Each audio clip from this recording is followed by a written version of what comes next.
есть free voice? Welcome speech. Так, то ти почнеш чи? Ти?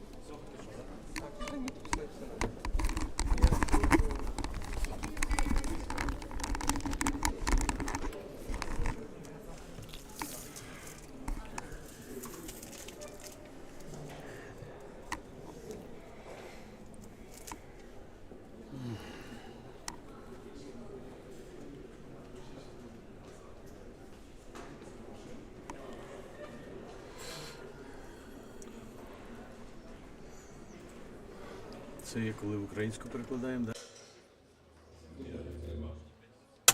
Правильно? Ну так. Да. Це нам. Ця кнопка працює? Так, працює. Всі працюють, це між вами одному в курсі.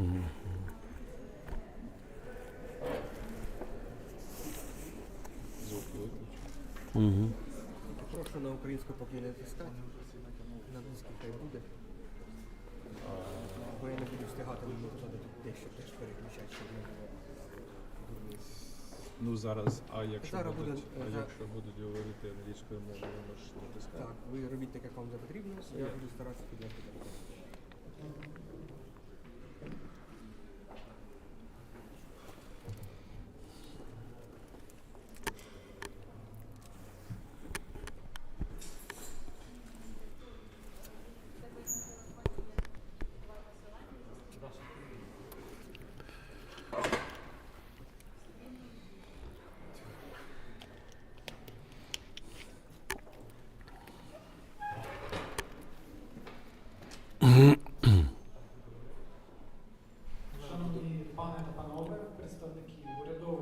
Ladies and gentlemen, representatives of international institutions and the community of scientists who are related to geospatial infrastructure. On behalf of the relevant department of the Ministry of Agrarian Policy and the Development of Regions of Ukraine, State Geocadastre and Geodesy and Cartography Institution, and the European Initiative, the Japanese Agency for International Cooperation, SOFPROM, Devis, and System Solutions. Welcome to the 5th Scientific Conference, Geospatial Space 2023, and thank you for being able to join our event.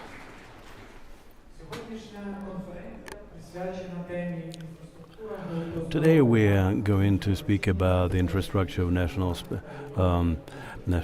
geospatial data. I am Vyslav Guryanov, and I'm a postgraduate student of the university we are at today, and it is my honor to moderate this event.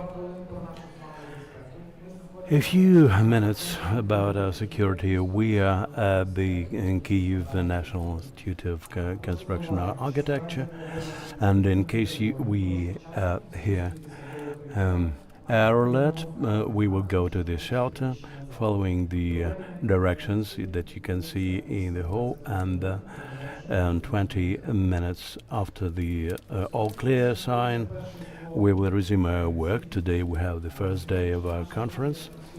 This event is being broadcast on the official channel of the conference in 2 languages, Ukrainian and English. The official language of this event is Ukrainian, and all the presentations will be of foreign speakers will be in Ukrainian. Please be mindful about that. I would like to remind you that yesterday we had the 600th day of the war, which has been going on for about 10 years. So let's all pool our efforts for the victory. We thank our military. It is thanks to them that we are able to hold this event today, and it is thanks to their effort that we can speak about Ukraine's future and recovery. Please stand up in a minute of silence for all those who laid down their lives for Ukraine's independence.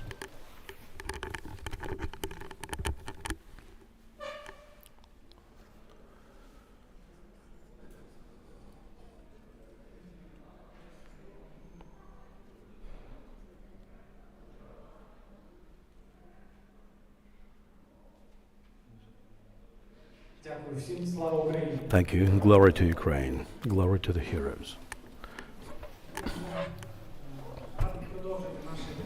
So let's continue. Give the floor to the rector of the Kyiv National University of Construction and Architecture, Mr. Petro Kulikov.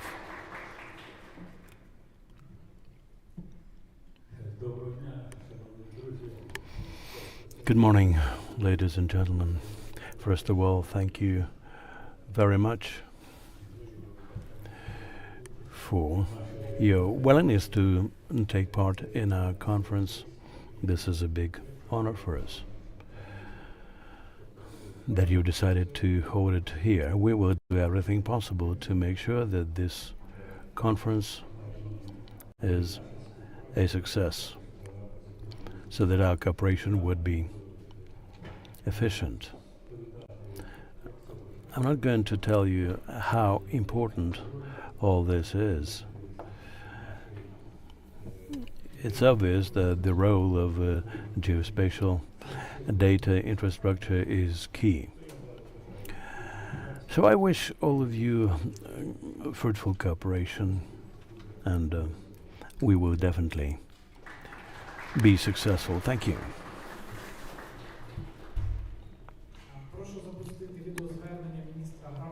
Minister of the Agrarian Policy, Mykola Solsky, will address you via video link. Good morning, ladies and gentlemen. I'm very happy to welcome you. This is a very good occasion that we got together here today, because the National Geospatial Data Infrastructure is a very efficient instrument for business, for government agencies, and all those who need access to various data on the basis of which they can take efficient decisions. It's obvious that this system will become a foundation for many endeavors in our country, many undertakings, both official and unofficial, for business decision making. And what else is very important, that we are paying attention to this during the war, and the system is already in place, and it's important that it carries on working.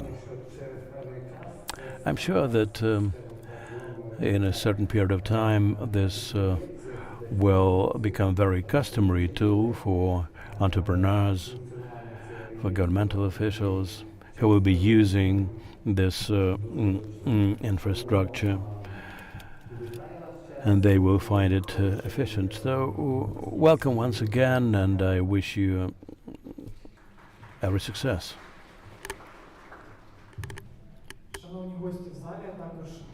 Dear ladies and gentlemen, and all our online viewers, welcome. The fifth conference, Geospatial Data Infrastructure, is declared open. I wish all of us fruitful cooperation and interesting presentations during the following 2 days.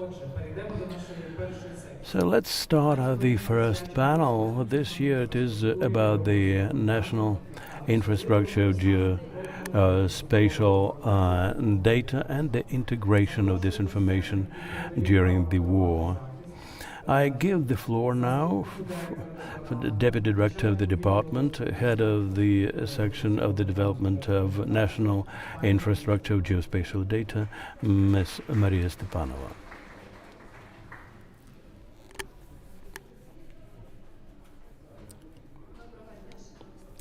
Good morning, ladies and gentlemen. Welcome to the 5th International Conference, Geospatial Data Infrastructure 2023. This event gathers all the stakeholders in this field and promotes the development of this infrastructure. In the modern world, the infrastructure of geospatial data is being actively used and developed. And thanks to this infrastructure, we can take efficient decisions to design, to plan, to efficiently use geospatial data. During the martial law in Ukraine, the national infrastructure of geospatial data operates in a closed mode, but it is being developed further. And before we start the work of the first panel, I would like to ask the speakers to take their places. Acting head of the State Service for Geodesy and Cartography, Mr. Makarenko. Deputy Minister for Digital Development and Transformation and Digitalization of the Ministry of Agrarian Policy, Denis Bashlik.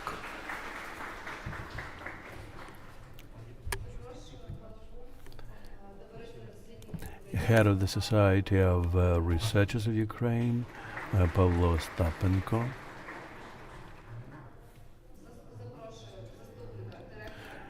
Deputy Director of Twist and Company, Alexei Tamansky.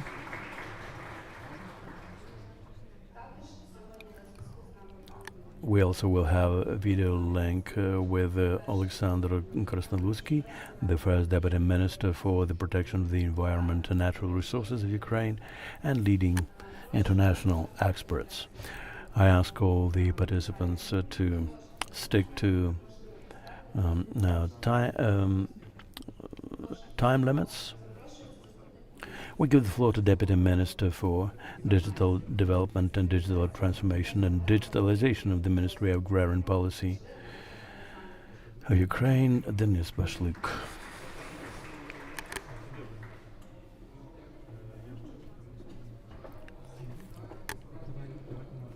Thank you very much. It's a pleasure to see so many participants here. We want this discussion to be more practical and less formal. And thank you very much for your interest that you exhibit to this topic. When I see that many people, I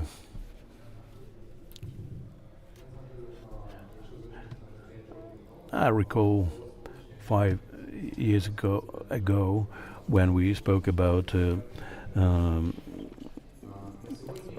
geospatial data infrastructure. It was kind of a novelty. For some people in the government, this issue is still a rocket science, but an increasing number of people getting to know it better and to understand all the advantages of this system.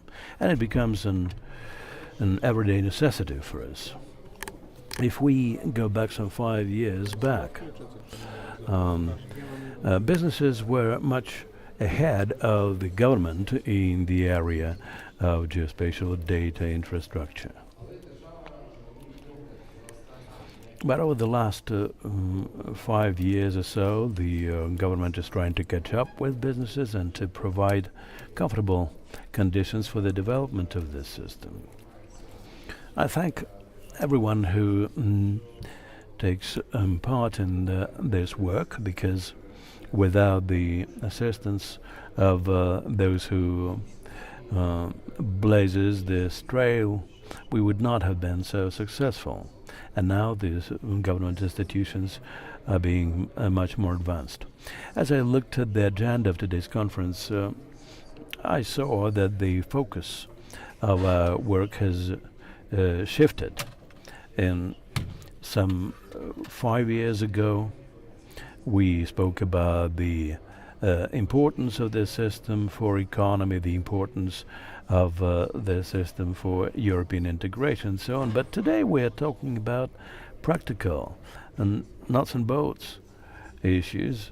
I especially like the case which is related to demining, because today there are systems which are very helpful in terms of mining and clearing in Ukraine, and this is absolutely key. We're using the best international experience. It would be better if we did not have to use it, but we know that now this is a necessity. The Ministry dealing with the issues of recovery is a co-organizer of this event, and we are thankful to them. Geoinformational systems is a necessity in the process of recovery, and this is something which makes it possible for us to speed up all relevant processes and to do it on a systemic basis and not the way it was being done before. So I thank all those present and the University of Building and Architecture, and I wish you all very successful cooperation.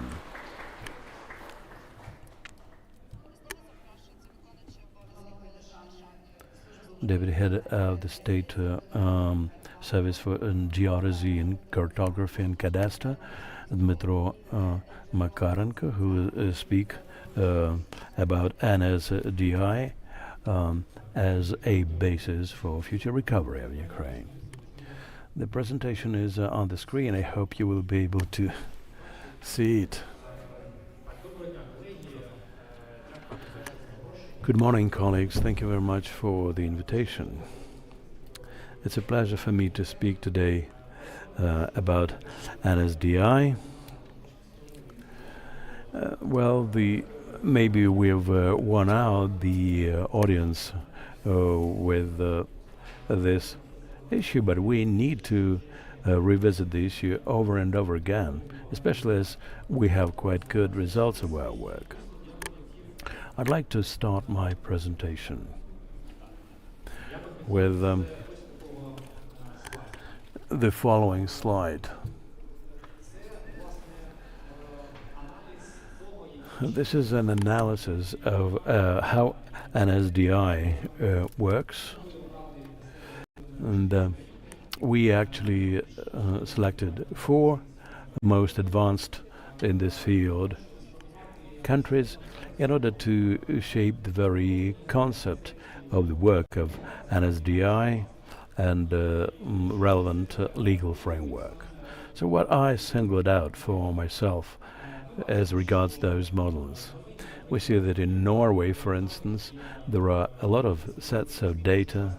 There's a lot of cooperation among more than 600 stakeholders.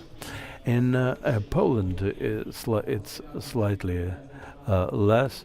There is one custodian which deals with 15 sets. In Germany, 80% of the managerial decisions are taken on the basis of integrated information.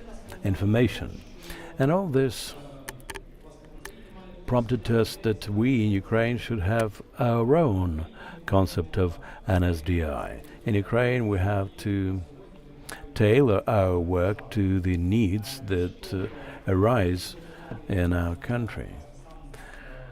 We've shaped a legal framework, put it in place, and adopted it, and in 2021, at the initiative of the International Cartography Agency, we had a chance to use the special IGF methodology.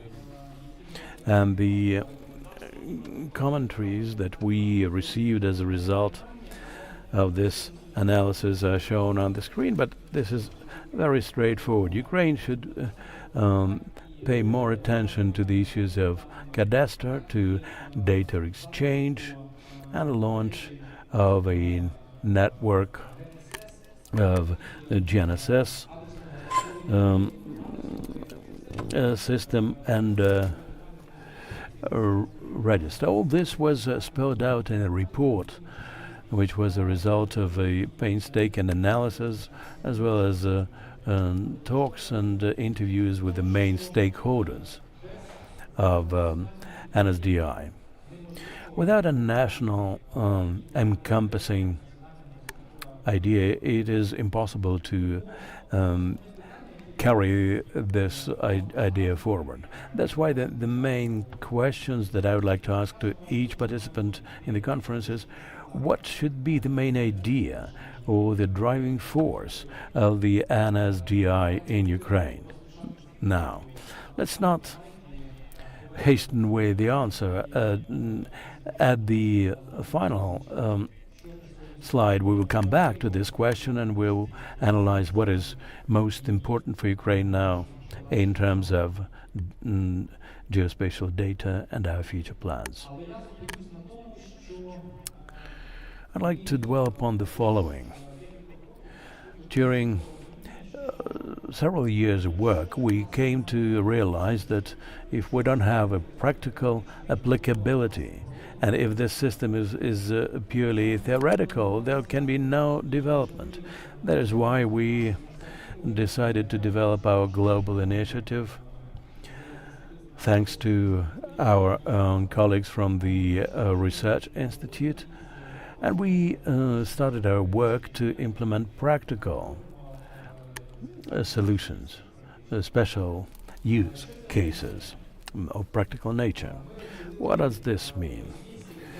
We divided use cases into two types. Use cases for the whole territory of Ukraine, the information which is accessible throughout Ukraine without any exceptions.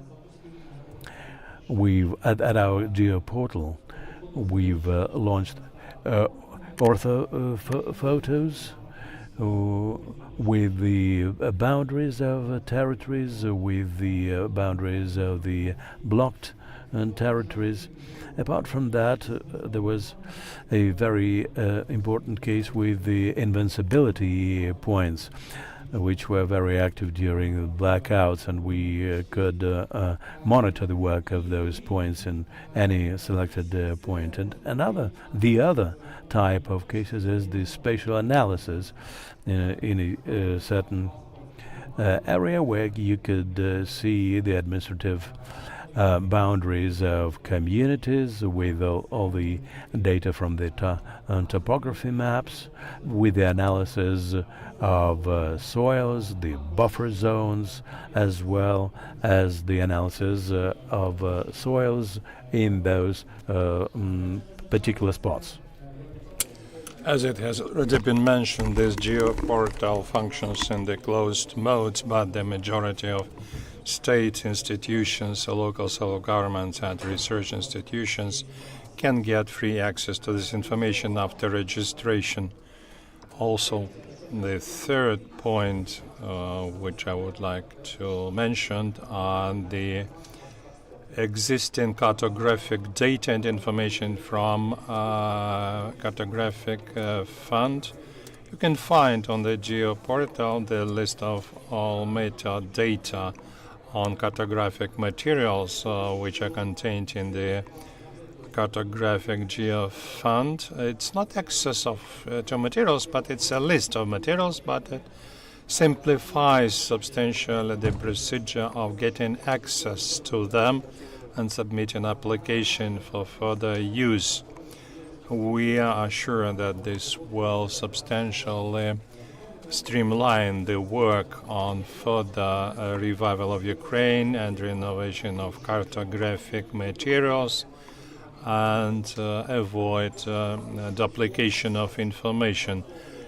So far, we do not stop on this. We've presented and launched a list of metadata in a global sense. We plan to integrate digital materials from cartographic fund completely, but this needs some time and resources. And we may form such extract which you see on the screen in the PDF mode with all information, so that later to apply to cartographic geofund to get them. In the context of revival and damage, we recently launched a pilot project with Kyiv School of Economics and UNDP, which is aimed to reflect on the National Geoportal the renewed cartographic materials from damaged settlements within the project of renovation. So far, we have uploaded Posad Pokrovsky in Mykolaiv Oblast, and further we will work on making other documents with UNDP and continuing this work. I think you'll be able to get more details when you get this presentation after the end of the conference. I would like to dwell upon the digital cartographic geodesical fund. We started this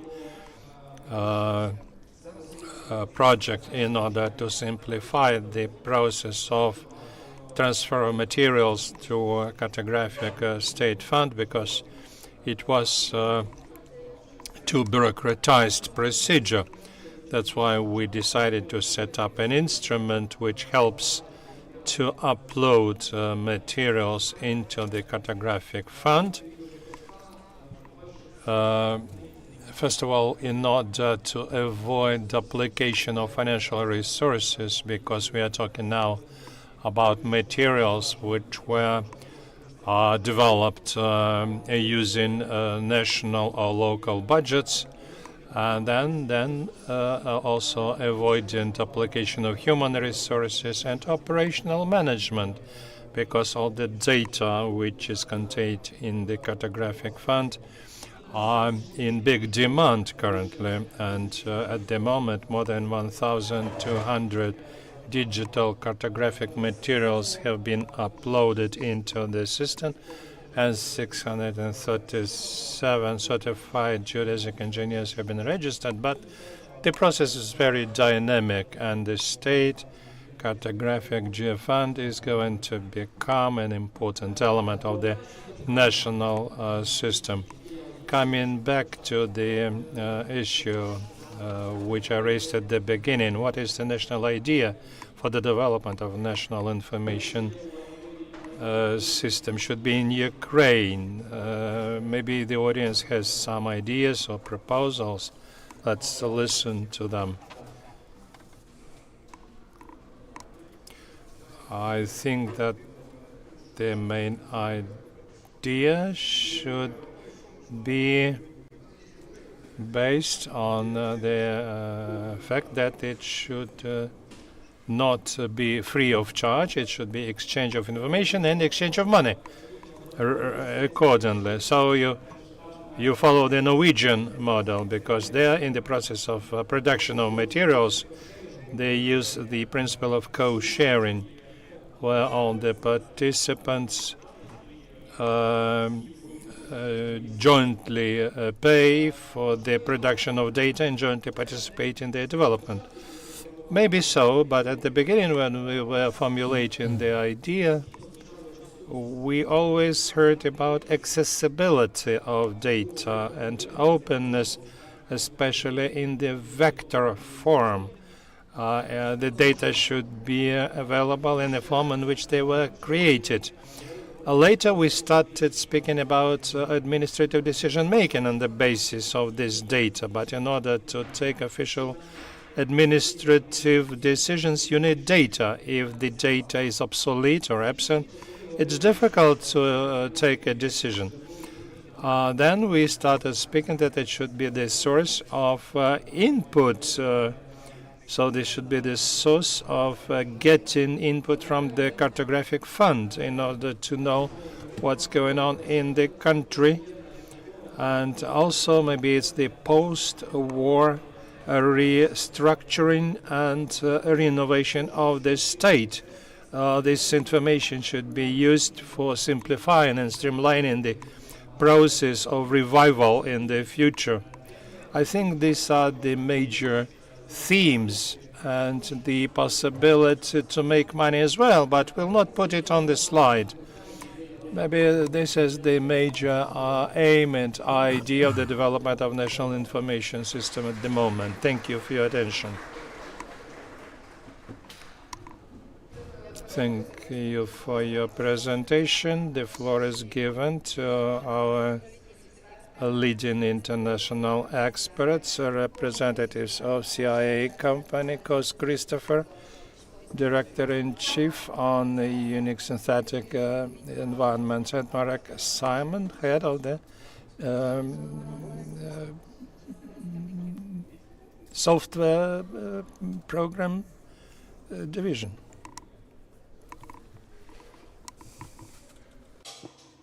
And I hope you can hear me. It's a bit of a challenge trying to keep all the systems straight with the various translations, etc. So I'm moving back and forth.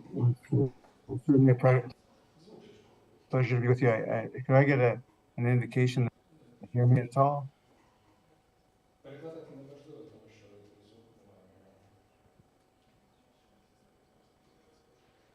Great. I'm also sharing a couple of slides that I'll go through. Hopefully, the slides can be presented in the room to you there. It's certainly an honor for us to be able to be with you today for this conference. I think it's a great follow-up to the time that I was able to spend with you in June. As we, Вибачте за тимчасові технічні незручності.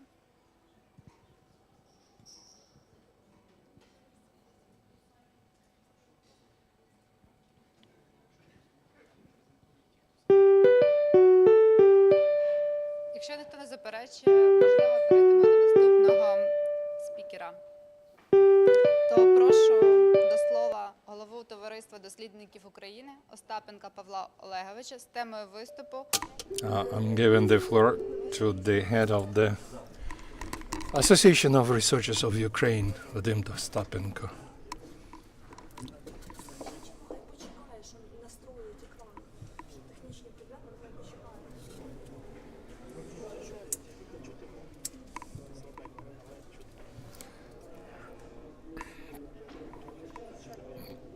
I understand that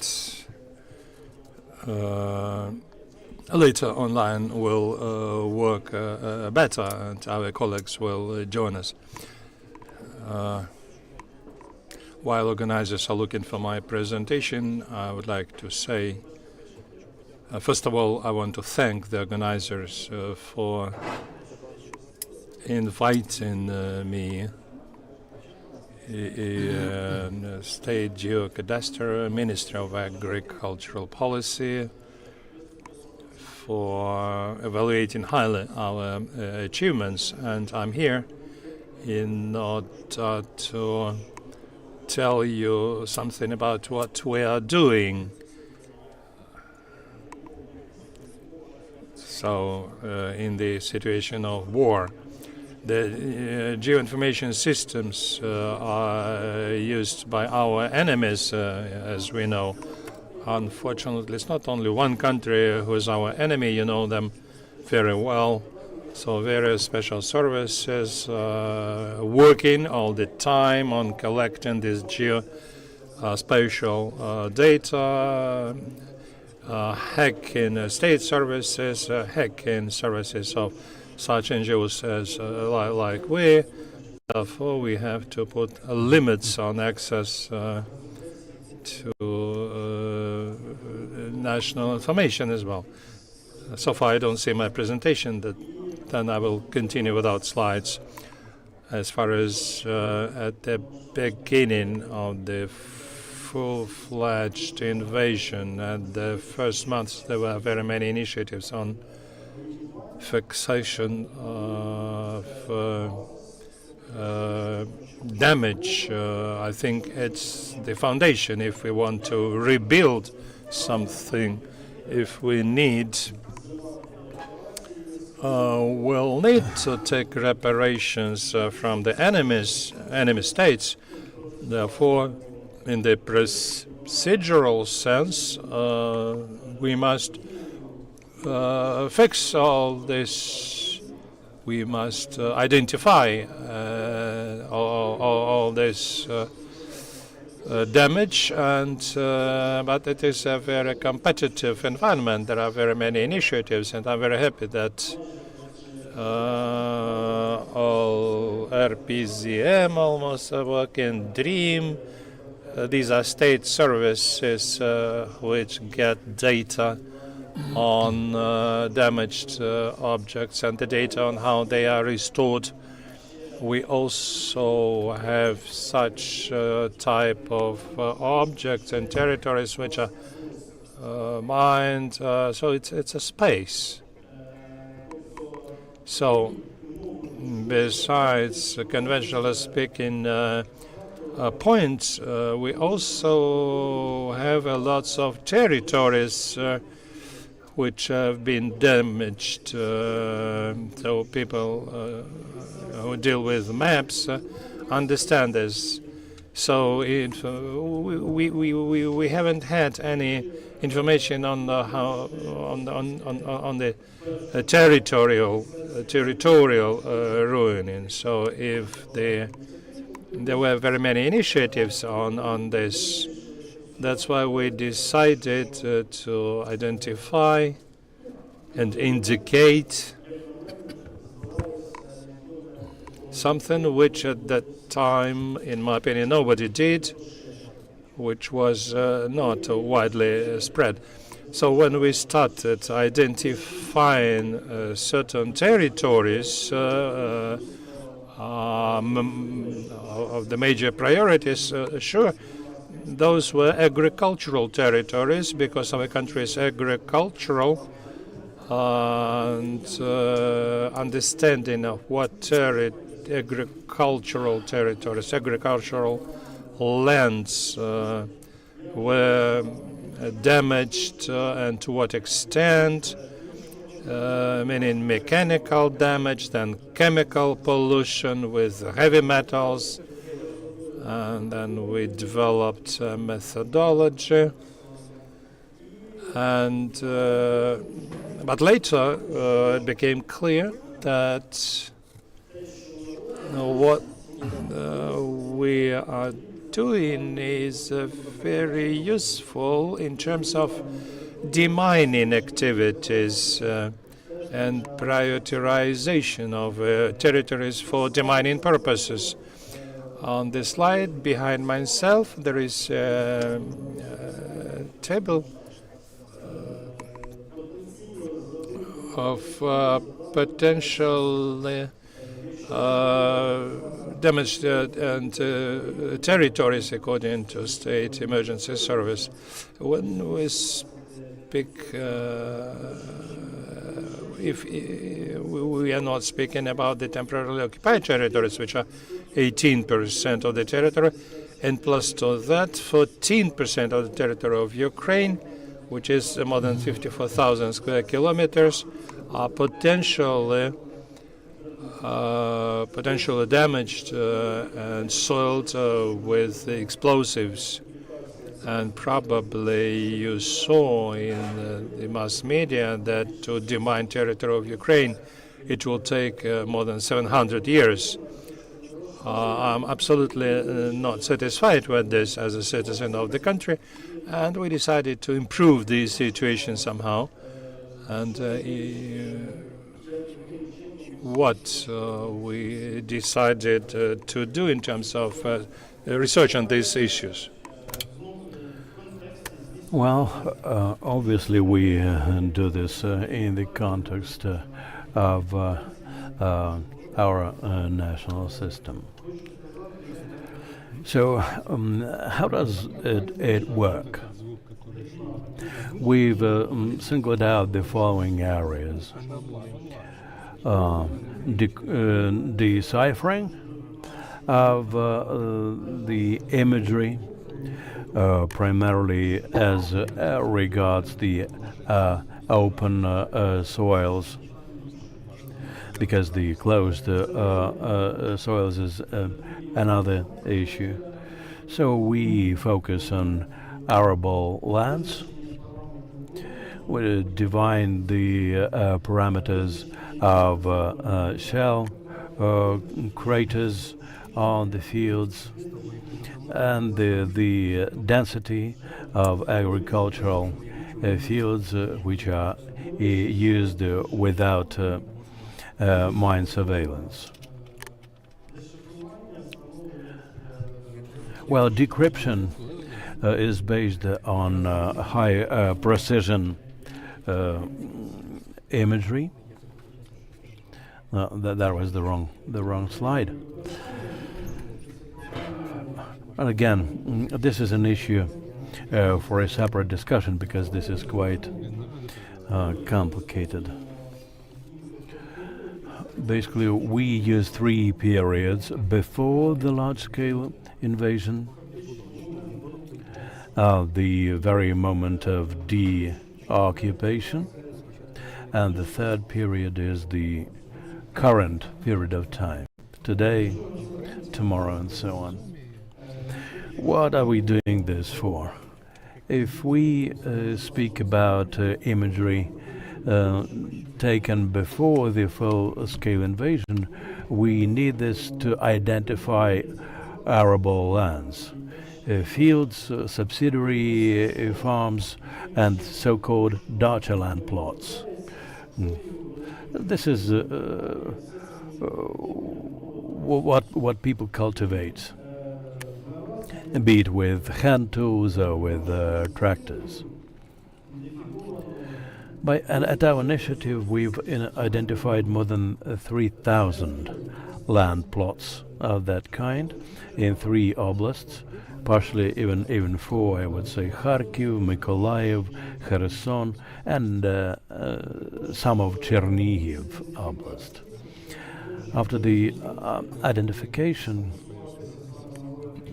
in order to focus on agricultural arable lands and without dispersing our efforts all over the place, we decided to focus first on agricultural ones. We identified craters, shell craters and bomb craters. In Kharkiv Oblast, we've identified 420,000 shell craters. 420,000, not 420, but 420,000. They identified along the lines of their diameter, their depth, and even the volume of the displaced soil, and we figure out the probable type of munition which resulted in this crater. We analyzed these craters in terms of their density, and this characteristic is being used to understand how many unexploded ordnances are there within the boundaries of certain areas. Because there is a certain rate of failure of munitions. Ukrainian ones have about 10% of detonation failure, but what is used by Russians is about 20% of unexploded munitions. So if there are 10 craters in the field and we understand where the Russians' positions are, we can figure out that there are at least 2 unexploded ordnances in this area, and this information is very important for subsequent demining activities. The following parameter: we analyze not just the mechanical destruction of the layer of soil, but we also carry out physical and chemical analysis of soils by way of extrapolation, because 270,000 plots is impossible to take samples from. But there's no need to take a sample from each of them. At the next stage, we determine the level of chemical contamination of these lands. This is the village of Kamenka near the town of Izum, where basically all the land plots are 100% contaminated. All the areas therein are contaminated. And this makes it possible for us to prioritize the reclamation of those lands. There are experts who analyze the density zones. There are 7 types and several sub types of the density of soils because of the use of heavy military equipment. Because as it rolls on the ground, this affects the fertility of the soil. And another thing that we analyze is the craters, shell and bomb craters identification.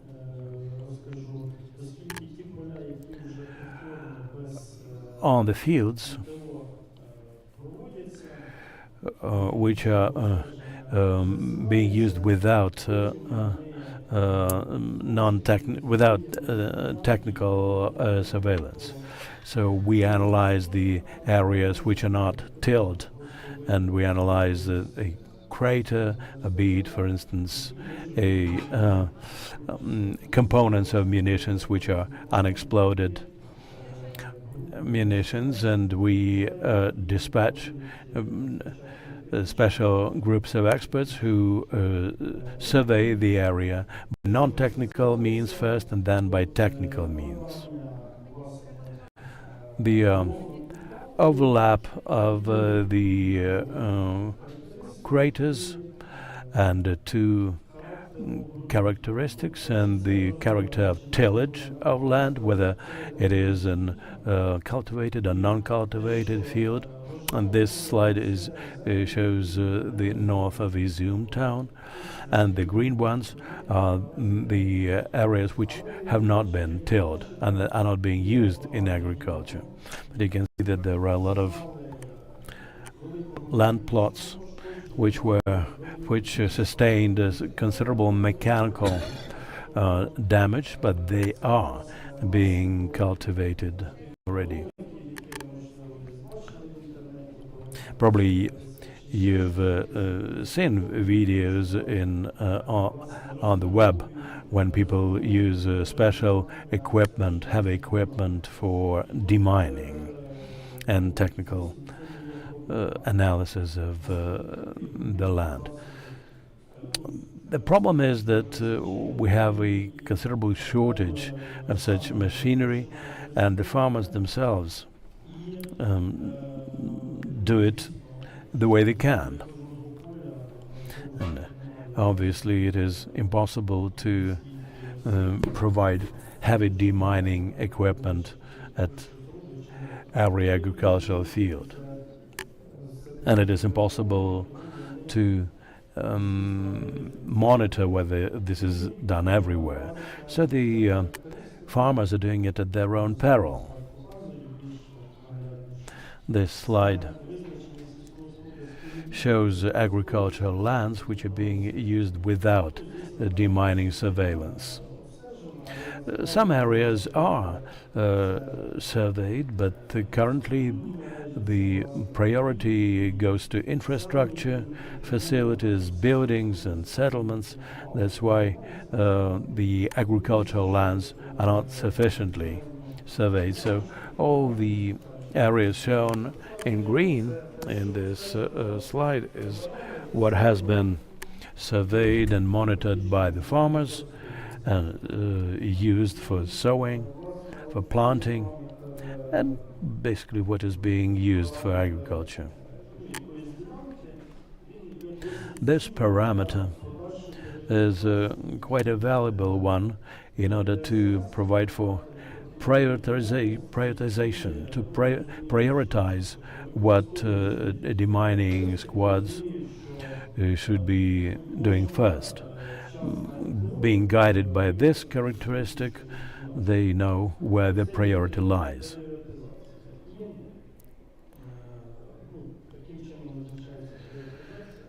So that's the way we do prioritization. So this a kind of analysis in non-technical surveillance of 84,000 square kilometers is our contribution basically in Kharkiv, Mykolaiv, and Kherson Oblast, in which during half a year we analyzed about 12,000 square kilometers, and we found out that about 9.7 thousand of land is cultivated. This is about 11% of the total area, and only 2.7 square kilometers, which is 3.2% of the arable lands, are not being tilled. So by this very simple and straightforward method of identification of what people has done already, that we can analyze this and prioritize our activities in terms of demining, and it helps the governmental agencies to better understand what is being cultivated in agriculture. This shows our methodology. We have a special interactive handbook. In Chernihiv Oblast, for instance, in one community, they use actively this methodology. You can access this on the web and see how it works. Basically, I can add that this initiative is related to demining. And it is being implemented by the Office of Information and Analytical Support of the Service for Emergency Situations within the special memorandum of cooperation, which provides for institutional support for relevant agencies. We're now actively looking for donors to finance this. All those present are aware of what kind of work it is, how time-consuming it is. So some of it we do ourselves, some of it is done with the help of other projects. There are a lot of projects, but I'm not going to go through them right now. We have only scratched the surface as regards the work that I've told you about, and I do hope that right after the victory, Ukraine will make all this data public, and you will be able to use it. Thank you. Thank you for the excellent presentation. Now the floor is given to our colleagues, representatives of CIA company, Kos Christopher and Merrick Simon.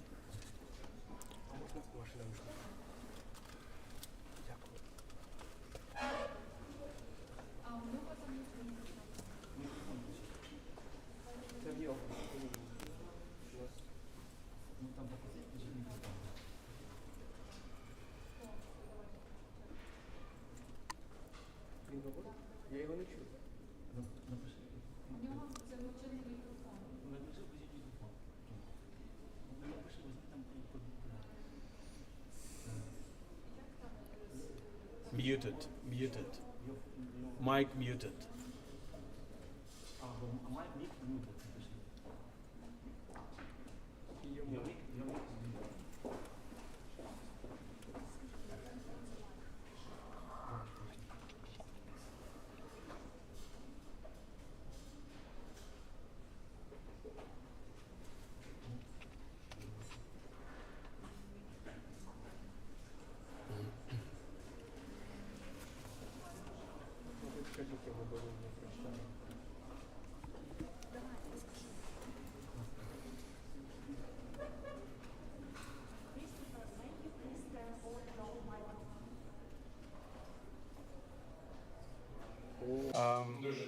Sorry about that.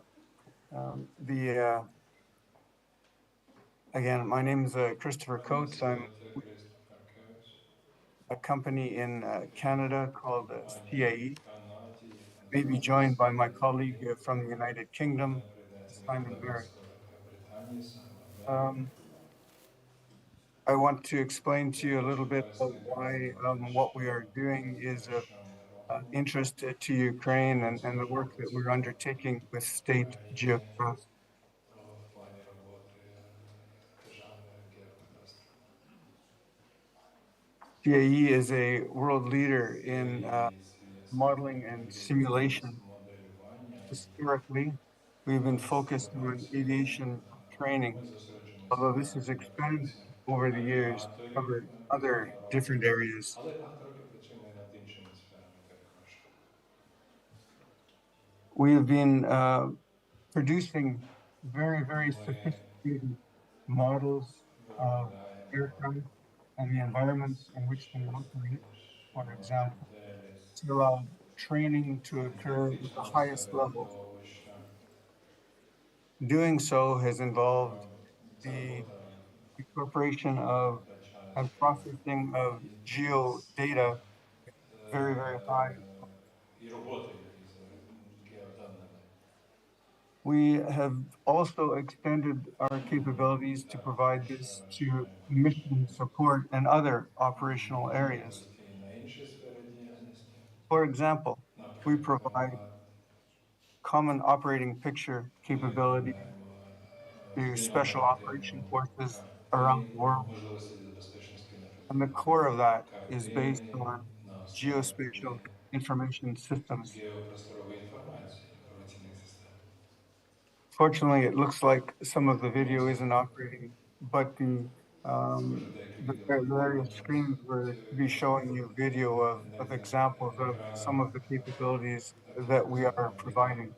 Які є прикладами Today, того, що ми with 21st century digital technologies, big data, cloud computing, machine learning, AI, and even gaming technologies, штучний інтелект, інші we're able to replicate навчання and simulate для much того, larger щоб environments in the scale of cities, моделювати countries, і and здійснювати regions. тренажерну підготовку і моделювання This is різних done by систем. incorporating vast amounts of Ми data to робимо це, replicate with high fidelity працюючи and result in a single synthetic environment or a dynamic digital twin. працюємо над We're єдиним integrating data синтетичним from середовищем, various утворюючи fields and domains, all to provide a very realistic picture of an environment. реалістичну This enables decision makers картину, to яка дає можливість understand, plan, and decide in the various domains. реагувати на ситуації, на розвиток подій в різних сферах. Down in the lower right would have been a screen showing you some examples of the way the data Трошки пізніше я вам покажу деякі приклади is того, integrated. So that's a bit of a background on who we are and what це we така do. загальна інформація We'll now про move те, over що to ми the Ukraine робимо і чому ми можемо бути корисними для України. example. All right.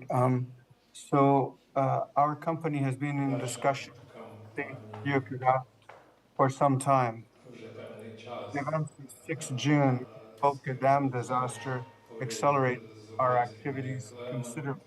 ми робили моделювання, Today, скажімо, we're focused аварій on на producing two Дніпровському capabilities for state районі, Geocast. а також These are to run on можливостей NSDI and be a діяльності capability available to all those who will benefit from these systems. можна розвивати такі First, our approach will be to можливості, mirror the як NSDI system so that we can наші develop these підходи capabilities ґрунтуються and then на allow them to be ported національних back into the інфраструктурних Ukrainian infrastructure. And then we're working with a very significant team of працюємо з дуже Canadian government agencies and academia, різних державних organizations установ, like the Canadian National Research Council, організацій, Natural такі Resources як Canada, Міжнародна дослідницька and a рада, couple of Національний Canadian universities to ресурс produce the system Канади і that інші will deliver організації, these two outcomes. які допомагають нам в нашій роботі. The first outcome that we've been asked to Перший provide by State Geocadastre is a system of modeling for the Dnieper River cascade and the dam along the river. So we are prepared to provide a dynamic physics-based modeling of dam failure using three-dimensional modeling, two-dimensional modeling, the dam failure and the effects of flooding. Тривимірна The модель, impacts of the flooding will be а both також вплив і static, but наслідки changes over time, затоплення, as well as the тиражі, dynamic forces сили, and their impact різні, as які a можуть result of a dam failure. вплинути в Included результаті in the такої modeling will be the changes аварії на due воді, to а changes також in the irrigation відповідні зміни в capabilities and іригації impacts in the areas. і внаслідок цього. Incorporated into the models, like Ми включили в модель, we described on the previous slide, will be як populations, critical говоримо, infrastructure, де це населення, критична all other інфраструктура, aspects of всі інші the affected аспекти, areas will be incorporated into the model які where the data is either включатимемо obtained or в already модель available. на основі тих даних, які вже This will result in є. two-dimensional, three-dimensional В результаті visualizations ми and other отримали forms of analysis досвід of that data комп'ютерної can then be візуалізації на used основі by аналізу даних, local, які oblast, можуть and national level використовуватися authorities на to support місцевому their рівні, decision making. обласному або на рівні держави при прийнятті рішень. The second type of information that part of the system that we're creating is a geoinformation system. Система This involves the integration of передбачає local sensors, інтеграцію ground-based місцевих sensors, сенсорів на some of which were talked about earlier землі, in presentations також that came before me, as well as дистанційних remote sensing, сенсорів, satellite-based sensing, multispectral sensing, for example, супутникове вимірювання, will provide багатоспектральний аналіз, up-to-date information on air, надає на water, сьогоднішню and soil інформацію conditions of про affected areas. умови в повітря, Based води on і ґрунту the на цих request from State територіях. Geocadastre, we're principally focused on the three oblasts showing here. Зосередилися на First трьох instance, областях на запит Геокадастру. При once this моделюванні information is all такого integrated майбутнього, into the system, it'll allow for the modeling of the impacts. коли ми все це в дані включили в систему, то So це дозволить нам that's зробити just a very, very моделювання brief overview of what наслідків. we're doing with State Дуже Geocadastre. короткий огляд того, We're що ми currently awaiting for funding to be assigned by the Canadian government or another donor. But we're very much prepared to work with our partners, the other Canadian agencies, to deliver this capability. We believe it will be valuable, both in terms of operational responses for the agricultural sector, business, geocadastre sectors, but also for decisions affecting rebuilding and reconstruction. Thank you once again for the opportunity to be part of this conference and to share the capabilities that we're developing for Ukraine. Thank you.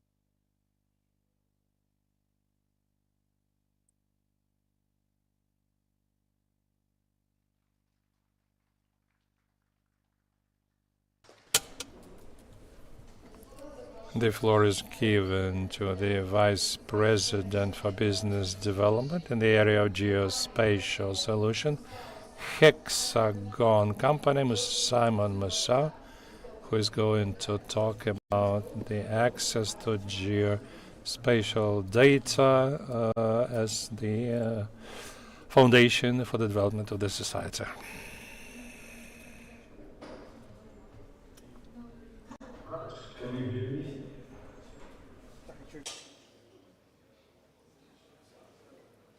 Hello, can you hear me? Yes, we can hear you. Perfect. Thank you very much. And I will share my screen. 1 second.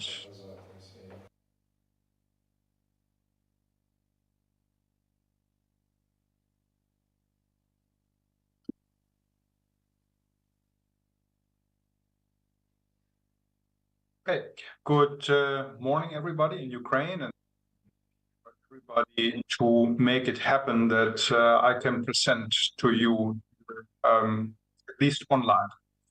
My name is Simon Museus. I'm Vice President Business Development, the area Geospatial Content Solutions in Hexagon. For the ones who do not know Hexagon, which I assume are few, we are possibly the world leader in any type of measurement technologies. And Hexagon has today about 24,000 employees all over the world. And so we own brands as well known as Leica, Geosystems, Intergraph, and Novatel. We are acting in the area of survey, geospatial, and manufacturing intelligence, and anything basically which is connected to geospatial information through various different perspectives and outlets. And this is the area which we're serving. I'm part of the right-hand side, geospatial and geosystems. Now, coming back to our topic here. Today, we believe very much in digital twins. We also believe in a feedback loop between digital twins and the real world, because only then it will actually work. My understanding of the world and our total understanding of the world is that we feed into the real world, we read it, we measure it through reality capture positioning. We do our work then in the digital world, design, simulation, location intelligence, and we bring everything together into autonomy, and in order to generate something which we will call the smart digital reality, which is a single environment. I would not call it the metaverse, but I would call it something which is generating a unique combination of both digital and real environment, so that we have a constant feedback loop between these two worlds. The understanding of a digital twin is that we are working here on one hand with collecting the geodata, and digital societies are constantly collecting geodata. This may be in a lower frequency, as we do with surveying or photogrammetry or even satellites, but it might also be in a very high frequency with wearables, with watches, with cars, and so on. Anything that is measuring anything in connection with a spatial position. This goes then through transfer technology into our digital world. We take decisions for action. The action affects our world. We measure it and take new actions. So this is a feedback loop. And the good thing about this type of feedback loop is we do not only see the today and the future, we also see the past. Which means we are here in a four-dimensional environment. So digital societies are constantly riding on this feedback loop. Now, when we go back to what we talk here about in the environment of the Ukraine and in a future very digitalized society, we know that we need to be able to measure the base data. Now, the Ukraine is, like every country, but especially Ukraine, is changing a lot. The physical environment is changing a lot. Now we have to see how to first build on what we have and then build a fast and zero measurement in order to build up the digital society on top of this. Which type of data do we have? I don't want to get too university-like, too academic here, but just to remind us that 80% today of all high-resolution data for planning comes from aerial survey. It does not come from cars, it does not come from satellites, and it definitely does not come from drones. So, and today only the aerial survey is able, in combination with others, of course, but is able to generate all the data types and the content types which we need to create a basic geometrical digital twin. That means that we are today using all this data in different levels of resolution. So we start with the simple imagery, we go into 3D models and so on. I will not go further into this. Now, how do we get there? When we see the industry today, and this includes very much Ukraine, well, every piece of Europe, we can see that in any digital society, we are suffering from suffering. We are subject to the demand for higher refresh rates. While in the past, we worked maybe once in a year, or we flew every 2 years or 3 years in an entire country, we can see today tendencies in which whole countries are flown 2 to 3 times per year. And this is not only leave on or leave off, it refers also to very specific tasks like flying power lines or finding utilities. We can see that the project areas are increasing. We can see that there's a growing number of stakeholders because digital data is today more and more part of the standard processes of any type of public or private entity. We can see a higher measurement density, while 50 centimeter or 25 centimeter, even for an aerial photography, was enough 10 years ago. Today, we see whole countries covered in 5 centimeter or better in a combination with a LiDAR flight. So to create a very high resolved digital representation in 3D, this is already here. This is not the future. At the other hand, we can see reduced budgets. The public hand is not financing as much as we would like to have it as a private industry, and also the public hand does not have the same budgets as they had in the past. Now, you can see with all these requirements, which I talked before, there might be a crunch in finance. We see open data policies, at least in Western Europe, it is coming very fast today, that data acquisition and resales by public entities is becoming less and less, because there's an understanding in many countries that open data drives economic development. And we, last but not least, we want to have a lower environmental impact. Survey airplanes are airplanes burning fuel, and we're still far away from electric or hybrid airplanes for this purpose. Now, what do we see at Hexagon here as a solution? Our solution is the increase in productivity, and this is very much in the focus of all our technological development, but we also see the need for creative new business models. And business model, I do not only mean the revenue model, I mean also operational models. How do we interact with our customers? Now, the first part, what we do in Europe and in the United States, are content programs. We are flying without a specific customer, first countrywide programs between 15 and 30 centimeter. So we fly the entire country or even the entire continent. That's a very high resolution with very high refresh rates. The data is then available immediately for sale. And you might remember, if you are in photogrammetry, that the delivery time for data after an data acquisition was in the past about 6 months or so. We have 60 to 90 days. And this goes over the entire continent. Then we have the city program. I will come back to this because it's interesting.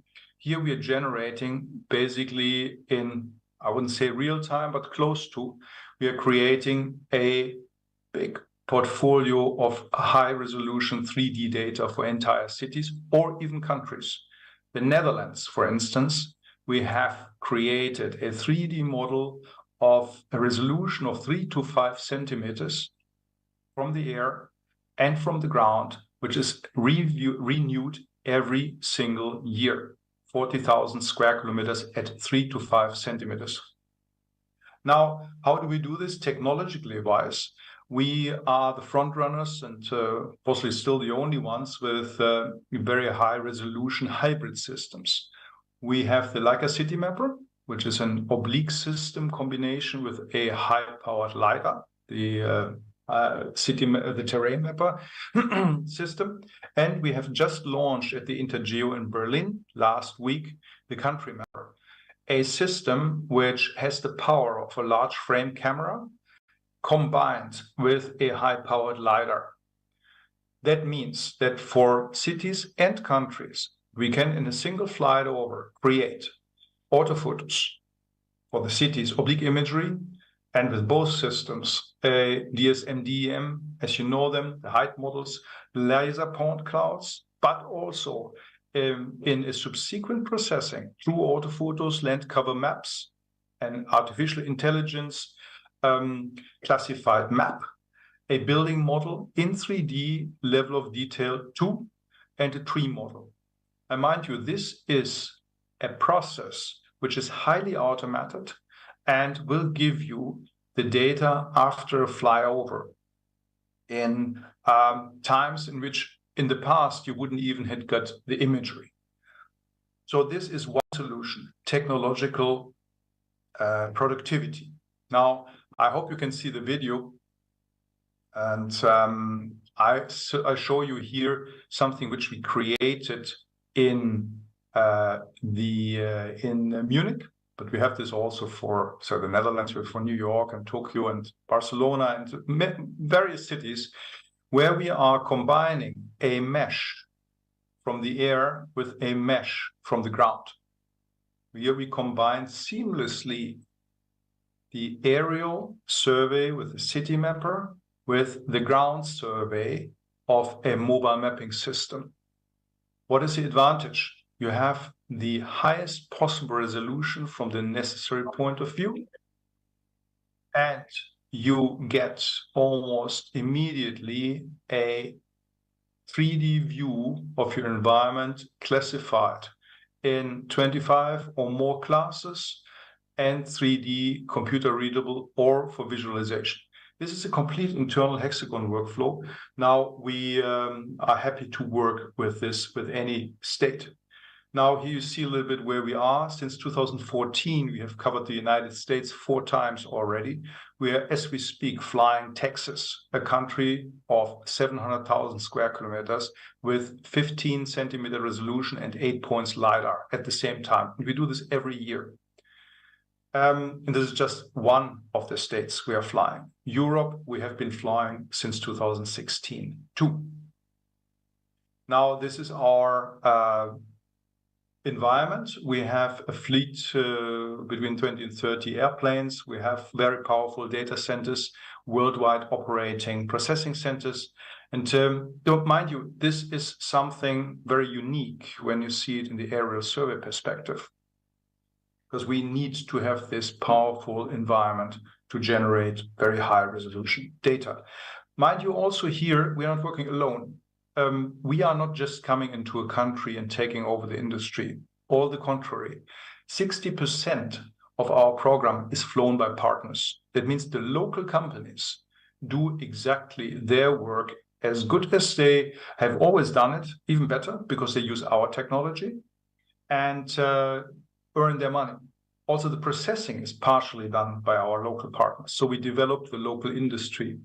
On top of this, the data is commercialized by partners. 75% go through the local companies and also public entities if they decide to do so.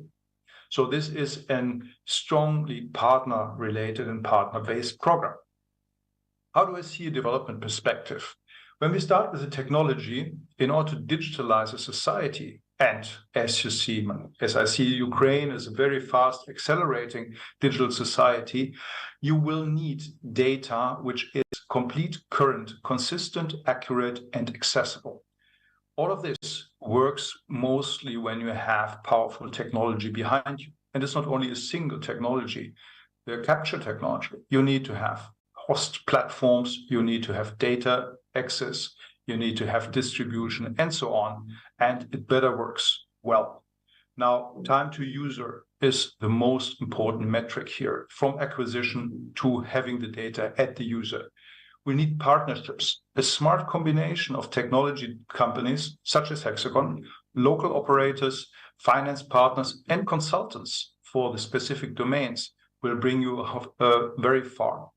Access to finance, very important. I'm part of the Public-Private Partnership Committee of WGIC, and we just launched a report for Africa.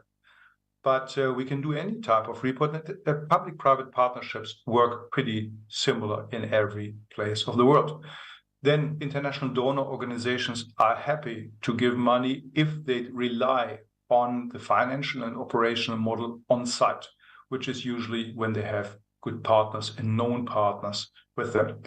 And last but not least, a content program, which would bring you a long way, covering, for instance, the Ukraine with a complete data set once very fast and use this as a springboard towards the future.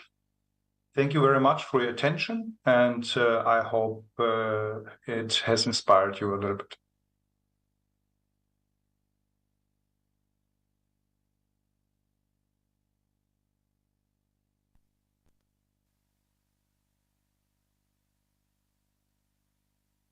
До слова запрошується представник компанії We give the floor to the JICA company representative, Sugita Shigegiko, who will be speaking about the support of recovery of Ukraine by Japan.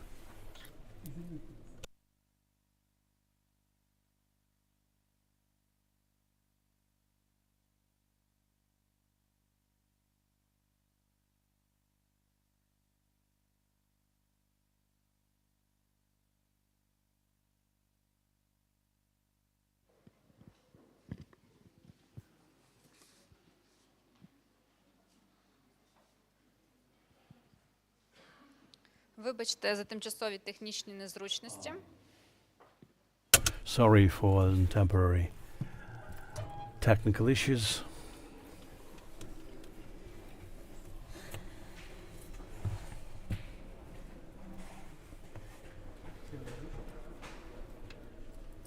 Чути? Не мучить. Hi, good morning.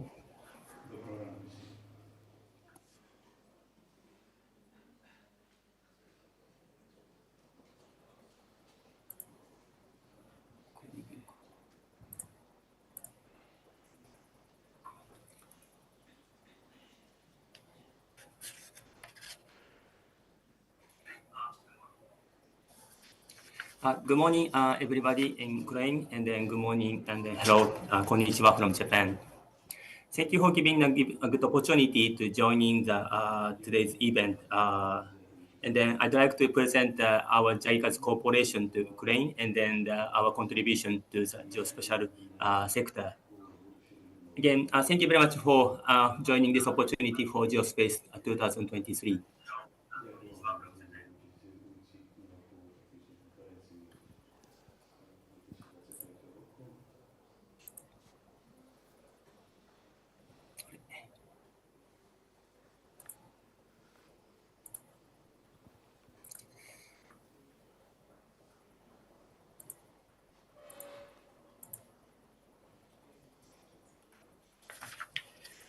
JICA, my department is Infrastructure Management Department, in charge of the urban and the regional development sector. I'm Team Director, my name is Sugita. Nice to meet you again. JICA is, our department is working for two big main projects for the emergency recovery and reconstruction in Ukraine. One is this project for emergency recovery and reconstruction, including two components. First one is the formation and the implementation of infrastructure emergency recovery and reconstruction, which respond to the immediate needs what is facing in Ukraine in this condition. One is the provision of equipment, including the power generators and water tanks, which destroyed by the growth estimate in the last winter.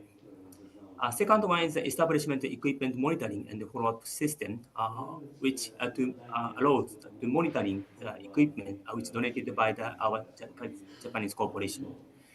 Third one is the preparation grant aid project, emergency and recovery plan.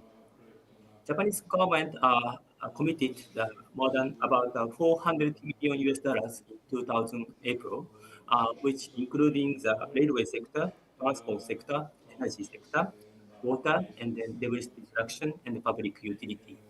In order to formulate and then to start the procurement of those equipment, we prepared this session. Second point of the project is promoting the formulation of infrastructure and urban recovery and reconstruction plans.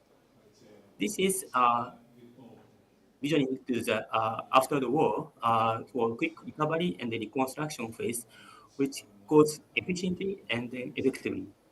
So we are starting the preparation for those plan and then project. Project period is starting from the last March 2023, which focuses on 2 years. Our implementation agency partner is Ministry of Local and Land Infrastructure, Ministry of Energy, and local municipalities. Ministry of Local and Land Infrastructure is now changed to the Ministry of Communities, Territory, and Infrastructure Development Domain, which we call MCTID, with good corporate partners. Our project is focusing on the 6 main areas, including region and cities, which is Kiev region, Odessa city, Dnipro city, Kharkiv city, Kherson city, and Mykolaiv city. Key points of the project is focusing on implementing the recovery of infrastructure that connects lives in the water, and also preparing the infrastructure support which contribute to the improving people's lives so that they can feel the dividend of peace for recovery and reconstruction, even though that is current situations.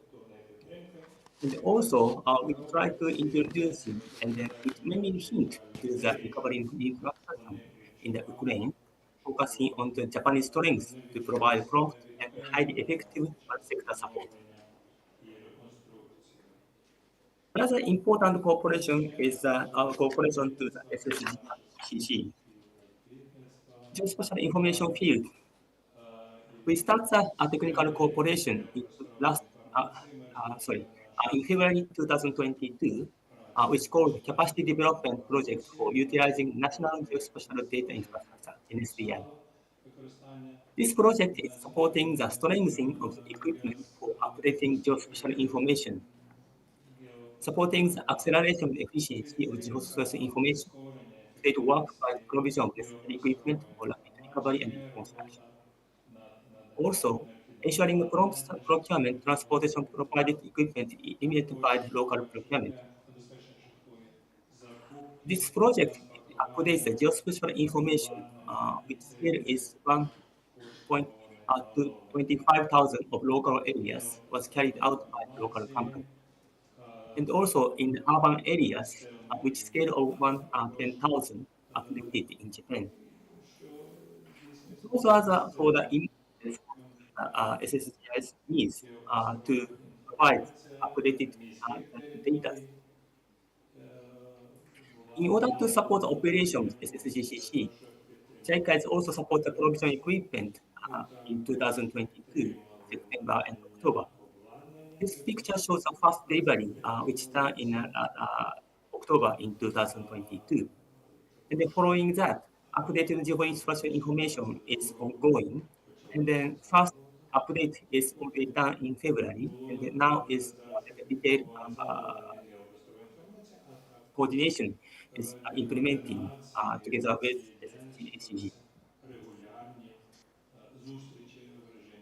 Those maps are very important in order to consider recovery and reconstruction, which also focusing on the urban areas.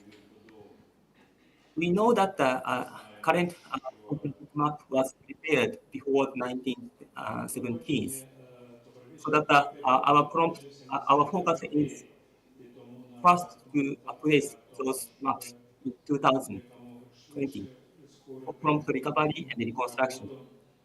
We prepared the pre-war topographic maps, which led to the speeding up improving efficiency when formulating reconstruction plans. There's also issues we need to update even after the war, but before that, updating the old maps to the current maps before the war is also essential to support the preparing reconstruction plans. Now we are also supporting to those preparing the reconstruction and the recovery plans for those cities. And then we also had a good communication with those cities in discussion in detail how to make a strategy to land use and then also land planning for the recovery phases. For more detailed explanation, I would like to pass to the Mr. Yamada, which our implementing partner from the Kokusai Kogyo, to support this project. So thank you very much for today.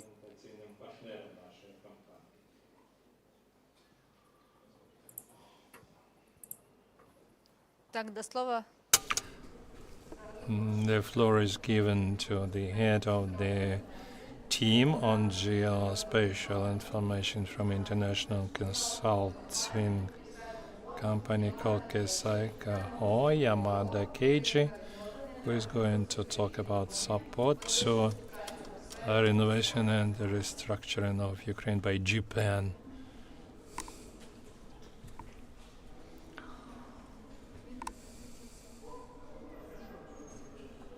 Hello, can you hear me?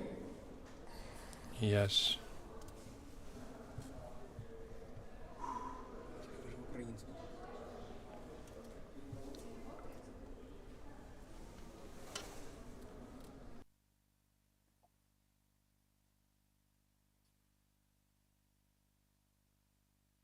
Hello.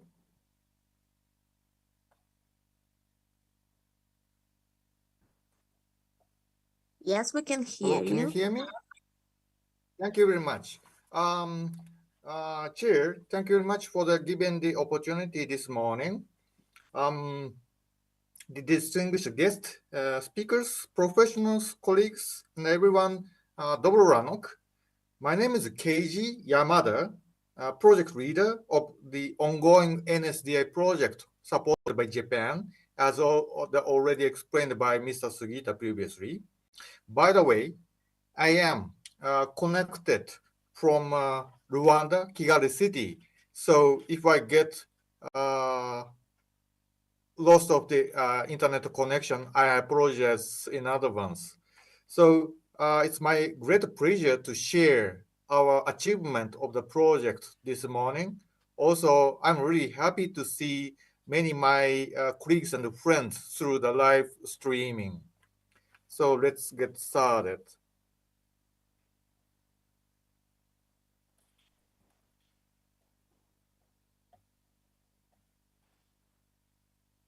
By the way, is my screen shared?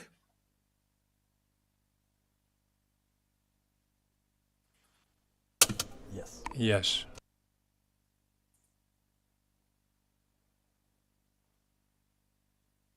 Hello, is my screen shared? Not now, no, not. Not yet. I'm out of time. So let me wait for a second.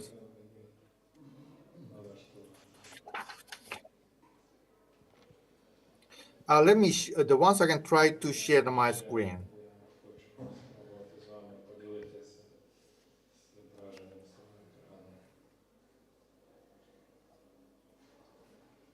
How it Yes, is we can now? see it. Mm-hmm. Thank you. Okay. Here it is. I'm going to share our achievement of our ongoing MSDI project.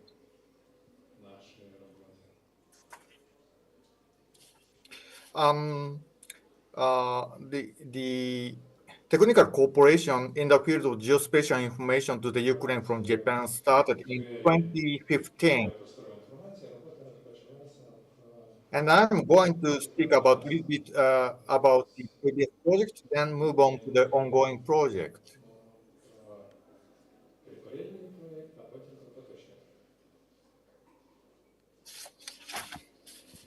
Talk about the previous project. So it was conducted in the period of 2015 to 2018. In the project, in the previous project, following are achieved. One NSDI prototype system has been developed in the field of the Vinnytsia city as a pilot project. Two, comprehensive geospatial information standard has been developed, named as UPRU. Three, based on our experience in Japan, we supported Ukraine to formulate the legal framework with NSDI. The after project completion, the geocadastre and RLC has been putting their effort to make following followings. One, NSDI Act and objective has been effective in 2021. набрала чинності в 2021 Two, році. NSDI pilot project has been Пілотний continuing. проєкт НСД продовжується з Three, 2018 року. NSDI Третє, prototype system has been upgraded система and НСД also the була coverage became wider. покращена і розширена на додаткові 8 міст, а Based on заплановано this ще 6 achievement, міст. На Ukraine основі has досягнень requested to Japan for навчального more проєкту practical Україна NSDI development. запросила Японію здійснити проєкт з розвитку потенціалу для українських національних інфраструктур, геопросторових даних далі. These are some photos from my Це є ті memory of the фотографії previous з project. моєї пам'яті з попереднього проєкту.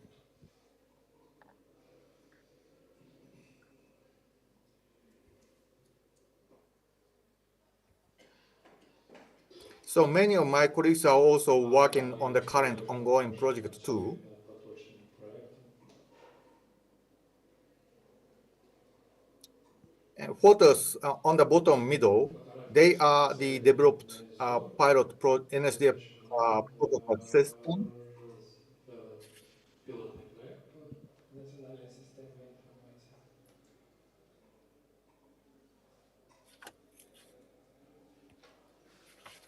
Let's move on to the ongoing project. Перейдемо до поточного проєкту.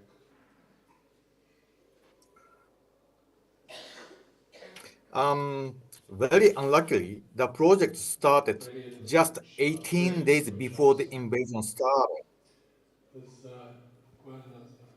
So we all, the project stakeholders, get suffered of many things, same as all the Ukrainians. This project is 3 years, and our counterparts are the same as the previous project, State of Geocadastro and IPC. Also, several state enterprises are associated with our activities. Деякі підприємства співпрацювали з нами. Our team consists of 5 Japanese consultants and 1 Ukrainian. Японських консультантів і одного Plus, українського. we will hire 7 external Ukrainian experts to implement all the activities. Експертів, які працювали над виконанням всіх заходів. Aim of the projects Метою проєкту are following. є наступне. The purpose is to utilize the outcome of the previous project to promote NSDI in a more practical phase. Проєкту забезпечити більш практичні речі для НСД. And 4 major activities. A, to formulate technical foundation, such as producing a technical document.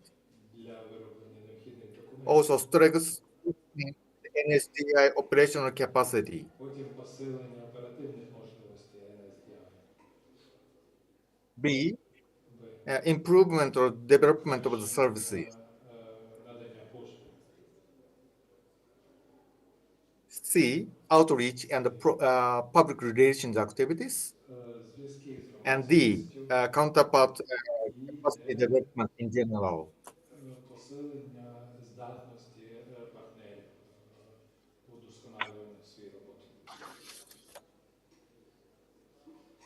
This is the table shown in the initial timeline of the ongoing project. And as you see, we are already in the middle of the project. Зараз ми знаходимося посередині поточного проекту. So, of course, we are unable to come and work together with the Ukrainian experts for the moment. Поки що безпосередньо співпрацювати на місці з українськими експертами. Currently, we are trying to identify which activity can be implementable remotely together with Ukrainians. And actually, so we identified several activities which is implementable and will start in this month. Які ми вважаємо можливими для такої роботи на зараз. So let me talk about in such a situation, but still we have achieved many and achievement by A. JICA, this project under supervisor Mr. Sugita. So we have discussed what support can be implemented also on high demand. Based on the discussion, we decided to do two things. One, to procure and provide equipments equivalent to 2.3 million US dollars. Two, to produce topograph map in 2022.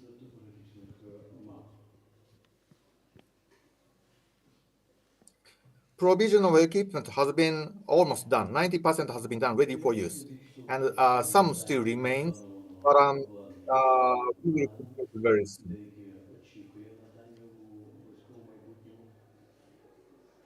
Production of 10K topograph maps cover Odessa, Mykolaiv, and the Kherson city area, in total 493 square kilometers. 25K topo maps cover Zaporizhia and the Kherson Oblast, covering in total 8,700 square kilometers.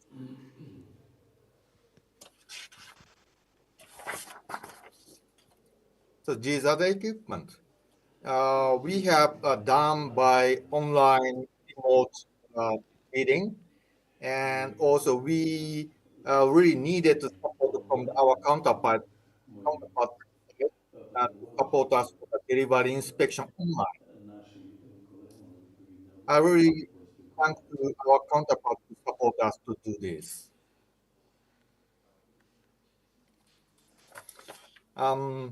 Okay, these are about coverage of the 10K the topographic maps covering the three city areas.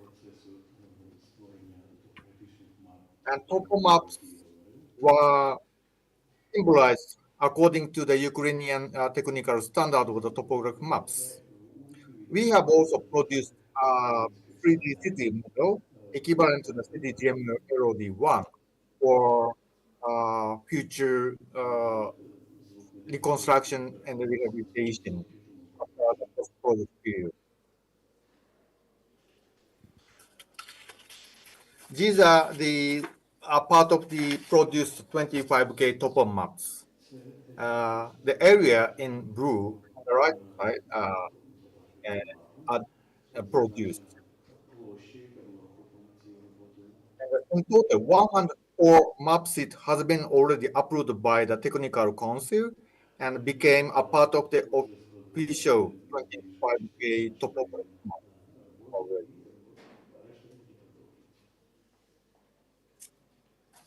So now move on to the project outlook. So we, of course, we don't know how the future is going on still, unfortunately. But based on the achievement we have done together remotely from Japan and Kyiv, so we became very much confident. Some of the items can be done in this situation. So we identified three items. We will hire the local academia and communication experts, and so we'll start. Day one, we will start from the baseline survey of the legal framework, NSDA prototype system, and the usage of the geospatial information. A3, we also will produce the data product specification of geospatial information based on the legalized the standard of GS based on ISO 9100. C4, we also will carry out outreach and the public relations activities. So until 25th of February, So we will keep working on those activities. Of course, if we get allowed to start working locally, we immediately move to the local activity, the plan. So that's it. Still, the difficult condition continues. But from Japan, so we will try to support geospatial information field in Ukraine. Thank you very much for your attention. That's all.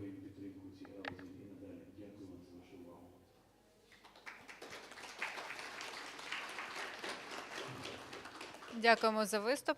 Зараз Thank you. Now we give the floor to Deputy Head of the Twist Company, Alexei Damansky, who will be speaking about satellite imagery of high resolution for the territory of Ukraine.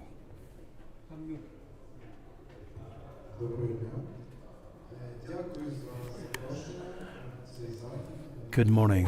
Thank you for inviting me to take part in this event. I'm very happy to be engaged, and I would tell you about satellite imagery of high resolution and about the facilities we have available.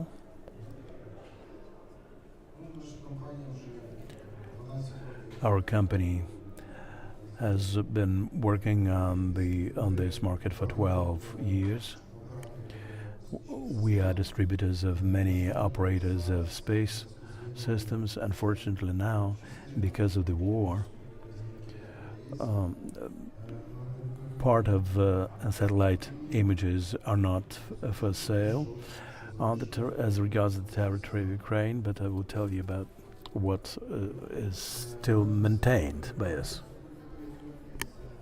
As regards the advantages of satellite imagery, primarily we're talking about high resolution and broad coverage of areas. And it makes it possible to do it fast. I will mention free of charge imagery. There are a lot of projects working in that field, like Landsat and Sentinel. And now about the best thing which is available from the space now. This is 30 centimeters per pixel images. They are provided by 3 Maxar company satellites. WorldView can do 30 centimeters per pixel. The others do 40 centimeters per pixel. This is the best accuracy which is available now. All the other suppliers do not work with Ukraine as regards that kind of resolution. Even 50 centimeters is something we are not working with.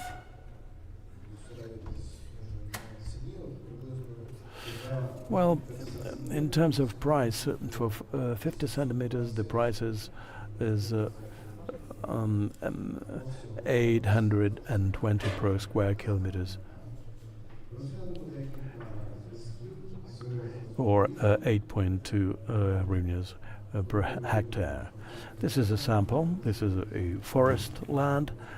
You can even differentiate the conifers from the leaf trees.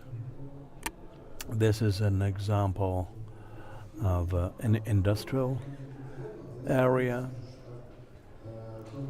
It's not very visible, but actually you can make out that there's a fence there and high voltage electricity lines.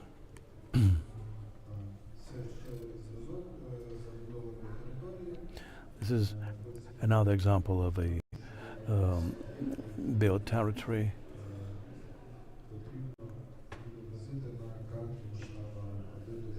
Everything which should be reflected on maps with the scale 1 to 10,000. we offer this kind of images for maps 1 to 10,000 scale. Let's take a look at several examples which we have in the archives. This is for Chernomorska company in Odessa Oblast. The area is 420 hectares and the price is 27,880 hryvnias, which is quite affordable. This is an image and taken during summer 2023, so it's quite updated and the data can be used for updating the maps.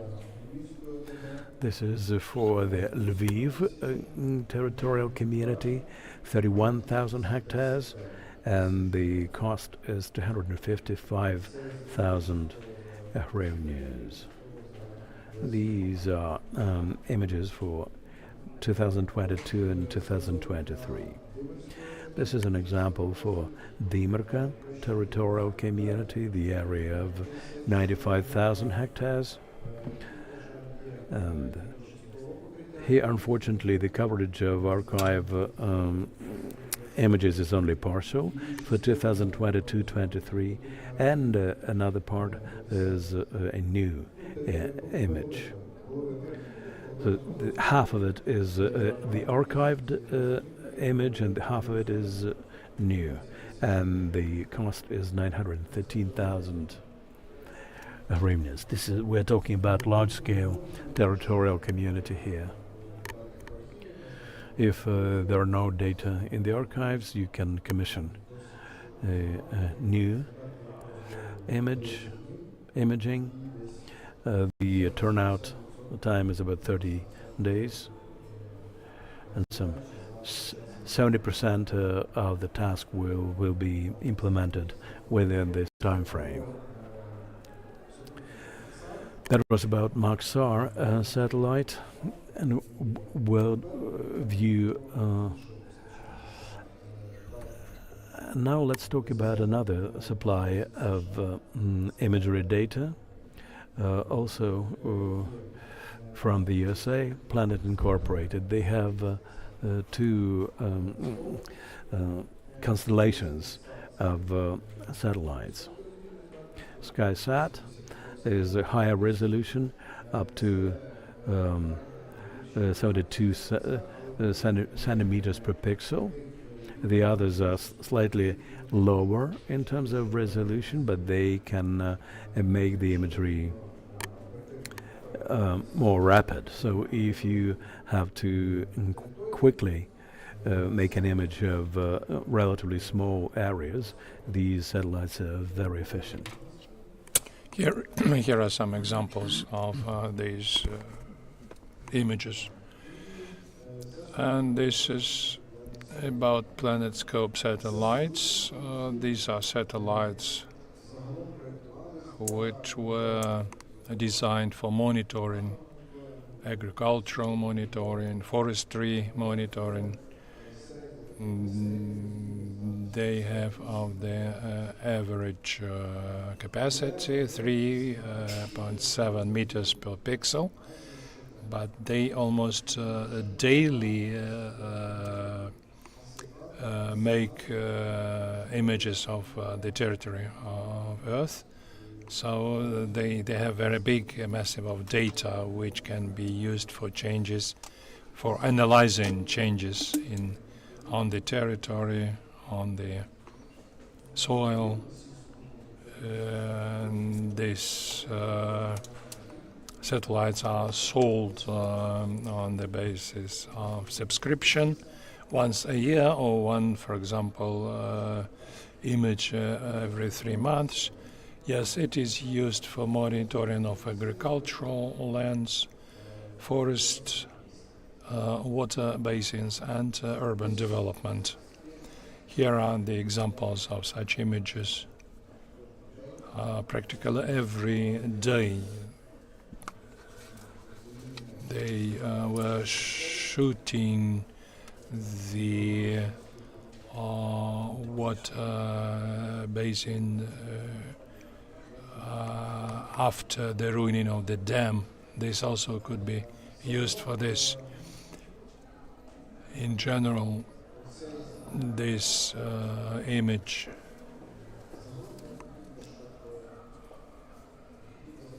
I would like to offer the representatives of amalgamated territorial communities to calculate the cost of Maxar images at our stand. Look in the archive, come to our stand. It's on the first floor. And I would like to present you the image by planet scope of 3 meter capacity for broad vision. The most topical, this is the best image without clouds we may offer to the first 30 who would apply. You can either come to the stand or write to our email or on our site.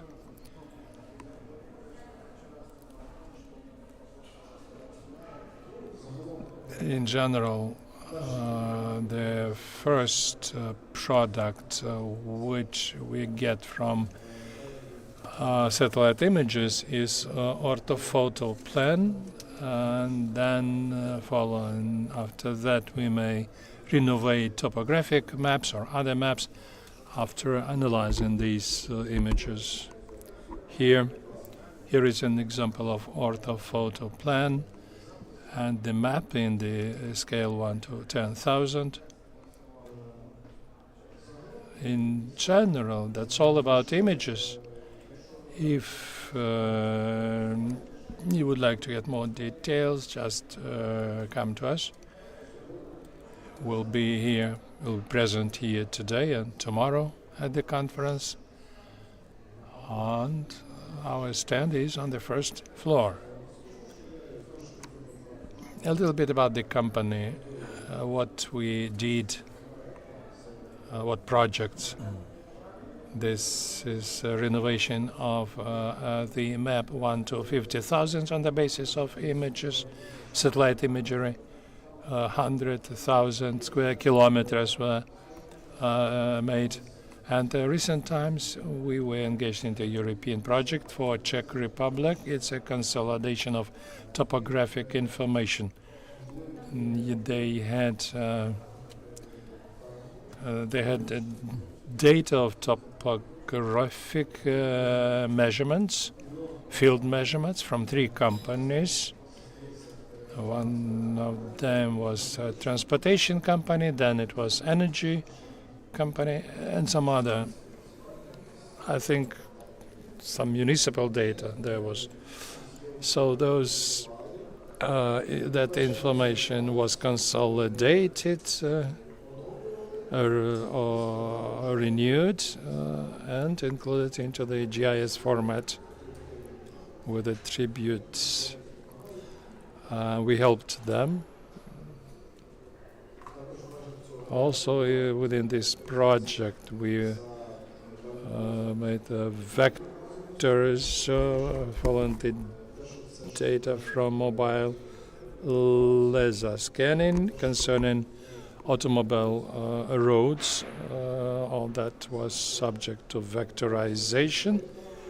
They also got some previous data and using or orientating towards orthophoto plan, street view. In particular, in Czech Republic, they have a powerful portal, Street View, which looks like Google Street View. But I think the data there gets following the state program. So the data from that Street View helped us a lot in our project. Also, we organized conference GSTEC UA, but because of the war, we couldn't get together, but I think that in 2024, maybe we'll manage to do that. So you're welcome as soon as we announce this conference. These are our contact information. You also can find this on the site. Thank you for your attention. If you have questions, welcome to our site.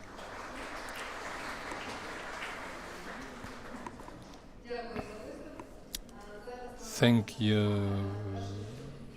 Міністерства захисту довкілля та природних Thank you for the presentation. Now we have the Deputy Minister for Environmental Protection. He's going to talk about the geospatial information and objects of natural reserves. Thank you for inviting me to your conference.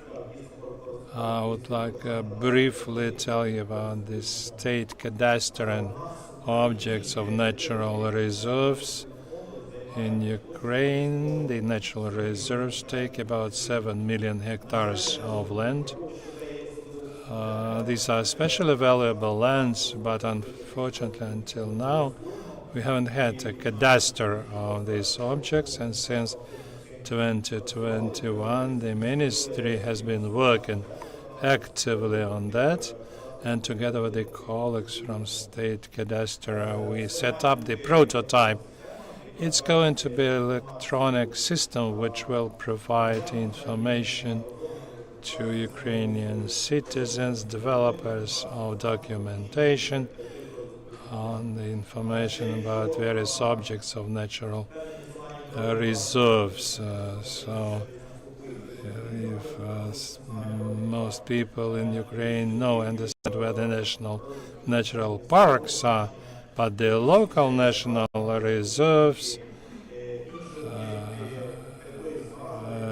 territories of the green network and so on, they are not known to the general public. And when developing land use documentation or urban development, these territories often are ignored, which leads to further the illegal capturing and using them for construction or other purposes, which ruins the biodiversity in Ukraine. Therefore, the work was started on setting up such a cadastre. We scanned the territories, and the prototype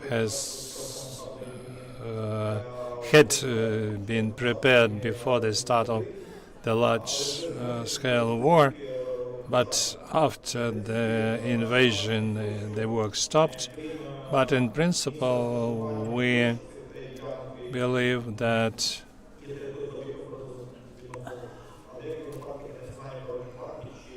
these territories should be used with the relevant limitations, and the owners or users of these land plots should be responsible for keeping safe of these territories. All that conditions should be included into the cadastre of natural reserves, and we have documents which explain why this or that object should be protected. The information should include when this object was set up, by what decision, when the margins or limits of this territory were changed.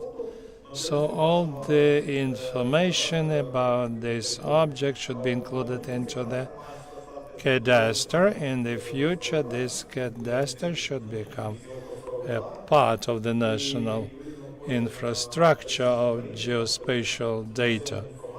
For every citizen of Ukraine be able to use this information in order to plan his or her activities, because many national reserves in Ukraine offer opportunities for active tourism, and all these activities should be clearly explained to people. Also, we are working on implementation of e-tickets so that people be able to buy such e-tickets to visit national reserve, natural reserve. So we have a lot of work, and we thank the State Geocadastre for the support, for good working relations.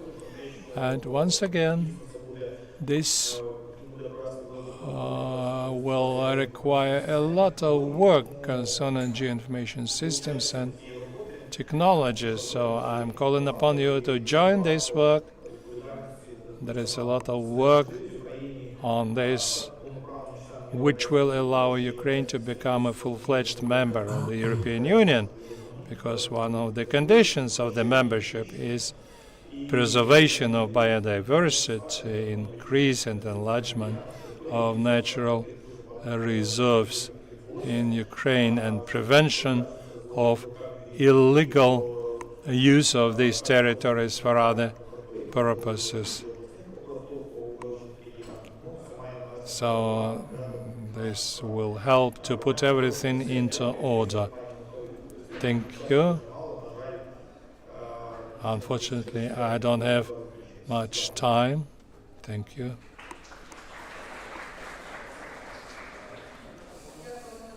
Thank you for the presentation. Dear participants, on this, the presentations of the speakers of the first section completed. If you have questions, you may ask them now. Raise your hand if you have any questions.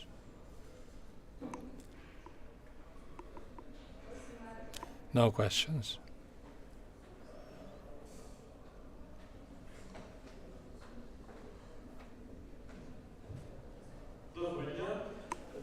A question to Dmytro Makarenko. And before asking the question, I will say that now it's the time which should be used to understand what will be in the future concerning the NSDI. The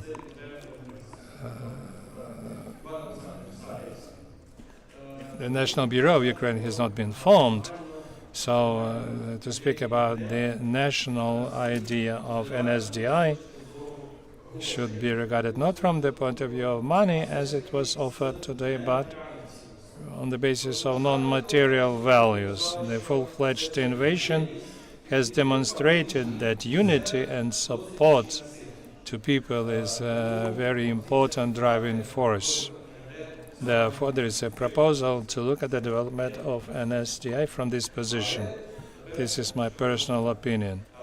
Now about the question. Do you know, or representatives of the State Geocadastre, the situation with the agenda of topographic imagery of the scale 5000?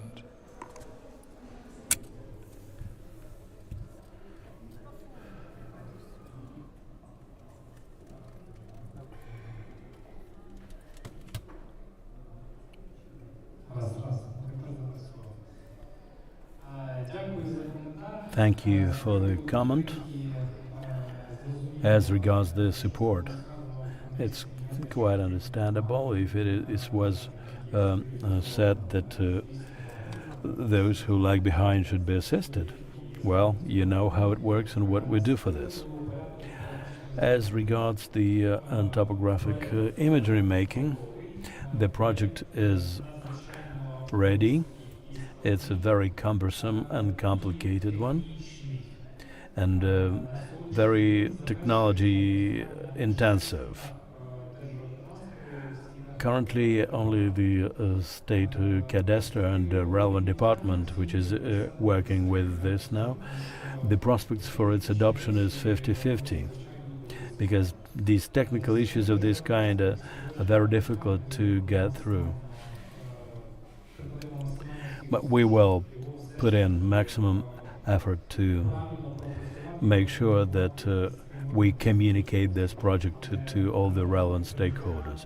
But we cannot guarantee that it's going to be adopted. Thank you. Thank you. With this, we conclude the first panel. Now we'll have a brief break, and at 12 o'clock we have the second section of our discussion. See you there. Thank you.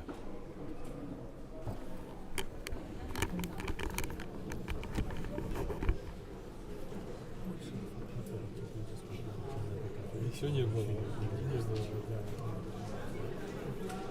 Осталось только один маленький нюанс. Вот хорошо, что нас не слышат вот эти инстанции, которые, потому что они неизбежно перешли на последовательные, потому что когда ты буровишь, он же, помнишь, как первый был, наверное, он что-то слышал, когда ты переводил, первый как бы начал, и он начал делать паузу, ждать, пока ты закончишь.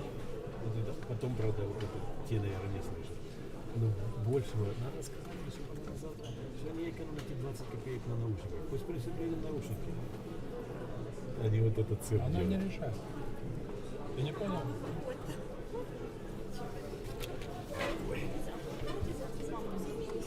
Ну, нема питань. Я просто думаю.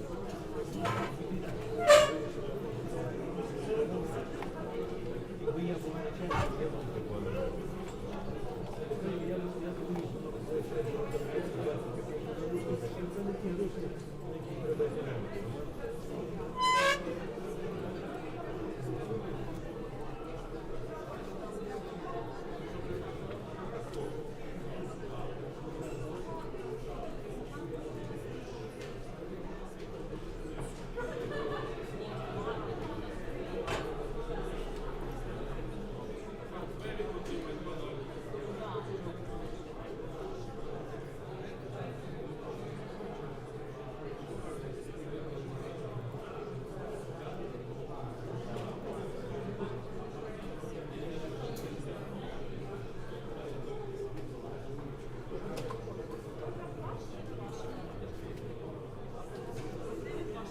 Все равно к 12 надо вернуться.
Мужики.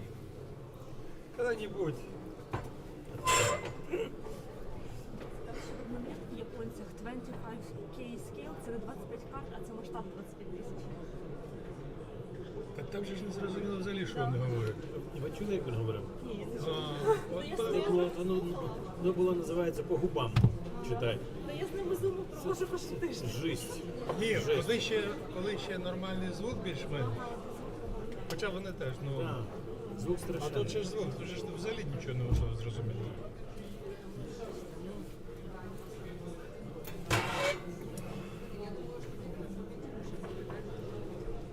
Skills. 25 skills. Scale, ну, я так понимаю, было.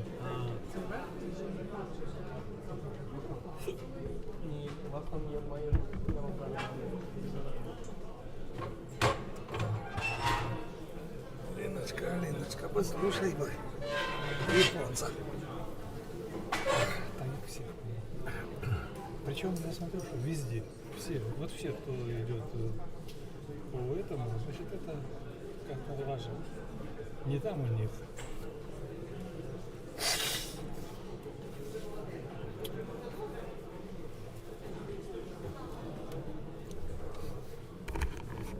А канадец тут говорил.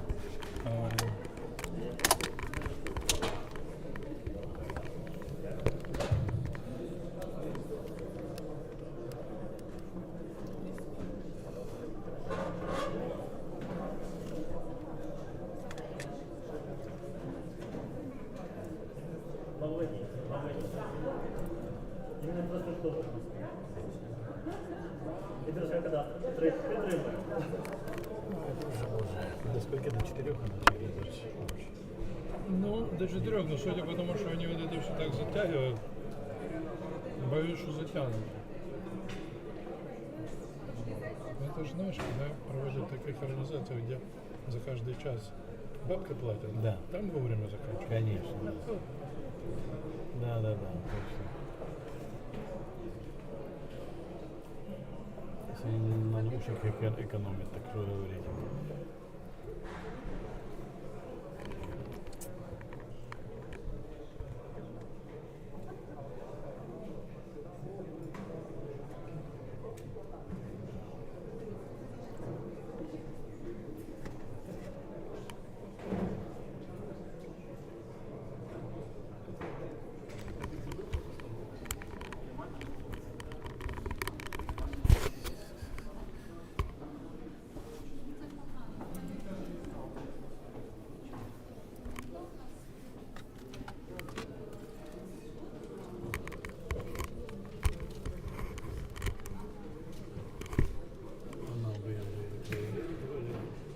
Если честно, конечно. Никто же лучшего не придумал. Да. Понятно.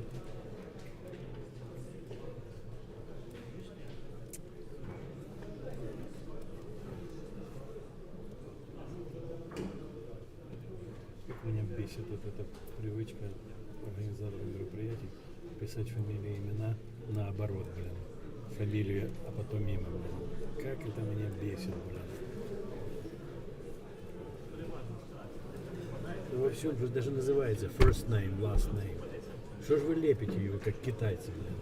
Или у турков, или у кого-то там есть такое, что все наоборот, блин.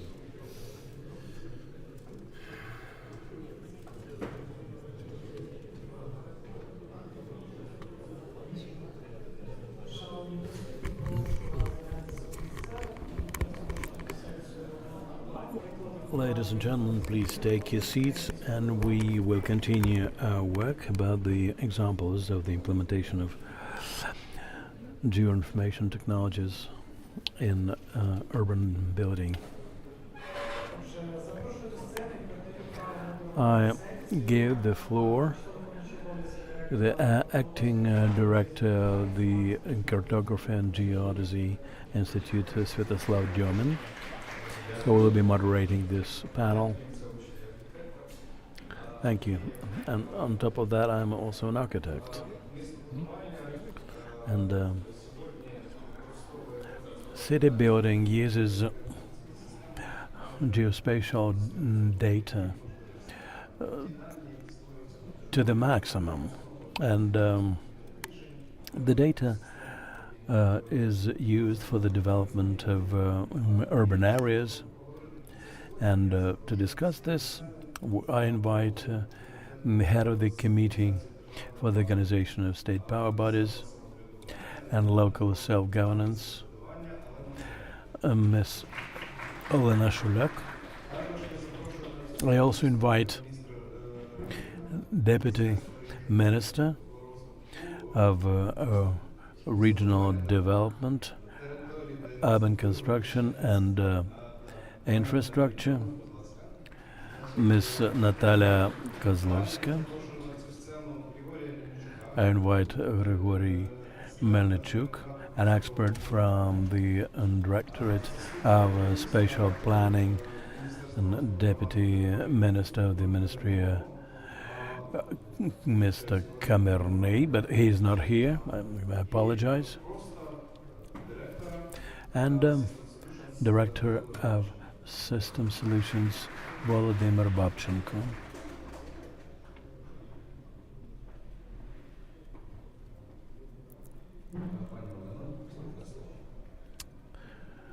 Ms. Shulak, the floor is yours. Good afternoon. Well, the titles of our institutions are very jaw-breaking. Thank you very much for inviting me.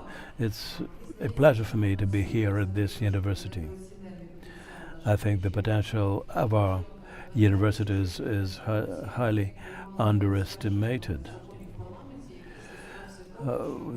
Some time ago, we considered adopting laws in Ukraine to strengthen the capacity of universities so that they would be more actively engaged in technical regulations. They finally adopted parametric method as the main one, and the universities like this one were among the key players. So we would like to encourage our universities to get engaged in all the processes related to recovery of Ukraine.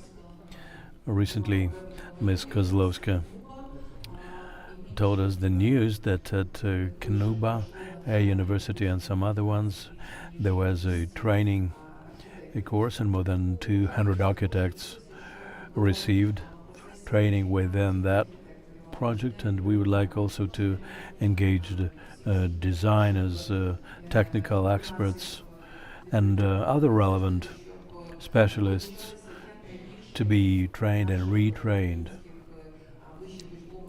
so that as many universities as possible should be engaged. We're going to discuss a very important topic today. I'm not very much an expert in technical issues, but I know in what areas information technologies can help us. You would be aware that now in Ukraine we have a large-scale program of compensation for ruined domicile. 27,000 families have already claimed and received compensation, up to 200,000 hryvnias of compensation. Soon we'll have the generation and operation of special certificates which will help those who lost their homes.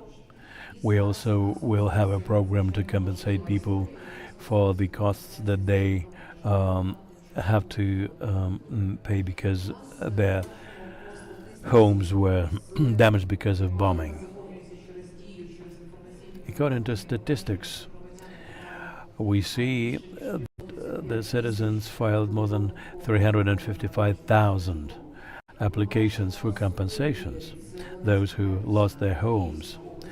Donetsk, Kharkiv and Kyiv Oblast are among the leaders. In Donetsk Oblast, for instance, we see the city of Mariupol. More than 52,000 applications came there from there. Bakhmut, more than 12,000 applications through DIA application. We have other temporarily occupied cities. And for us, it is really important that practical issues, which we're going to discuss today, be actually used for practical purposes, so that the program of compensation be efficient for them on the basis of imagery and analysis of damage and so on, so that we can really actually help the people who need our assistance. Another point I'd like to emphasize. Last year, together with the Ministry of Recovery, we adopted a law on the strategic program of recovery of Ukraine. That document will be used for further technical documents of construction on the basis of demographic, economic, and other factors, the factors related to public services and so on. Without the instruments of gathering geospatial data, we would not be able to elaborate a single efficient recovery program which will be used by Ukraine in the future. So we are planning that the technologies which are available now will be put to good use, and our programs of comprehensive recovery will be successful. City construction cadastre is another important issue. Over the last 10 years or so, we've been talking about urban construction code and cadastre. I'm not sure about the code, but as regards the cadastre, there's every opportunity for us to get it off the ground and to do the preparatory work to make sure that finally this very important strategic process can come to some fruition. And the final point I'd like to emphasize, at our parliamentary committee, there are a lot of heated debates, professional debates about how the general planning scheme should operate in Ukraine. We've lived without it for several years already. We've sent requests to relevant bodies asking them who is using this system, and the answer was that probably no one is using it. Maybe people use some individual pieces of data, but not as a comprehensive document. So we know that the general scheme which we had before is not relevant, but we need an updated one which will include different layers of data which will be used for further decision making. That concerns transportation corridors and natural resources and archaeology, cultural heritage, and other pieces of data which should take into account the state interests. We would like to start this work together with the Lion Ministry, and I understand that we will start it with goal setting and with the general philosophy and ideology of this work, as how this Ukrainian scheme is going to be integrated in the shared European space, because we expect that our accession to the EU will be rapid, just like we rapidly acquired the candidacy status. And I'm sure that by joint efforts, using the potential of the specialists and the academia which we have, people who are very knowledgeable, we will be able to be leaders in the use of technologies which will help us build a new modern Ukraine. Thank you. Anatoly Kimirny has joined us, Deputy Head of the Department of Digitalization of the relevant ministry. I'm giving the floor to Natalia Kozlovska, who is going to tell us about the city urban development cadastre at a state level.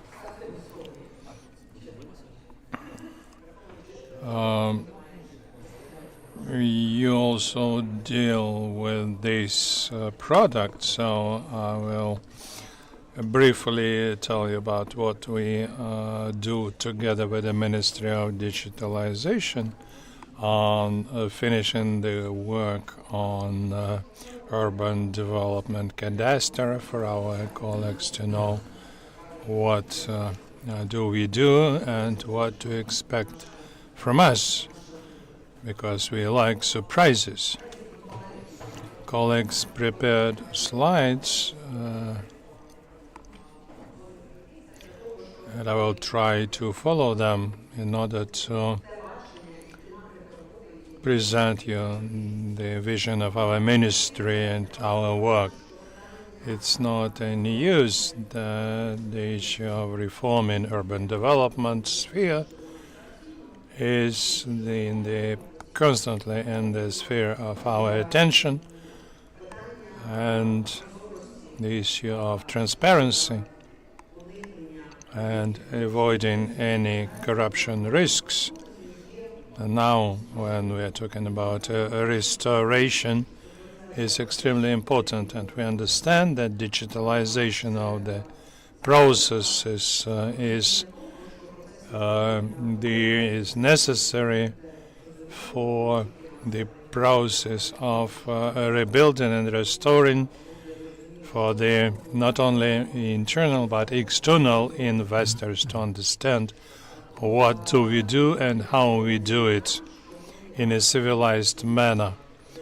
It's not in use that we're working on finishing the development of urban development cadastre, and I hope very much that the drafters will finish this work in a timely manner, and we will understand how to fill the urban development cadastre with relevant documentation.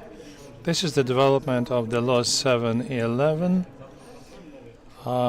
which regulates the land use documentation. It's of different quality and format and content nowadays, so this will help us to understand our vision on the quality restoration and renewal. First, why do we do this? We all understand that this reduces corruption risks, provides transparent decision-making, well-grounded analysis, increase of the quality of life of population, and raising investment attractiveness. And what we are talking about all the time is the transparency of the rebuilding processes.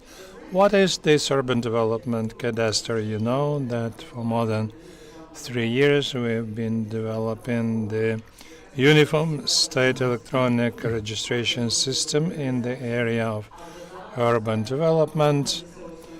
And already now the local self-governments and developers understand, and without it it's almost impossible to work. So 3 years, and the vision of the economic agents and the contractors has changed. So I'm sure that the single electronic system of the urban development as a component of the urban development cadastre will continue developing, and for this cadastre to function properly it will consist of some more components. Together with the Ministry of Digitalization, we work on setting up the single state electronic system of addresses. And in some cases, the development of the system was chaotic. That's why we understand very well that we need to provide for putting into order data on addresses of property, immovable property. So the single approach to the state urban development cadastre, single state register of addresses, and also of the immovable property. All this is aimed at simplifying and streamlining decision making. Another component is the single state register of buildings and structures. Again, the aim is to put into order the list of the objects of property. These processes have already been started as a legal functioning of these systems and technical implementation. It's not just names. This is, or titles. This is the process which has a very big content, and another important thing is the single state register of administrative and territorial units, this which exists in a specific manner, but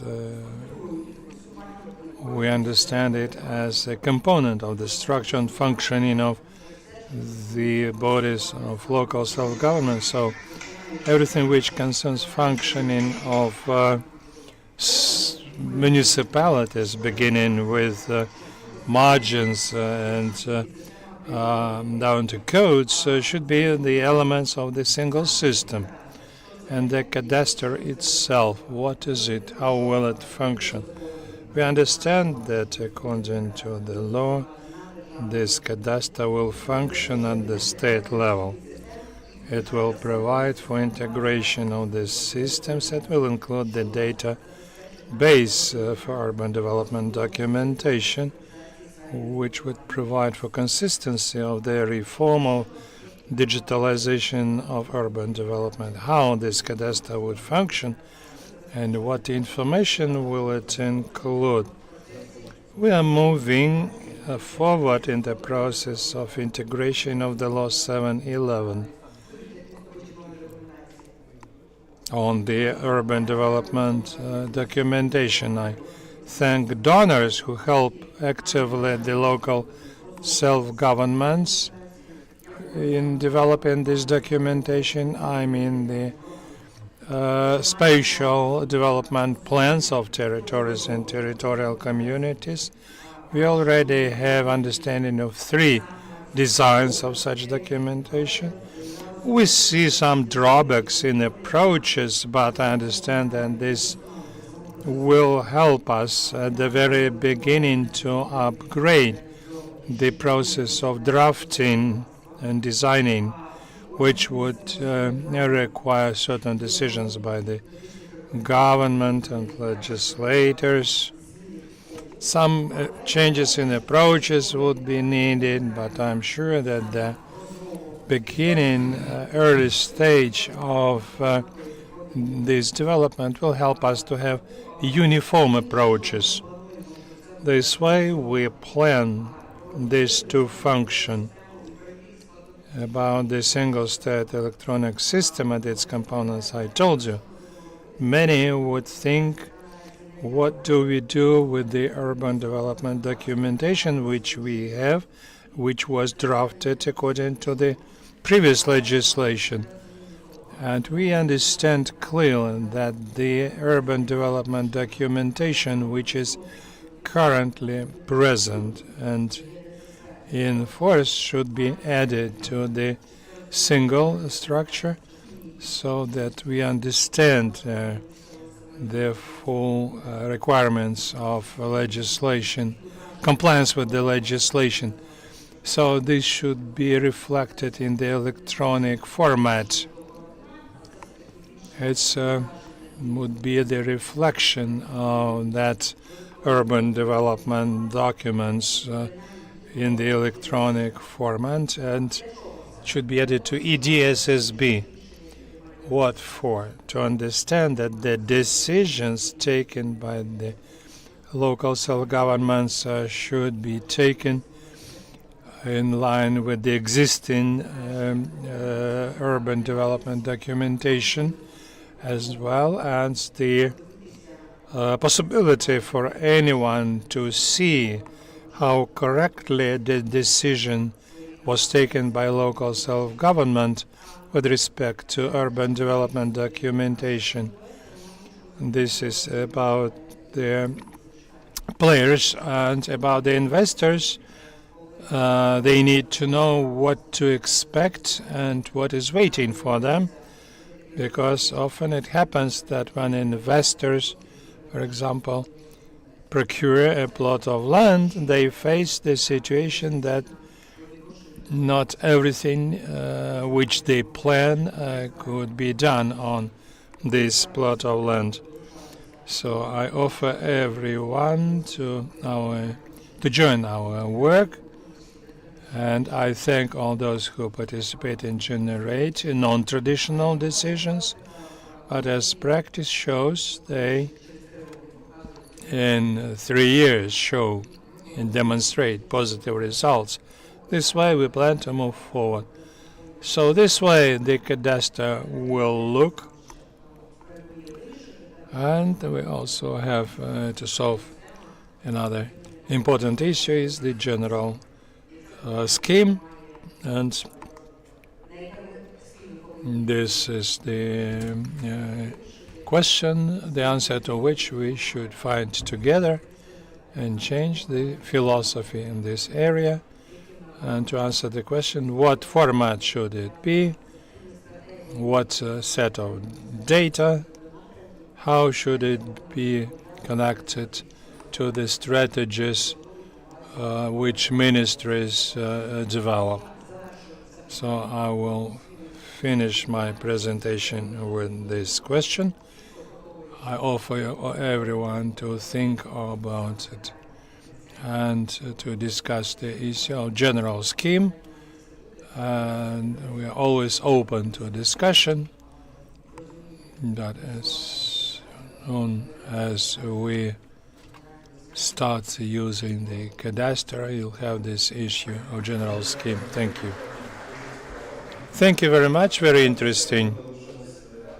Yes, we will engage into the scheme, all those who are present here.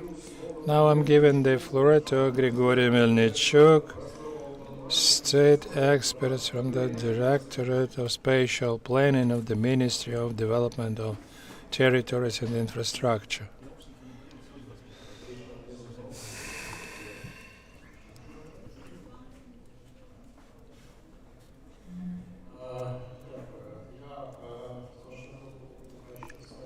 With your permission, I will tell you like this. So, as previous speakers said, at the moment we are going through substantial changes in the format of urban development documentation.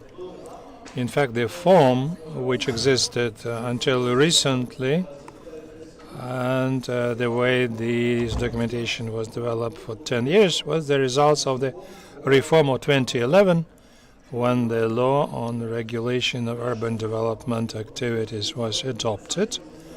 There were many changes, but the system existed for quite a long time. But it didn't meet completely those challenges and tasks which were caused by a number of process of reforms, decentralization, digitalization, combating corruption, improving the quality of life. So, as a result, the law 711 was adopted, which consists of 4 major components about documentation. First, implementation of comprehensive plans for communities, digitalization through geospatial data. It's not just the vector drawings, but geodata. Integration into the system of land management, and often the functional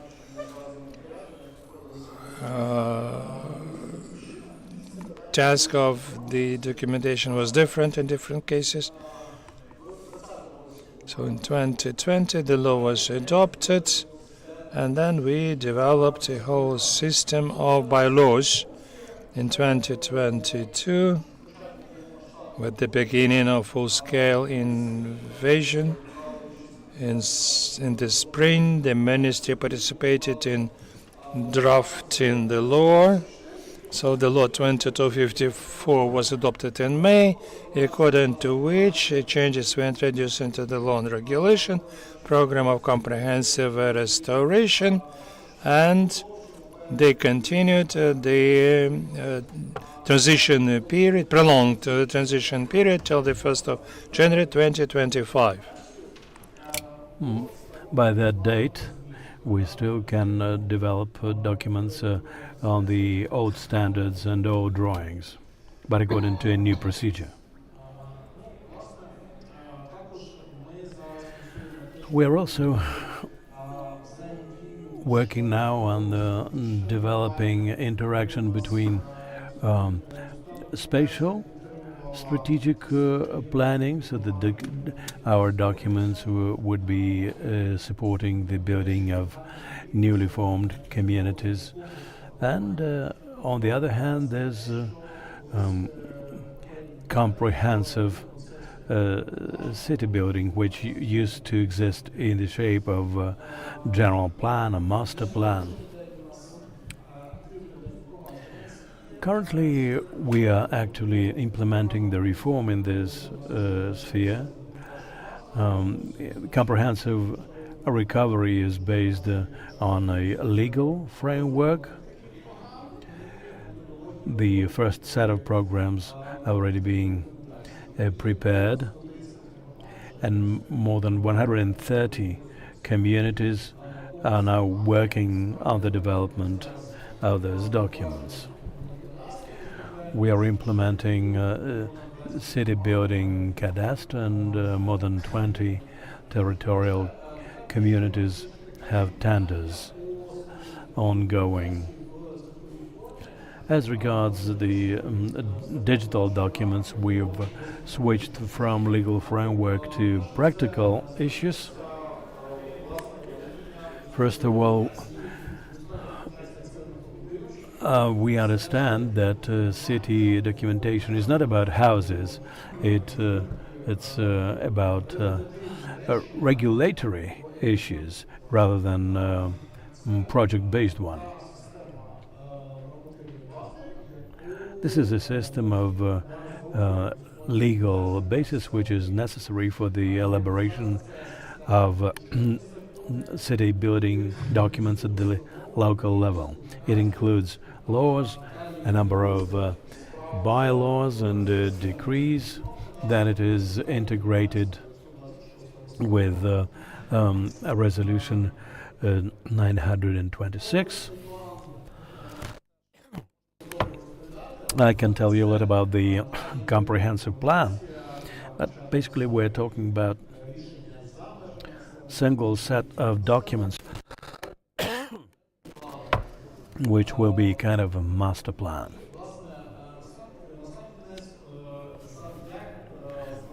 And finally, how will the drafting of these documents, what will it look like? Very important here is to have a single register of buildings and administrative and territorial units. We're working now with many other stakeholders to align our databases so that the drafters of documents would have as much data of geospatial character as possible.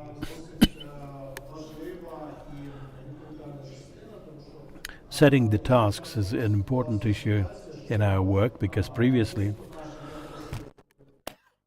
the cities wanted to develop a master plan, but they didn't know what should be included in there. And then the developers would create something and it looked like general plan exists, but it does not promote the development of the city. Therefore, there are very rigid requirements for the stakeholders at this stage of the formation of tasks. It can be a concept of spatial development or the procedure of forming the tasks through strategic sessions. And basically, scores of communities have already gone through this procedure, and this impacts the quality of documents a lot. The third phase is the formation of digital city building model. This is a current state combined with geospatial data, and many things which existed for decades among the construction norms and rules have been digitalized and become comprehensive in their nature, because when we speak about the spatial planning, micro districts, street and linear and the hub structure of streets, we can have it all in a comprehensive shape and to work with data comprehensively. The final point is the formation of project solutions with the help of a digital model of the current state. We can monitor and follow the adherence to construction norms and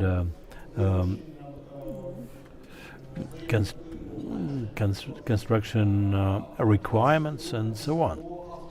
So basically we are moving towards making the processes of document drafting totally automated. And we link the city documentation with the further future programs of social and economic development. In Resolution 926, there's a list of solutions which should be laid down in the basis for future social and economic development plan. Thank you very much. And I give the floor to Anatoly Kamerny, Deputy Head of the Department of Digitalization from the Ministry of Territorial Development.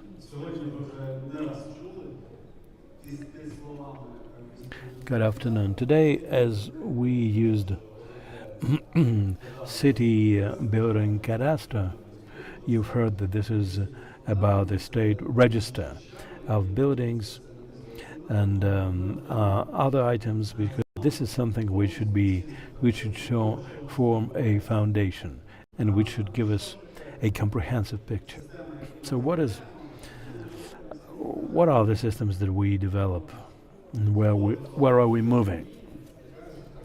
Well, everyone in the country deals with addresses, ranging from using geo navigators in your cars to calling some emergency first responders. If we speak about Kyiv, it's more or less straightforward, but if we go to the countryside outside of Kyiv, you will see that the problems might arise in that field. Now our ministry wants to establish order in this area, and we're going to have a single register of addresses. The spheres of use and applications are shown in this screen. It all ranges from an individual citizen to businesses of delivery to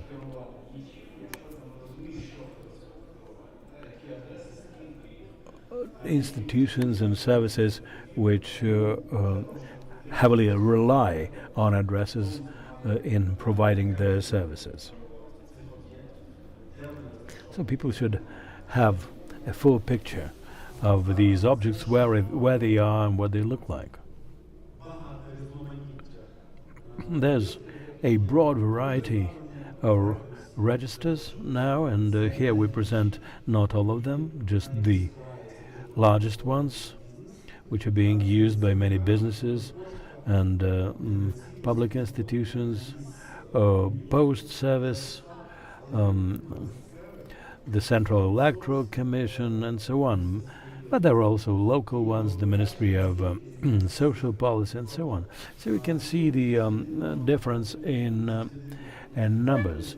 And the absence of a single register always begets problems, and people will have serious issues in finding the right place on the basis of addresses that they use from the registers, especially as now streets are being renamed as part of the drive for decommunization. New streets appear, new names occur, so we should need a single register of addresses so that people would be able to unmistakably find what they need. All this should be done on the basis of reliable data. So the problem is there, of course. There are lots of fraud related to that, or just difficulties in getting to one place or another, be it a fire service or other first responders who need to find a place quickly, sometimes bump into this problem. But we need to make sure that first responders reach the right place quickly. And the development of a single register should finally resolve that issue. Obviously, there's no doubt that all this is very needed.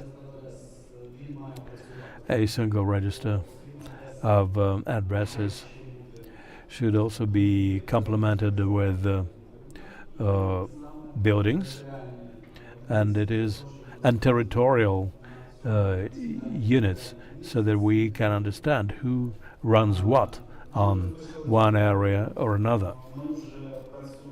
We've already started doing that, and we are already cooperating with all the previously enumerated stakeholders in order to set up a single register of addresses. The work is going on. I will tell you how. A couple of words about the register of buildings and edifices. There should be a clear understanding of what is there. This is kind of a digital twin which should exist on each of the buildings, so that we would be able to have the clear picture at the level of the ministry, at the level of Ukraine in general. And this will give us an idea where to move further. The register of buildings should include not just physical properties, but their certificates as well, and certificates of state. And only when we know in what state or condition this building is, only then will we be able to take decisions about modernization, upgrade, building changes, and so on.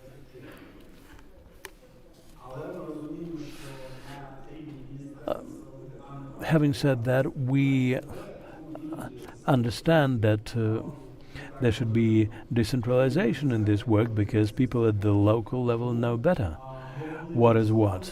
So the main players in this process are bodies of local self-governance that make decisions and introduce new or changed addresses, entering them into the single register, and then all the other bodies of power at all other local levels would be able to get access to that data and to make necessary adjustments and corrections in their files, being sure that the information provided at the local level is trustworthy and accurate.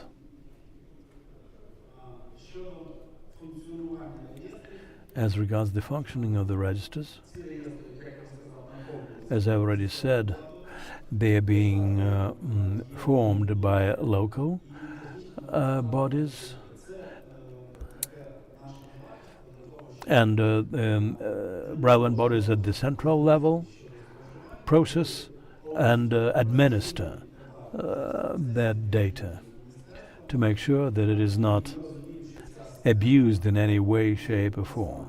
We understand that this system will be very much protected from fraud or abuse, because there will be no human factor. There will be no one person who's in charge of all that. There will be technical administrator who gives rights and access to the register with all the necessary precautions.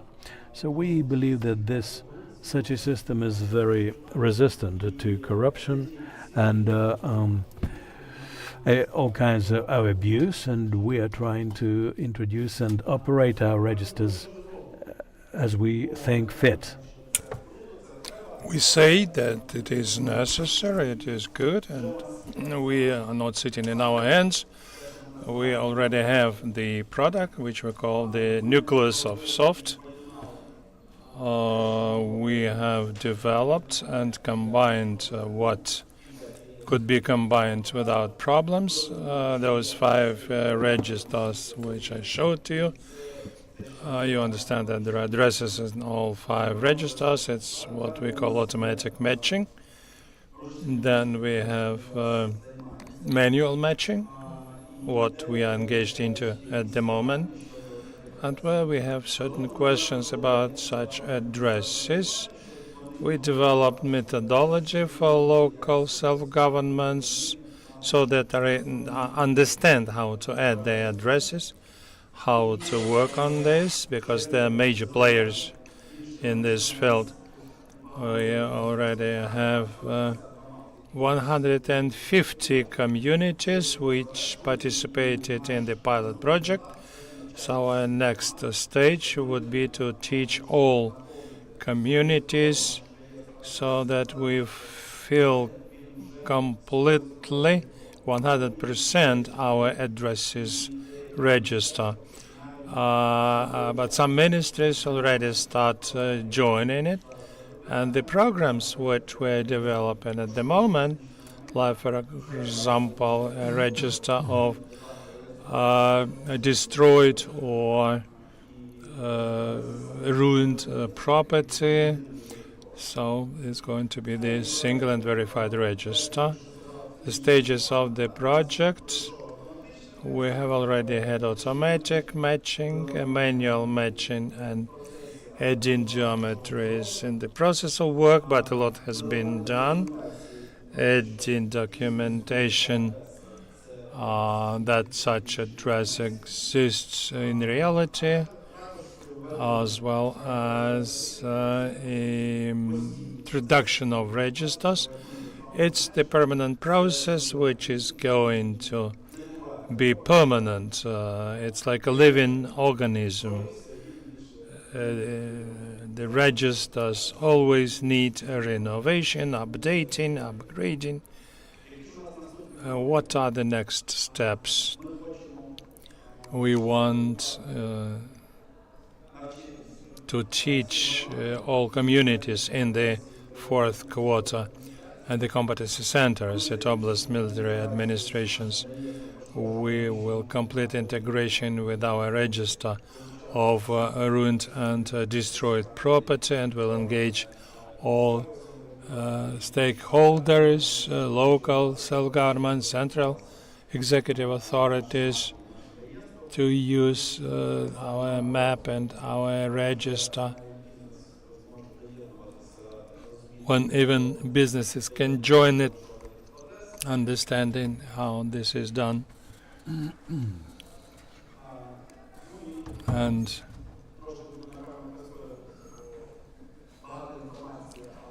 I still have a lot of information, but tight time. Since October, we produced opportunity to issue test mapping, and I would like the ministries and the central executive authorities to engage actively, because this is a good thing to avoid mistakes, because everybody builds his systems on the assumption that the addresses are correct, but sometimes some register may lag behind the changes in real situations. So the only way to check, to verify that everything is okay, is to connect our nucleus and build your systems as it properly. This is about the register of buildings and structures. These are technical characteristics, energy efficiency, facades with visualization. So we get the digital twin of our buildings which we have. And when we look at this picture, we'll be able to say what do we need, where we need to upgrade energy efficiency, where we may use more effectively this or that building. When we see the difference between the cost of use of this or that building. So after that, we'll be able to say that we are entering the new level of management and can move further. And conclusion, a couple of words about the results of implementation. The single state register of addresses and register of buildings and structures will be the part of our ADSSB. It's getting bigger and more powerful and provides complete and correct information about addresses, simplifying and streamlining of providing services. This will be the result of this implementation. You would not need to check to verify whether changes were happened or not. Consolidated information on the characteristics of the immovable property. So the information, the data is included from all stakeholders, which will put everyone into equal conditions, allowed to work properly, and provide quality services. So if you have any questions, I will be happy to answer them. Thank you. Thank you. And I would like to give the floor to Krzysztof Bakula, Chair of Warsaw Unit of Geodesics and Cartography, Deputy Dean of the faculty in Warsaw University, who will tell us about inventorization of buildings with the help of UAVs and intelligence, artificial intelligence. Someone confirm that you can hear me?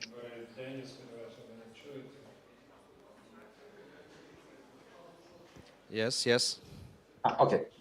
It's nice to be a part of your hybrid conference. Thank you very much for the invitation. I would like to present the work which is part of the scientific project conducted in Warsaw University of Technology. I represent Faculty of Geodesy and Cartography and also the company name SkySnap. So in the following 10 minutes, I want to present the inventory of the building using UAV and artificial intelligence. The aim of this project was to develop the service, a kind of geoportal which can allow for the inventory and assessment of technical condition of the property. So the task was to use efficiently UAV data and the achievements from artificial intelligence. In dense urban areas, the problem is that collecting the data effectively using traditional ways is quite limited. Due to the fact that the space is limited, that setting of buildings are in favorable configuration, and sometimes we have a problem with DNSS signal. So these are so unmanned aerial vehicles are the answer which can be the replacement for special machines that can allow us to collect images or collect surveying data from higher altitude. Дані спостереження з високої з великої висоти. First task from our side was to set the methodology of flying. So in entire project, we collected images from UAVs from many buildings. This is one example of collecting data sets. As you can see, we have done a photogrammetric adjustment, and the results were very satisfying. They were in accuracy less than 1 centimeter. So in the table on bottom right hand, you see the results of residuals for ground control points and for checkpoints. Those images were collected with the DJI platform with P1 camera, so quite advanced parametrics hardware. The second task was to process the methodology of processing the data. In the first idea, we thought that ortho images will be perfect for this. However, in those two ortho images, you can see a fragment of vegetation visible, and also you can notice the infrastructure facilities on the first floor and the obscured areas under the roofing here. So there are also limitations of automatic processing for UAV data. It was a reason why we decided to base our GeoPortal on three-dimensional model. If we collect the data, photogrammetry can provide us a 3D mesh model. Having this model allowed us to navigate and to select the images which can show the fragment of building. And finally, we manage the property using both 3D model and images. Every place in the building or place on the facade can be looked up using many images taken with overlap, which is standard way to collect data in photogrammetric methods. Збирання даних такого типу. When we analyze how to fly, we try to recognize what overlaps should be taken. And in this figures, you see 4 variants. When we took 80 by 80 overlap, and we filtered every second photo in a row, or filtered every second row. And finally, when we took only 25% of the data, so every second row and every second photo in single row. We noticed that it's not necessary to use all images, and still the point cloud generated from images can be satisfying.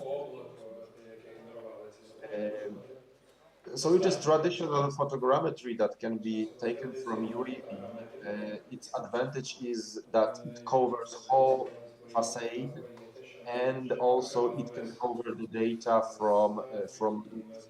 The biggest challenge for us was to use those data, to use images and the meshes. So we decided to use neural network to detect classes. And we tested few neural networks because there are many architectures of the network.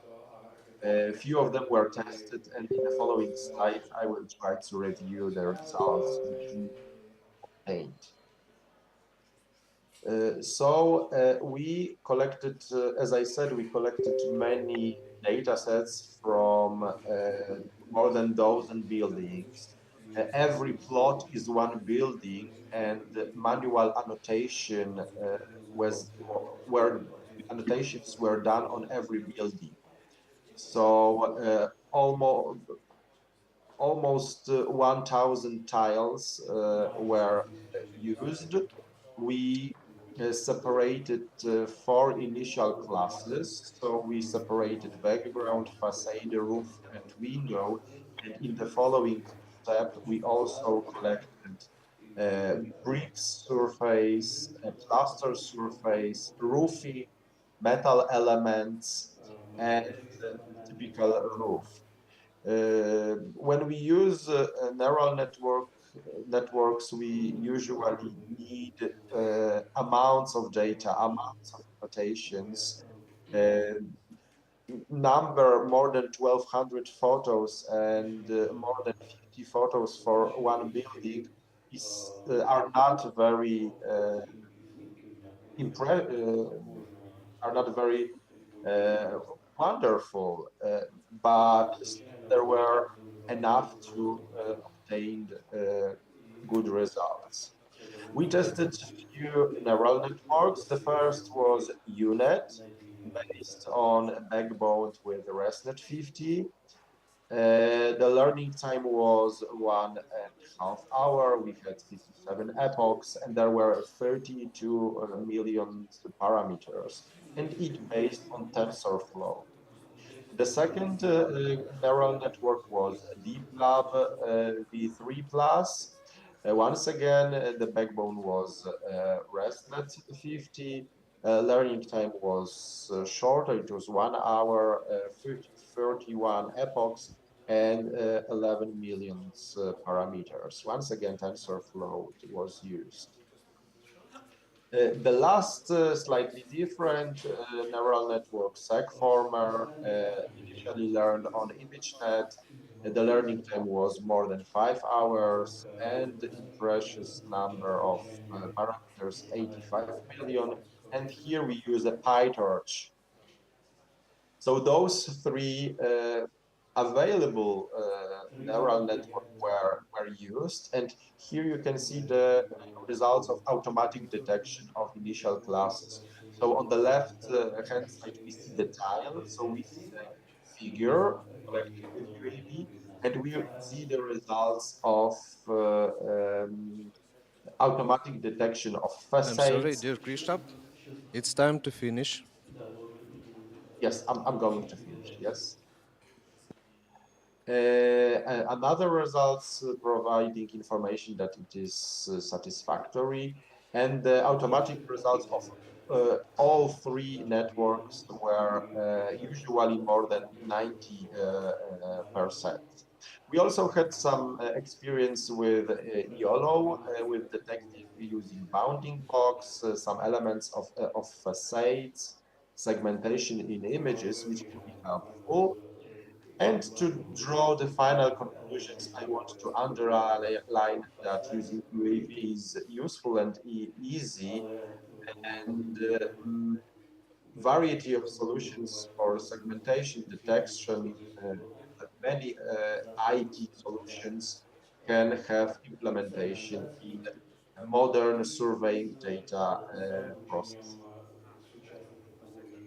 The results were funded by National Center for Research and Development, and thank you for your attention.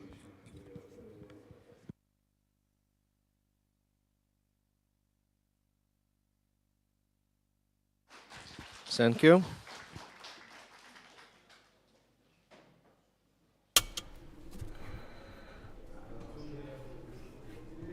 Thank you, Christoph, and I would like to give the floor to Ivers Bergman, is head of the Department of Remote Sensing of the Agency of Spatial Information, Latvia, who will be talking about the development of 3D model of the city of Riga.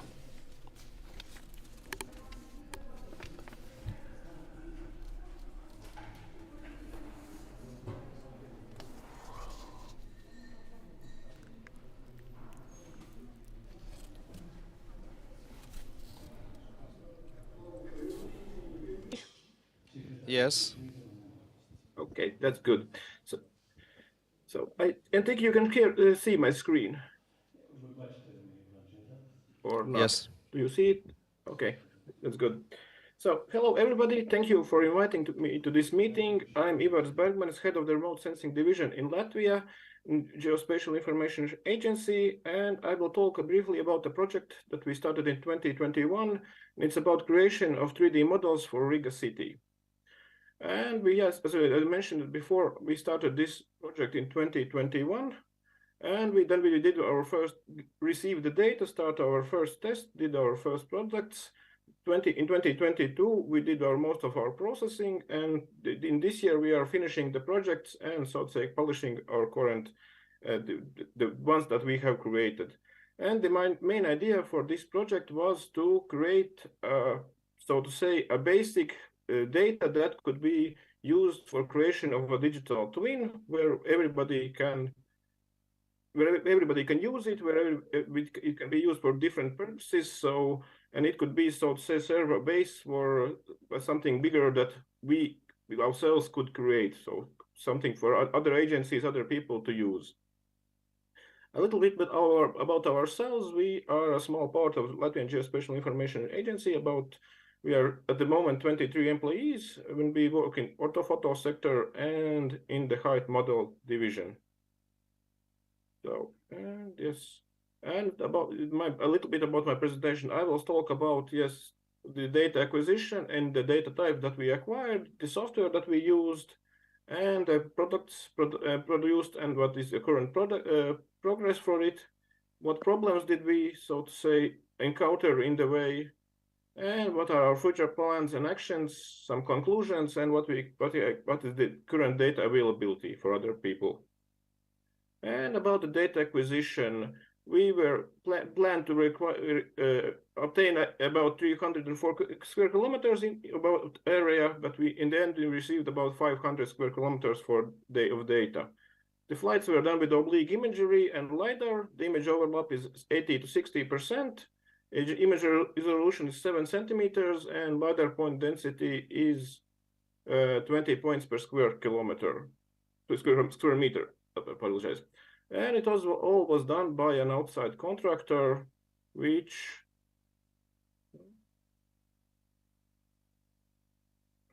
okay. Sorry, nobody is seeing it. I just noticed.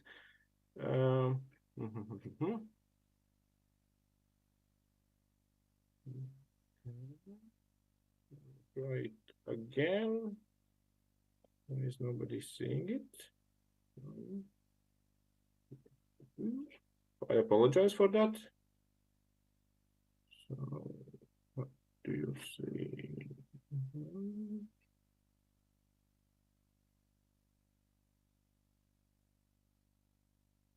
You don't see it.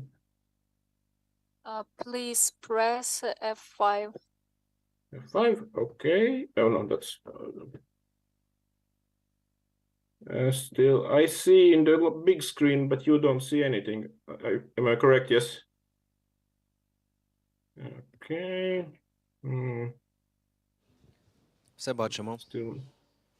It's okay. We see everything. It's okay. You see? Okay. I'm just looking at the smaller screen and I don't see that you are seeing something. So you need, now you see the big title, yes? Or not? Are the slides moving? we can see, sorry, Ivars, we can see No, it's little okay. It's all okay. slides on the It's okay, yes. On the left. Okay. Can you press I can A5? continue if everything's okay. Okay. So it was done by an outside contractor. It's MGP Aero.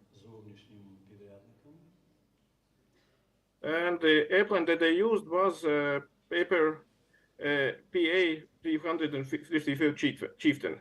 And the date was acquisition was done at about 920 meters altitude. And the date acquisition was between the 2nd of May and the 12th of May, in about 4 days. And about the imagery, it was done with five-phase Extreme 100 cameras. The oblique imagery was done with 70mm cameras, and the nadir was done with 50mm cameras. And in the end, we got around 80,000 images. The LiDAR data was done with an Regal LMS VQ 700 III scanner, and the final point density was around 40 points per square meter. The vertical accuracy was about 5.5 centimeters, and the horizontal accuracy was 22.2 centimeters. And in the end, yes, the program that we used for this data processing, we used a Trimble suite for the meshing and the orthophoto production, and TerraSolid solutions with Bentley PowerDraft for LiDAR point automatic and manual classification and creation of Load 2 models.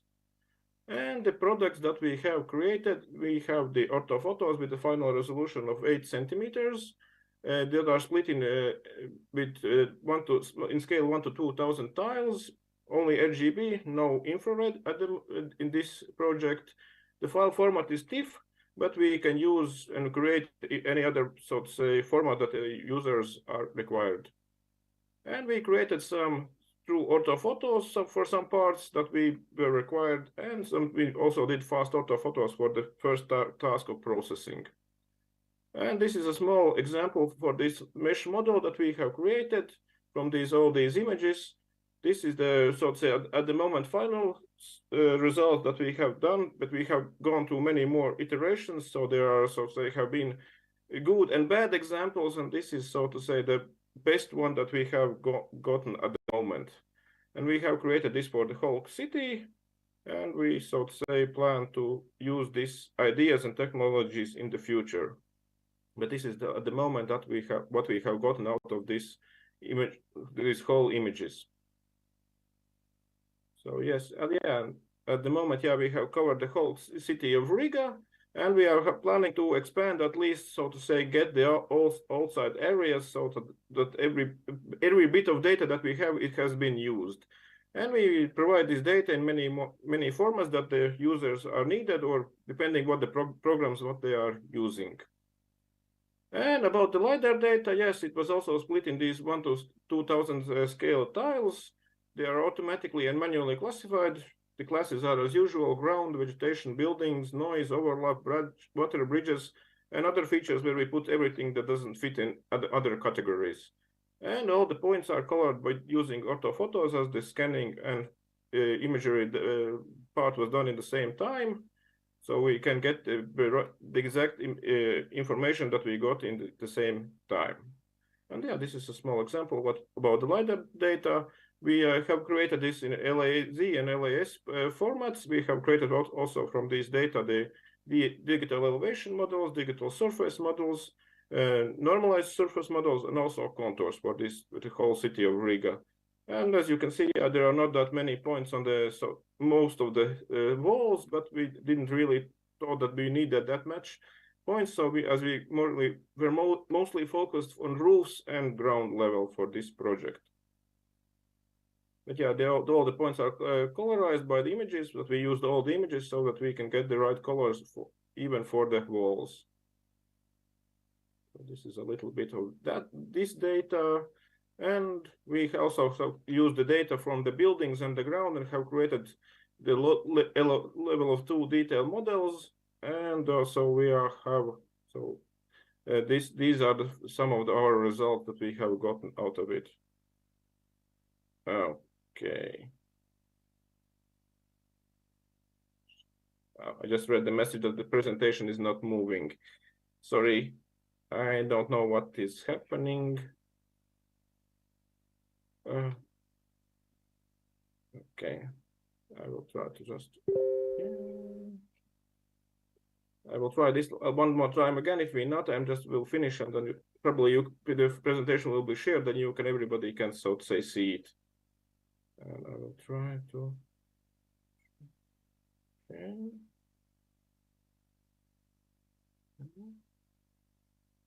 What do we see? Okay, you see the slide with the building, so, but it's not. Oh, it's trying to move. Okay, the video is not moving. Okay, we'll try to jump. Well, so we have created the buildings for the whole city in many formats that people can use and access if they need it to. So, and yes, a little bit about the problems that, yeah, the main problem was it was quite a lot of data, with slow data loading and processing times.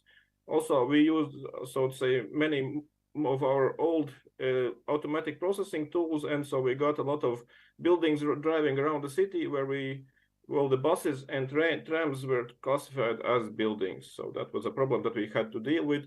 Also, yeah, we tried to get as many points on the buildings, and in the end, we got a lot of trees also classified as buildings so a lot of manual work will fix that.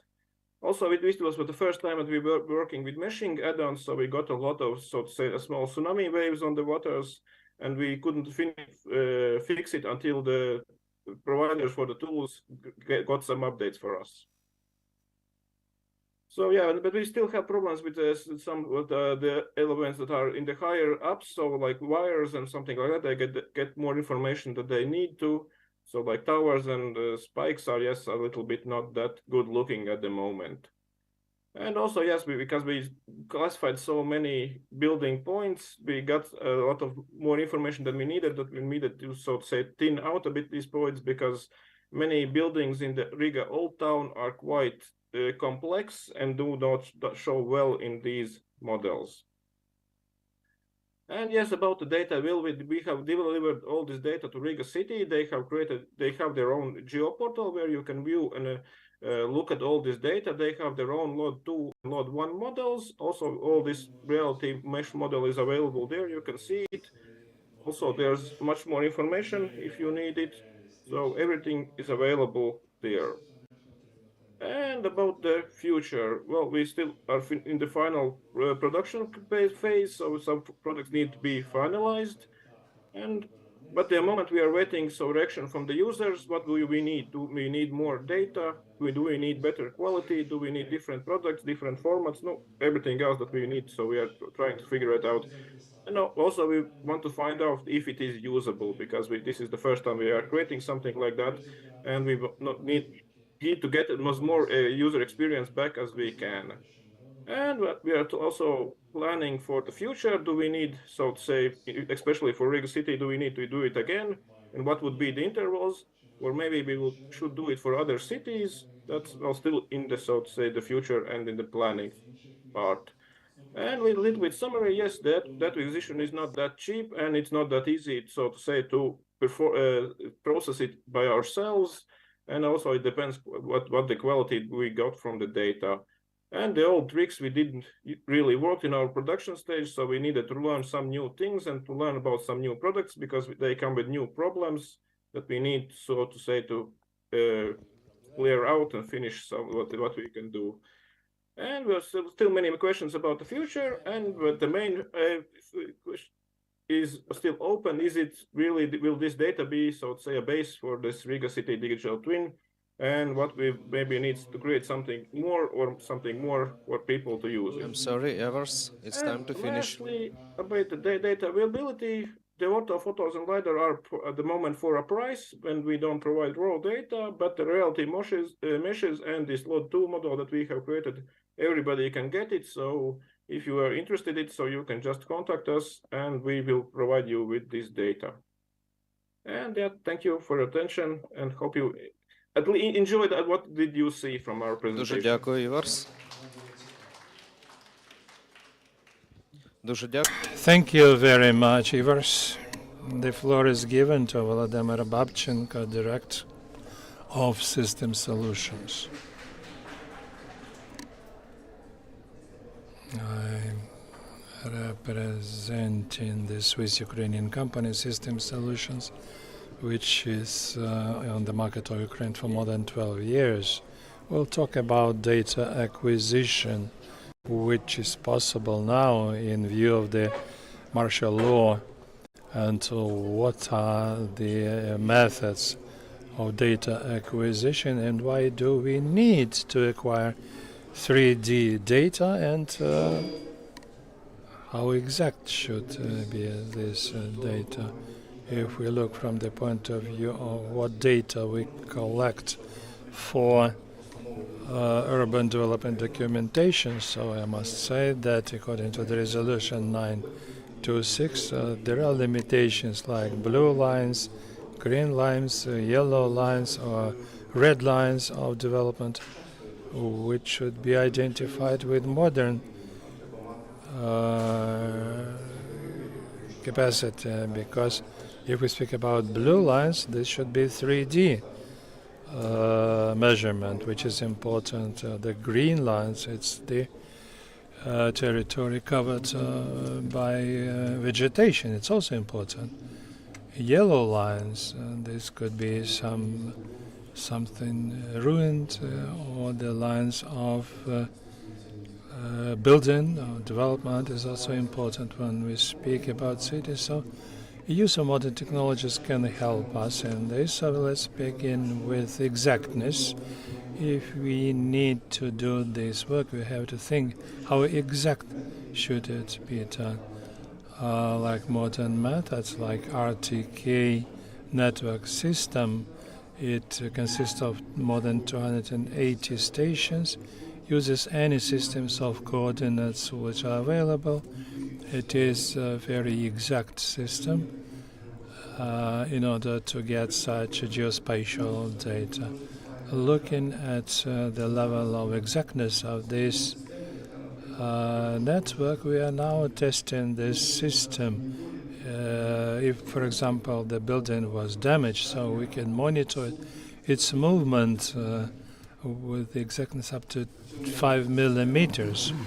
And this system is installed on the roof, and then later you may, in the remote mode, identify the movements of this partially damaged building. Now I will tell you how to get quickly the data which may be later used for urban development documentation. I mean laser scanning. It also could be acquired in the automatic mode, but our current situation, the work was like this was done 6 years ago, before the war. A lot of work was done with this equipment, which is also is present at this conference. You may see it. It is really operational, and the use of this technology is very interesting because, first of all, it helps, it speeds up the works. If you need to scan facades of buildings on the street, so the speed could be from 40 to 80 kilometers per hour, and after that we may get data which later could be used for filling our geospatial database. Here you can see what a person sitting in the car can see. This system functions independently of the car itself, and after the field work has been completed and balanced using the network of land stations, we may get a cloud of dots, and later this cloud of dots could be brought to into the system of coordinates, and this way we may get the data which we need for designing.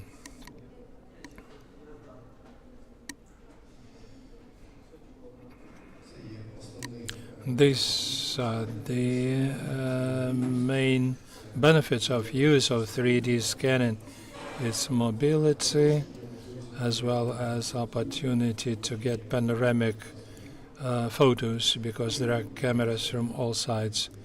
This is a town of Irpin before the war, and you may see what trees over there if you do it from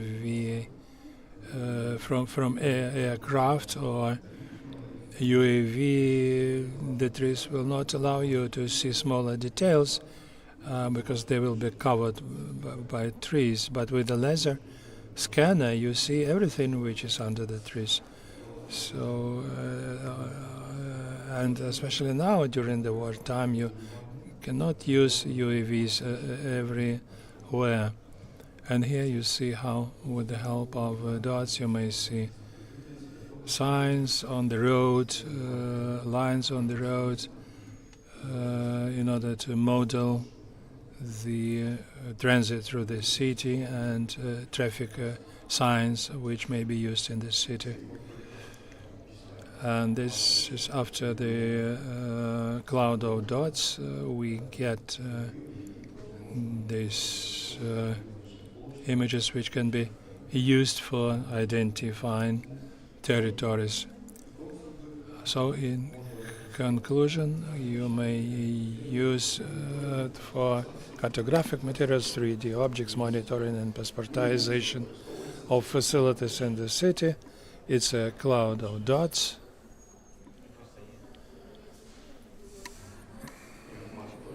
Cloud of dots. This is, for instance, Moscow Avenue in Kharkiv. Then the layers are worked out, and these layers are put one on another, and this way you build the geoinformation system, which then gets attributive data on the objects which you can see over there. And all this could be done without leaving your office. And you can get it very quickly nowadays.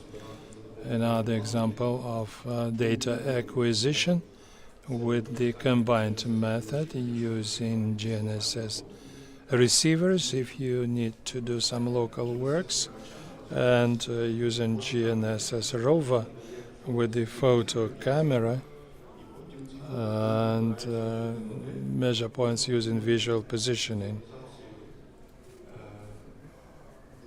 You may get a 3D model and then do the work which you need. Images are processed immediately after capture, and you can. These are the new methods which can be applied now, and they are not very expensive. And that's it. Thank you, Volodymyr. And I would like to add that now discussions around the quality of urban development documentation is an interesting solution offered by System Solutions using the camera on the car. And the problem of different quality characteristics is raised. So any urban development should be based on at the moment based on the plan of red lines. And in my opinion, this is that scheme which should be presented with the best possible exactness, because this may lead to various property conflicts and so on. So, in my opinion, this is a very good thing from the point of view of money efficiency and how to quickly create the foundation for red lines in the urban development documentation.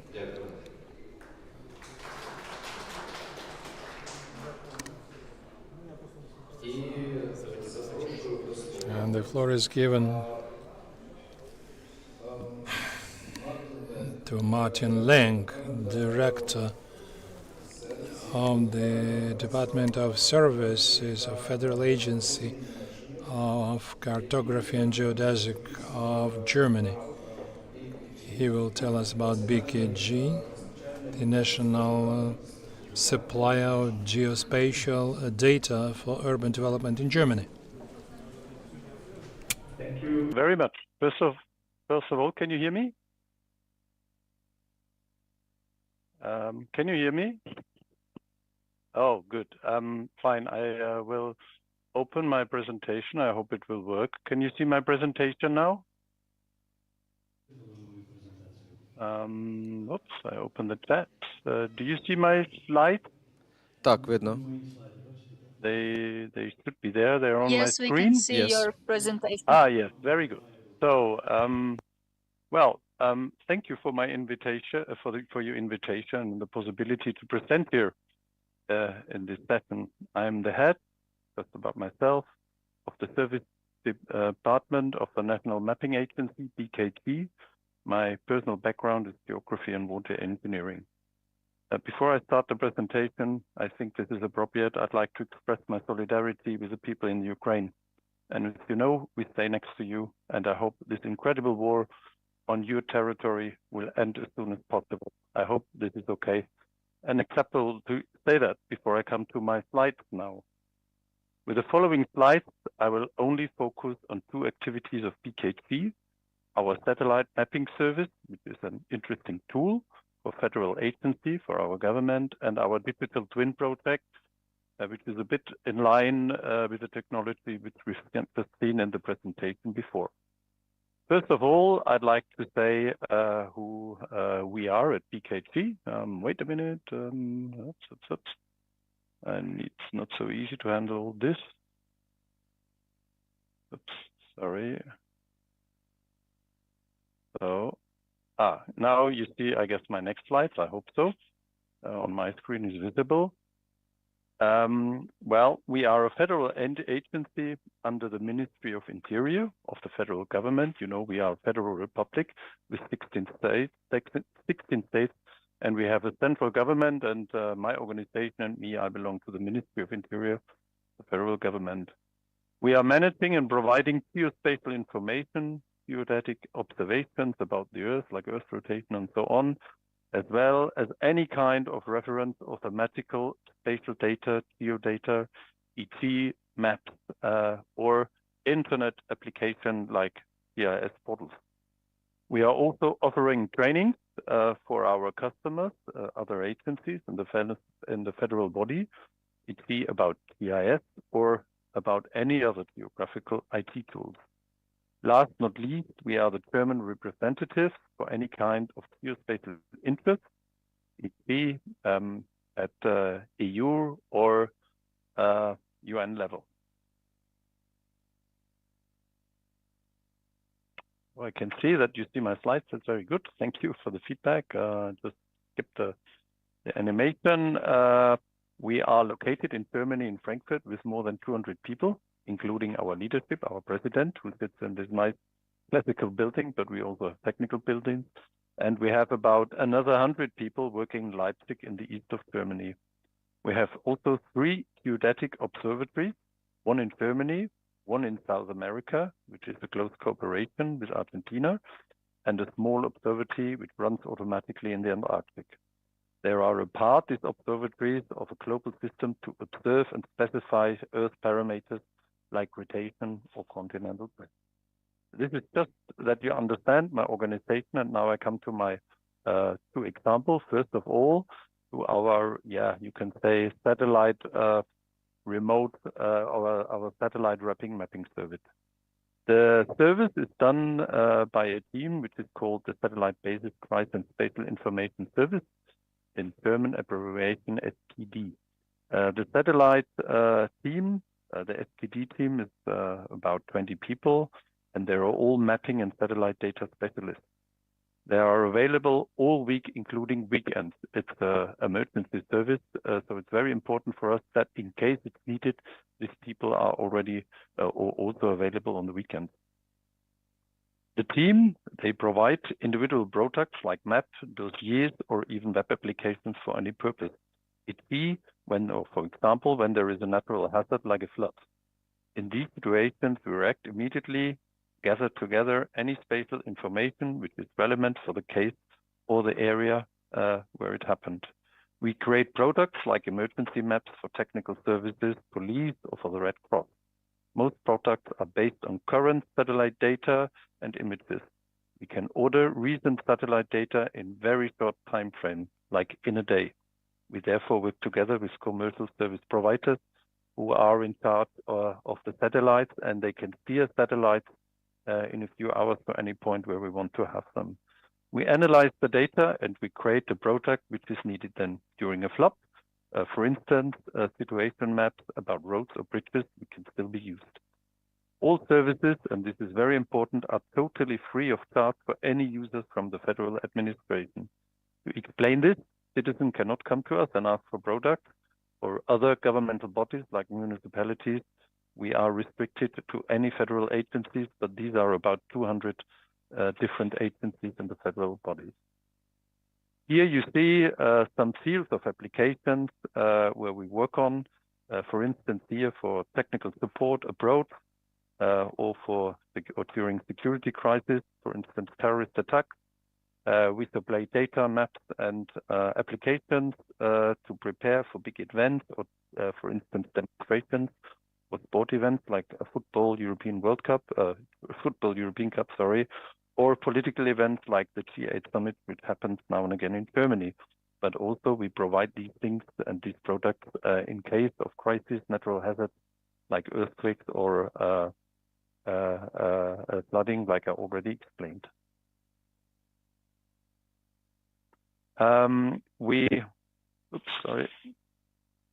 We are using different data. So far, I explained that we mainly use remote sensing data, but we also use data coming from the statistics or from infrastructure, like roads or electricity, or very important sensor data, real-time data. Here, for instance, you see measurements from rivers. These are current levels, and in case of flooding, you can imagine these green dots, they turn into red zones, and we can tend to identify then from one moment to the other where flooding crises are coming.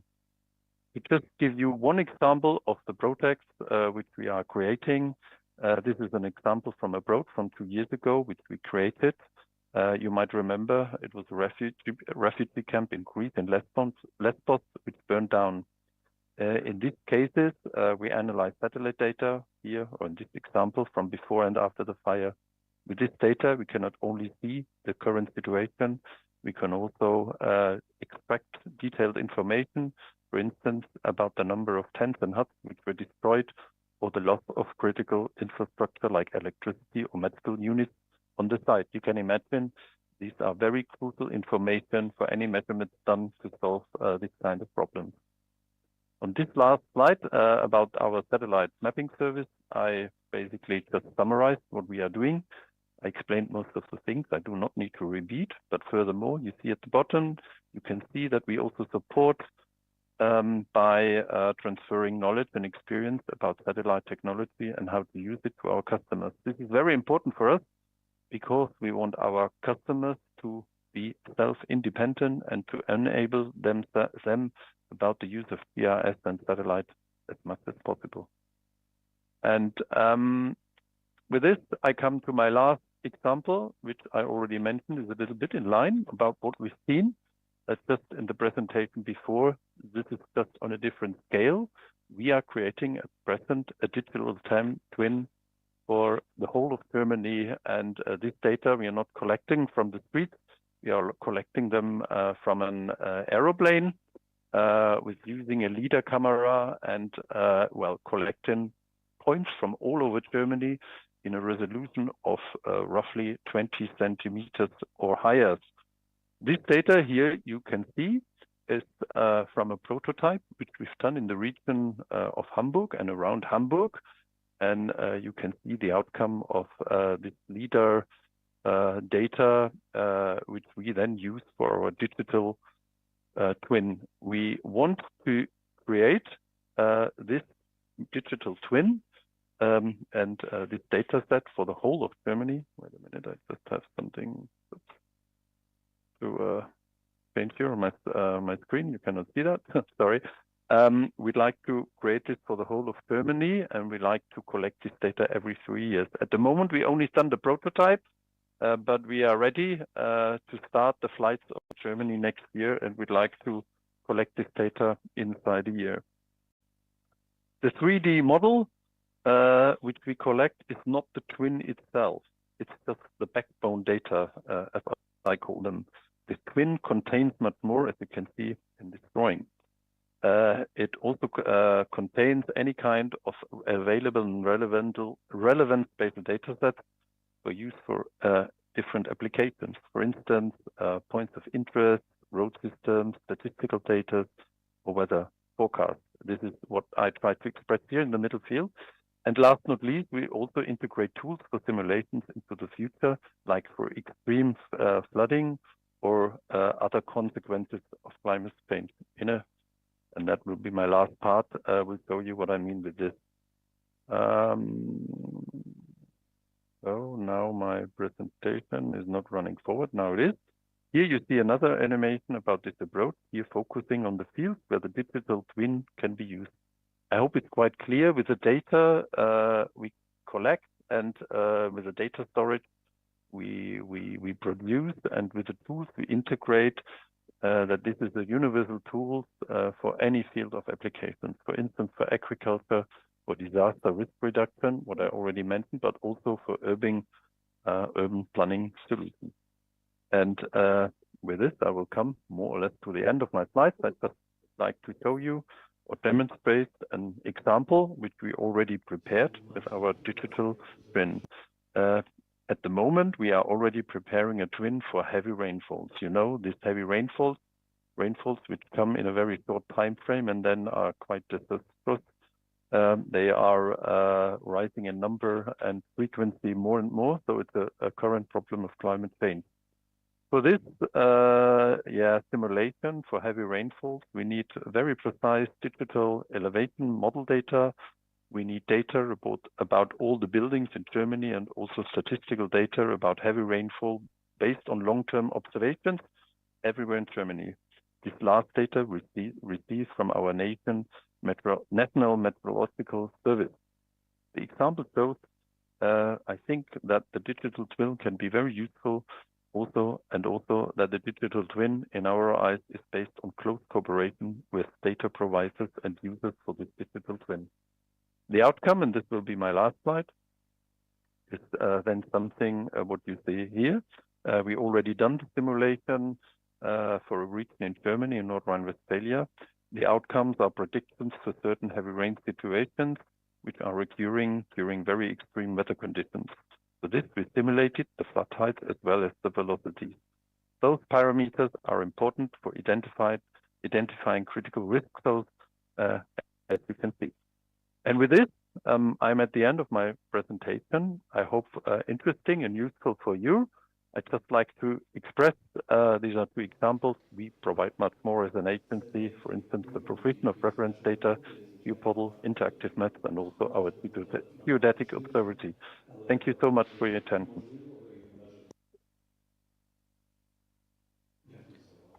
Дуже дякую, Енді. Мартін. Дуже дякую. І запрошую. Thank you very much. I give the floor to Andy Good, Director and the Chief Consultant of the independent consulting company,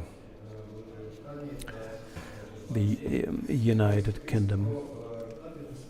He will speak about investments in digital twins. Good afternoon, everyone.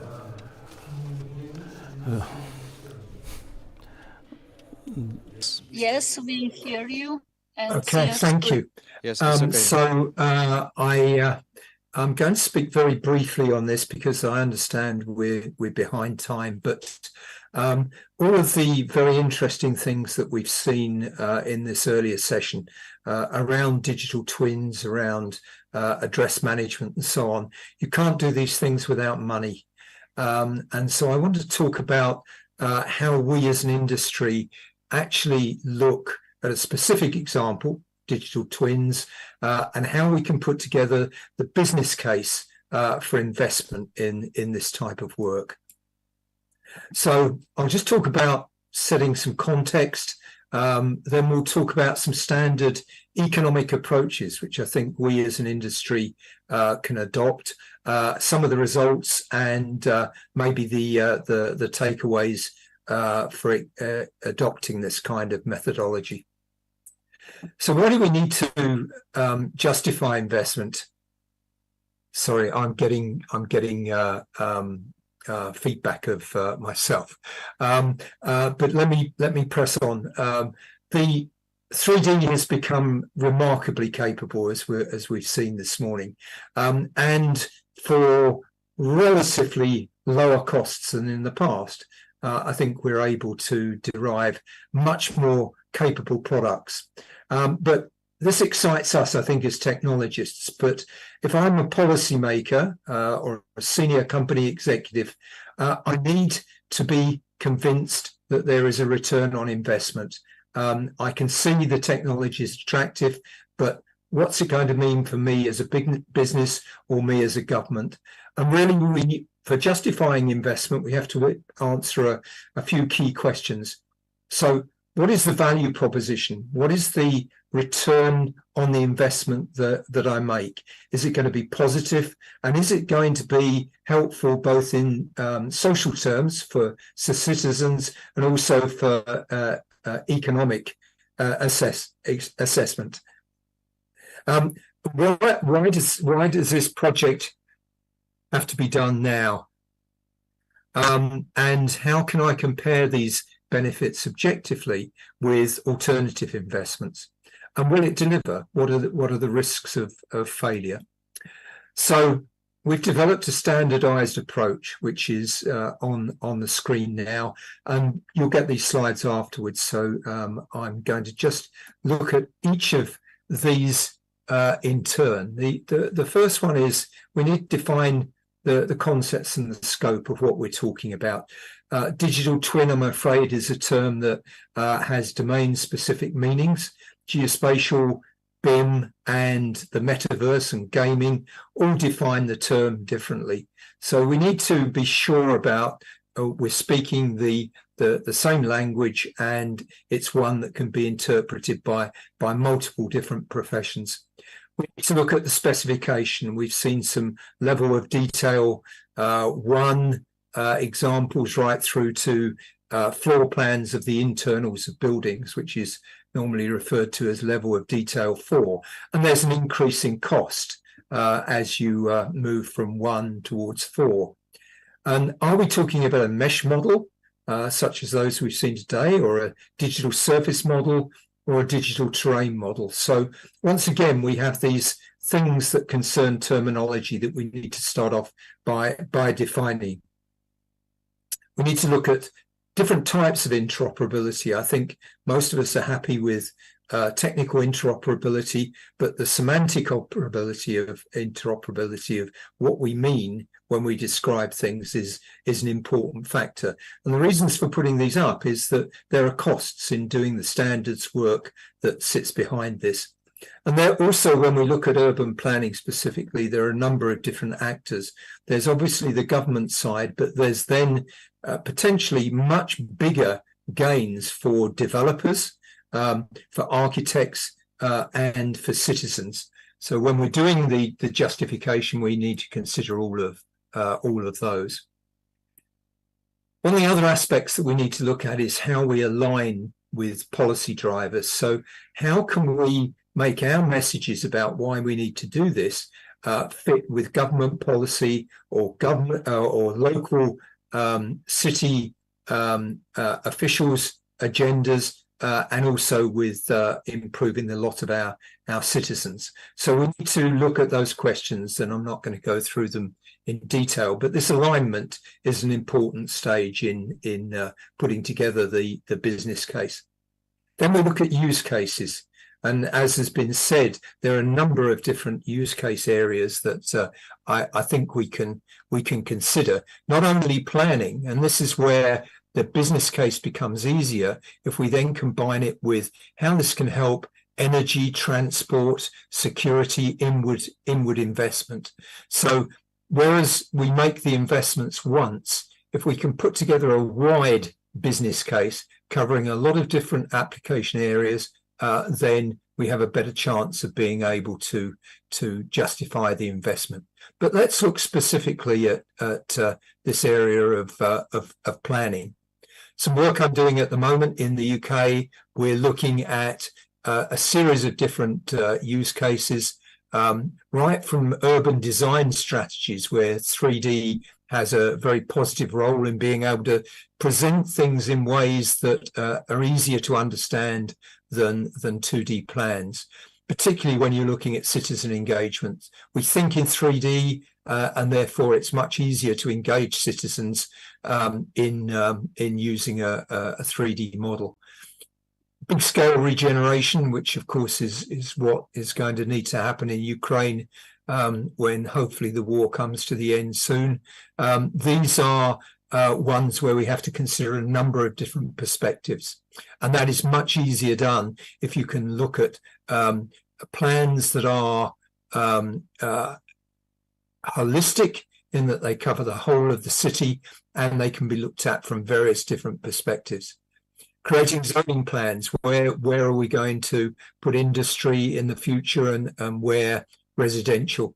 Consultations with other interested parties such as environmental consultants. Consideration of technical things like the right to light, shadow calculations. These are things that are very difficult to do unless you have a true 3D mesh model.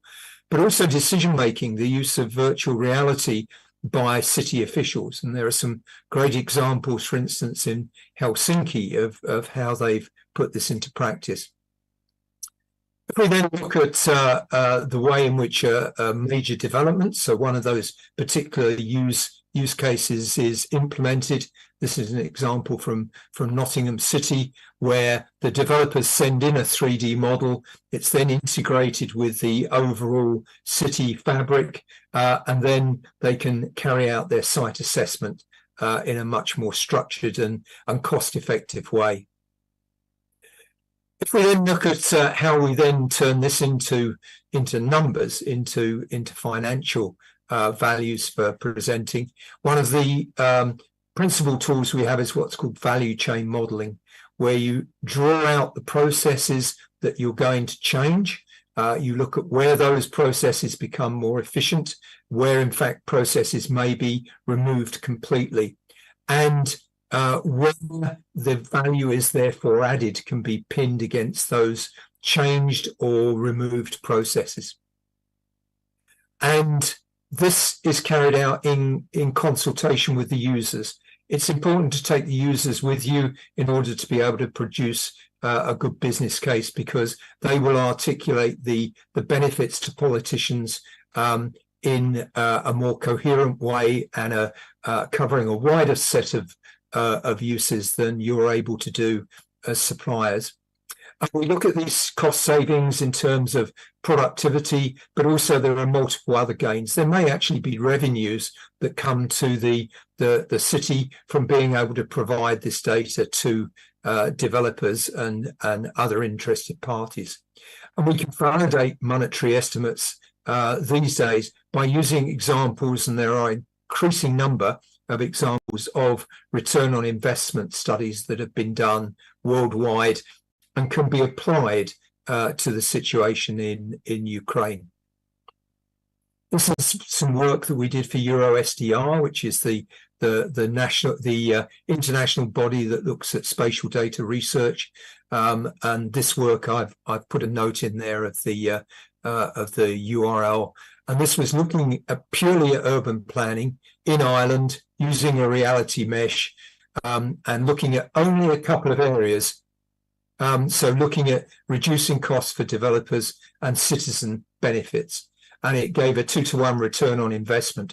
If we had looked at a wider range of different use cases, then that number would have gone up because the costs essentially are fixed, but the benefits increase the more widely you use and share the data. So my takeaways from this are that socioeconomic benefit assessment is a prerequisite to securing finance, and certainly on the road to Ukraine joining the European Union, then I think that is even more important. There's an increasingly rich inventory of good use cases, and I put a link to an inventory that we actually curate, which I think may help people to have a kickstart to producing these and have less fear of producing these return on investments. And if you use a repeatable standard approach, which will be the same for people making cases for investment in health or in other good calls upon money from governments, then you'll have a better chance of convincing those decision makers because you're using the same kind of tools. Here are some of the further resources that you can take a look at, and I'm always willing to have discussions with people and help them along the road of doing this work to continue the very good work that you're doing. Thank you.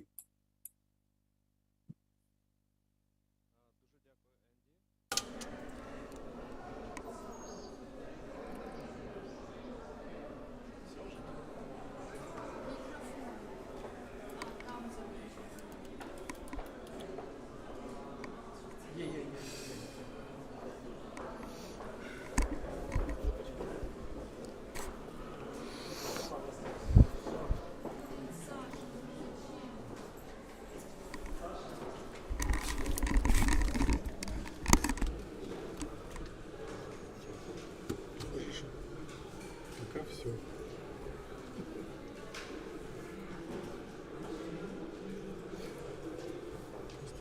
Слышу, да, предначально завтра. Если бы я знал, я нашел бы 100%. А кто знал?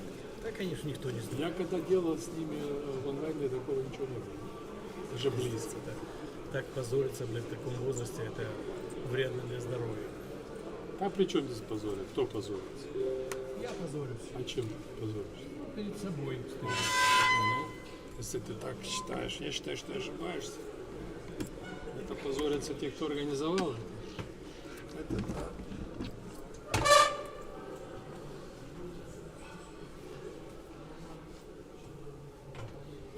Щось ніхто не слухає.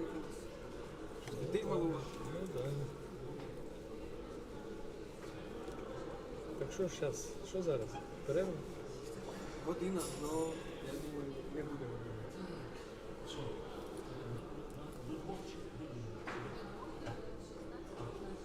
До 2 години. Так, 2 година зараз. Ха! Зараз 14. Скільки перерва буде? Перерва до котрої? Ні, то, що за розкладом написано, то вона вже йде. А як воно буде насправді? Початок 2:30, то я Ну, думаю, да. ще півгодини. 2:30 початку. Окей. Подивимося, як воно почнуть. Подивимося. Так, ладно, піду на вулицю. Є теж. Завтра ж вдома залишаєшся, так? Це новина. Я щось таке чув, що вдома. Ну, треба з'ясувати. Нам би було краще. Мені їхати, я сюди 2 години добирався на машині. А без машини в мене взагалі громадського транспорту немає. Там я за містом живу. Далеко, ну... Софійське Большевіці. Ага, зрозуміло. Недалеко, але ж... Так, ну, якщо чесно, прямо перед містом. Але дурдом. У нас там... Ви по скоросному їдете? Та там зранку страшно. А без машини я би поїхав, якби навіть таксі не їде. Відмовляється. Там біля вас ще один перекладач живе. Хто? Він більш по фінансовій темі перекладає, я забув, як його зовуть уже теж такий. Ну, битий. Народ живе в різних місцях.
понедельник до 3 декабря.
А что оно стало так стоять косо? Или оно так сначала? Нет, поставили же тут.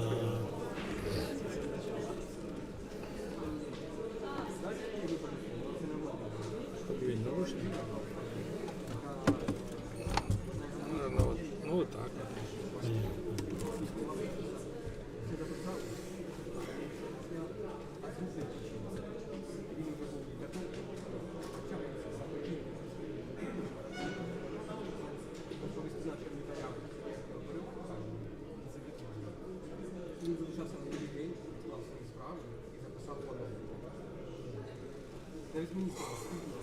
Ой.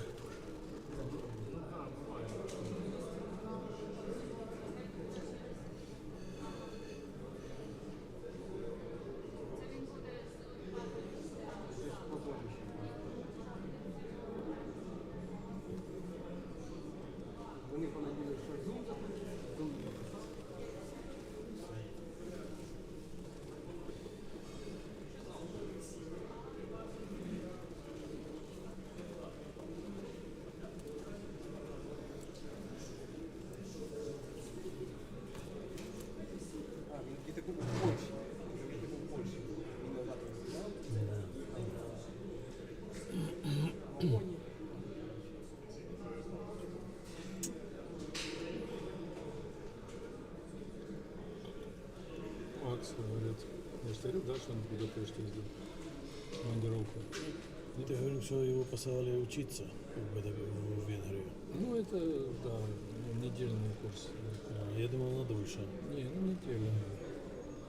Так что? С понедельника по пятницу. Так, когда туда летел, значит, как получается, со Львова до Жешува их забрала ООНовская служебная машина. Через границу прошли за 5 минут. В Жешуве посадили в смысле, самолет такой гражданский, скорее всего, на Варшаву, а с Варшавы пересадка уже на Будапешт самолет. В Жешуве 12 установок патруль на аэродроме.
Відео перекладає.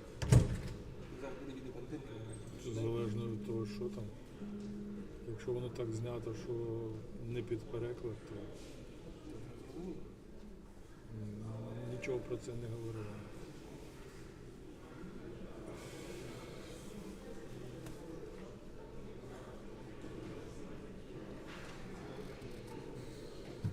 Відео українською. Чи ти відео це не бачив? Я його тільки скачав. Тут якось так все відбувається.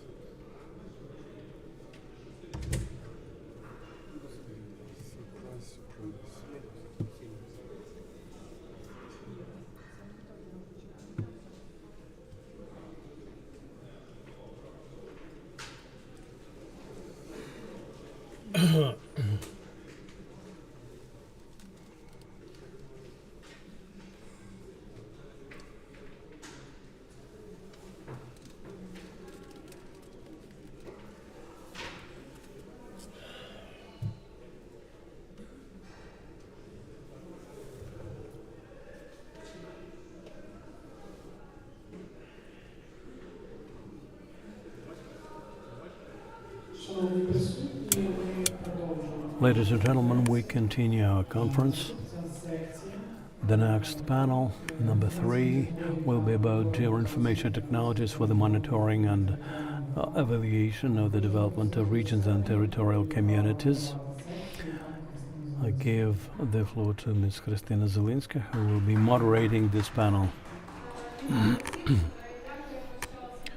Welcome, everyone. Thank you for joining our conference after lunch. Today we're going to discuss the importance of geoinformation technologies in the process of recovery. We'll have among the speakers the mayor of one of the cities of Ukraine who are actively developing their local self-governance and fighting at the front line, the mayor of Mykolaiv, Alexander Samkevich, Mr. Dmitro Trofimchuk from the European anti-corruption effort of the EU in Ukraine, Andriy Cherin from the Institute of Geodesy and Cartography. And we will also have some colleagues joining us online from the Chernihiv territorial community. And they are also active on working on GIS, and we'll have several foreign speakers who will show their examples of how to use this system. And later on we are going to be joined by Nadia Babinska, who will also speak about the importance of geoinformation data. I suggest that we give the floor first to Alexandra Azarkhina, Deputy Minister for the Development of Communities, Territories and Infrastructure. Ladies and gentlemen, today we're going to speak about geospatial data and their role in recovery. Why it's so important. For decades, the development of documents related to that were going on kind of in the blind, and there were a lot of uncertainty as to how geoinformation technologies should be used. There was a lot of misunderstandings because of that, and lack of understanding of weak and strong points of different regions, areas, and communities. And that made it impossible to use the resources of the country efficiently, because sound decisions should be based on data, on solid and digitalized data. This is the only way to work efficiently and to reach our goals. That is why we at the Ministry are putting in so much effort on using the data for regional development primarily. We're talking about a system of monitoring of regional development. The system makes it possible to acquire data in a usable and user-friendly mode, and to control the implementation of regional development strategies and plans. We in Ukraine now have about 100 strategies about developments in different fields. They're not of declarative nature, but there's a lack of cohesion between them because our strategies are not related to finance in any way, shape or form. And very often they are not based on data because there's a lack of data or there's no wish to use the data. Our approach is different. GIS will help us to get comprehensive data for the development of regional and local development, and will make it possible to take efficient managerial decisions on their basis in order to reach goals all the way down the line from top to bottom. Higher quality of decisions in the future and access to open data should be provided in an understandable and straightforward format. GIS has to integrate data on demographic, security-related, social and economic processes in the country which are relevant for local and territorial development. For us, it's very important from the very outset to integrate the indicators that the EU uses for the assessment of our regions. The system should interact with the DREAM system in order to acquire data and analyze it, especially as regards the impact and consequences of the Russian aggression in Ukraine, the damage inflicted on infrastructure, and so on. This will make it possible to switch from unconscious decision-taking to smart decision-making, and to ensure efficient and transparent recovery of Ukraine. This system is being talked about for a long time already. It's been talked about for about 10 years. But we don't have to reinvent the wheel. We have to use the best practices now.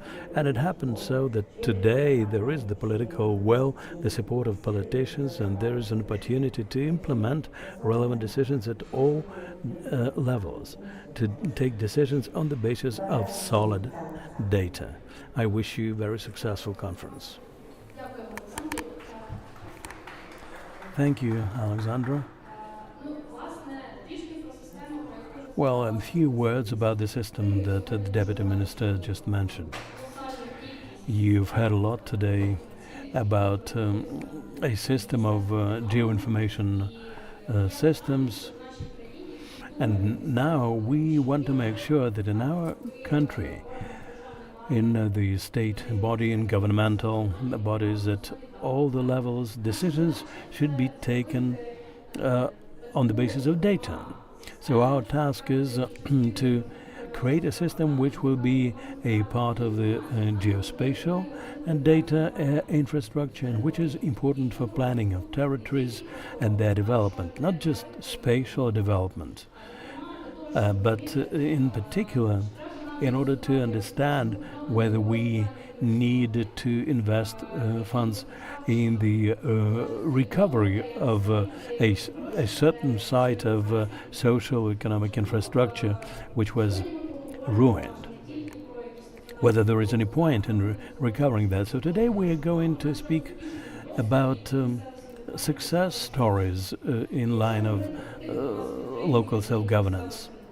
Among those who support us at the level of local self-governance in terms of local solutions, I'd like to give the floor to Dmitro Yakimchuk, head project manager of USCI anti-corruption initiative, which is one of the flagships in supporting geoportals, GISs, at the local level, and it is our partner in the regional development as well.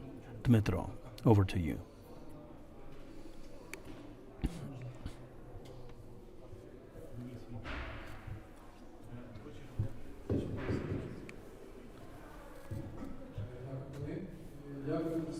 Thank you, colleagues. Thank you, Christina.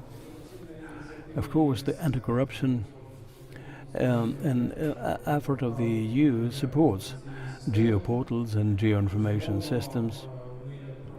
We, as the leading EU program, deal not only with combating corruption. We support all the anti-corruption bodies in the country, but we also deal with prevention through the implementation of integrity and transparency instruments and accountability instruments, including geoinformational systems. We have a component which is related primarily to regional development, and it is called Cities of Integrity. The initiative supports certain cities in Ukraine which decided to upgrade their level of transparency, accountability, and integrity through implementation of various instruments. And in each of these cities there is such an instrument as geoinformation systems. And our program helps them to create geoportals in the cities of Chernivtsi, Zhytomyr, Nikopol, Chervonorad, Mariupol, and Mykolaiv. And we are investing a lot of efforts, both material and intellectual, to help those cities in that way. Since all those instruments are aimed at making decision-taking public, geoinformation systems, since they seek to visualize all kinds of data, statistical, demographic, economic, and otherwise, to analyze them and to show them in a more straightforward, visualized mode, they are better perceived and comprehended by people, by decision makers, and it makes it easier to work with the data. So we comprehensively support the idea of launching geoportals. We've been doing it for quite a few years. Mykolaiv also has joined our initiative of Cities of Integrity, and there we implement certain modules as well. Since any publication of open data and managerial decision-making is supported by us, and this makes it bilaterally a useful process, both for citizens and for relevant stakeholders. And people are increasingly engaged in decision-taking at the local level. And obviously this is going to be successful. We at the anti-corruption initiative, do believe in that. Later on, our representatives will tell you how they view this process from their perspective. But since those systems are quite complicated, and as far as I know, they're being implemented in smaller communities as well, not just in cities, but some communities are able to do this, some want to do this, but they have no capacity. We support not just cities in terms of this, but we also try to implement IT solutions for them. Each city has a number of modules, and all the communities are different in many respects. There are modules related to cultural heritage, to woodlands, to areas used for advertising and so on, and they all are different from one another. The communities are different from one another in that respect as well, largely because of the war. In some cities there are modules showing damaged or ruined facilities, because this is irrelevant. And we also support the cities to buy geo portals for servers. We run training sessions for civil servants and for those who gather and process data, because data management is a very difficult thing, and different communities have different capacity to deal with that, which may be quite a problem in Ukraine sometimes. So we try, as we get requests from our cities of integrity, to provide them with what they need. Our program, as Christina has already said, our initiative supports GIS system for regional development, which will be used for regional development purposes and for recovery purposes as well, because the recovery of Ukraine during and after the war is one of the functions of the EU anti-corruption initiative, and we obviously gladly support this initiative, just like we will support the follow-on implementation of this approach. UACI, as of now, has implemented in all cities of integrity about 50 subsystems. They are modules of different thematics, and apart from that, we keep getting requests for new models and the development thereof, as well as for the purchase of new equipment. And we are looking through all the proposals, and we're going to maintain our contacts. As I said, we believe into geoportals as one of the instruments of integrity, and it is one.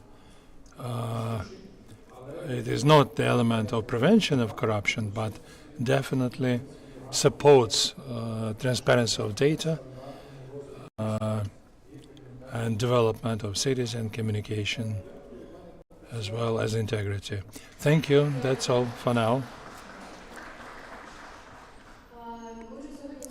Today we have already said that we will pay more attention to the instruments which were initiated by local self-governments. We have here representatives of a local council. This is the mayor of the city of Mykolaiv. The city often is shelled and bombed by Russian forces.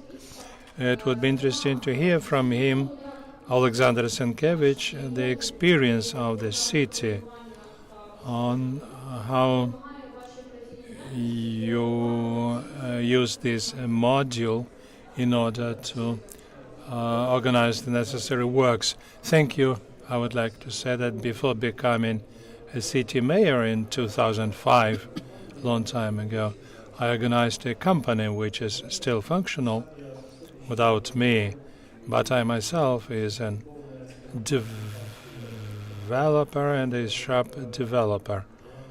So what is development of software, I know from my own personal experience. When in 2015 in November I was elected as city mayor, I was invited after that into IT arena, and the biggest IT event in Eastern Europe. And there I said that first we have to collect all the data in our country, combine together more than 30 registers existing in Ukraine, and tie them up to the state register of people registered. I remember that in 1990 there was a movie, Terminator 1, and there was a monitor which could provide everyone with information about a person. 30 years passed, but we don't have anything like that in Ukraine. This, I don't agree with you. This is not just a help. These are instruments of combating corruption. It's basic instruments. Because, as my mother used to say, cockroaches don't like light. And the issue of corruption has been a lot has been talked by Russians in order to make Ukraine the image of a corrupt state, so that we are not accepted by the EU. In our Mykolaiv City Council, we also combat corruption, but usually people say that the city mayor is the major responsible person for that. But I'm not talking about personalities. This is about systems. I don't believe into people. When people ask me what is the most difficult in your work as a city mayor, I said everyday struggle against temptations, and people yield to temptation. Before the full-scale invasion, we started working with SotsPros company since 2018. We started collecting various data and including it into GIS system. When the members of the council receive the files, and at the session they have the whole information about the files and documents which they have, as well as reference to GeoPortal map, where you will see for what plot of land you are voting. Not just some numbered enigmatic plot of land, but for specific land plot which people can see on the website. The second was to set up a separate layer of communal property. City councils operate with land, property, and the budget. Property is communal property, which is in the separate layer. You may see the photographs of it, images. All this information is present, and there is no need to go to any bureaucrats in order to know what is offered for rent. So since the beginning of the war, we started creating a new layer into which we included all damage. And we started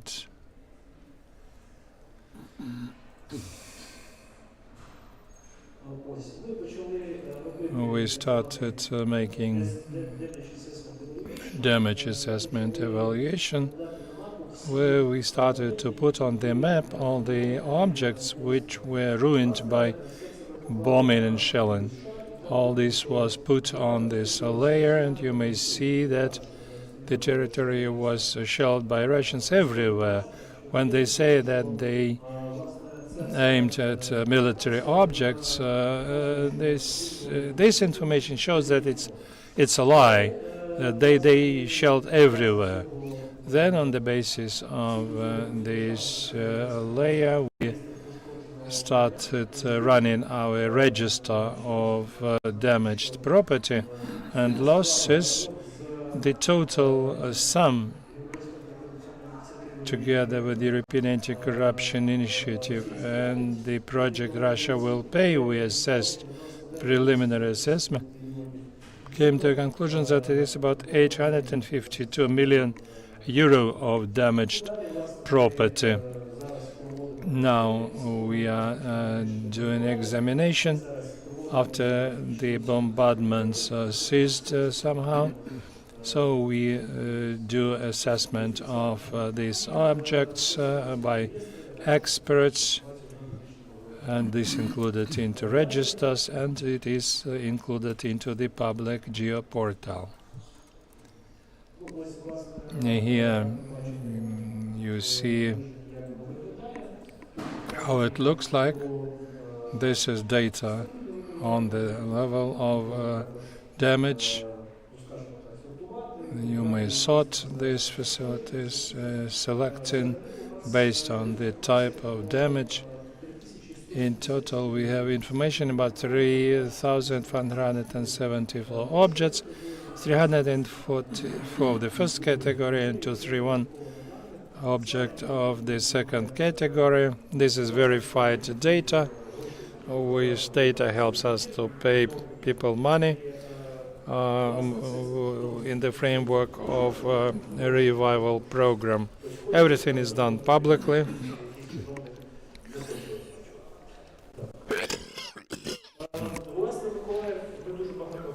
We talking a lot about restoration and revival, and together with Kharkiv, we became pilot projects. We are developing new master plan.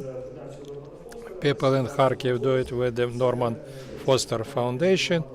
We do with the Italian company One Works, and we have drafted our master plan, and our GIS system helped them a lot. And they were shocked by the fact that we have better structured, collected information than they have in Italy. And here we get together information about the projects which we would like to implement. And in conclusion, I would like to say that yes, our country is very powerful, but we have very trivial problems. Very often we develop instruments which we don't know how to use. And speaking about IT, all this should be centralized.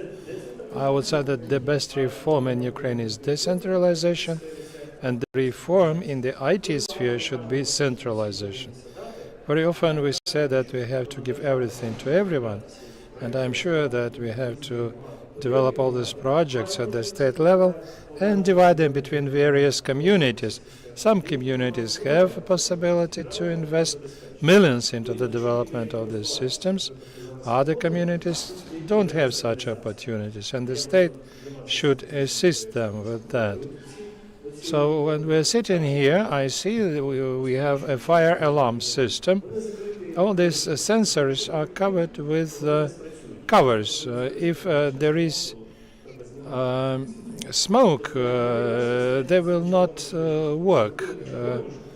And these red caps should be removed after installing of these sensors. So people have to be taught how to use these IT instruments, and there should be special state programs for people, because the biggest problem which we face after the end of the war would be a brain drain, because very many people who know how to make good money and who know that their brains cost a lot, they may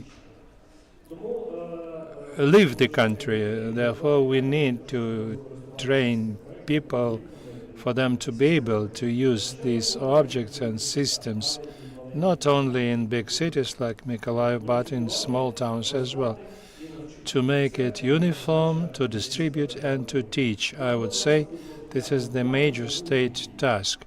And I think that any support program consists of three layers: a level of data, level of business logic, and level of presentation.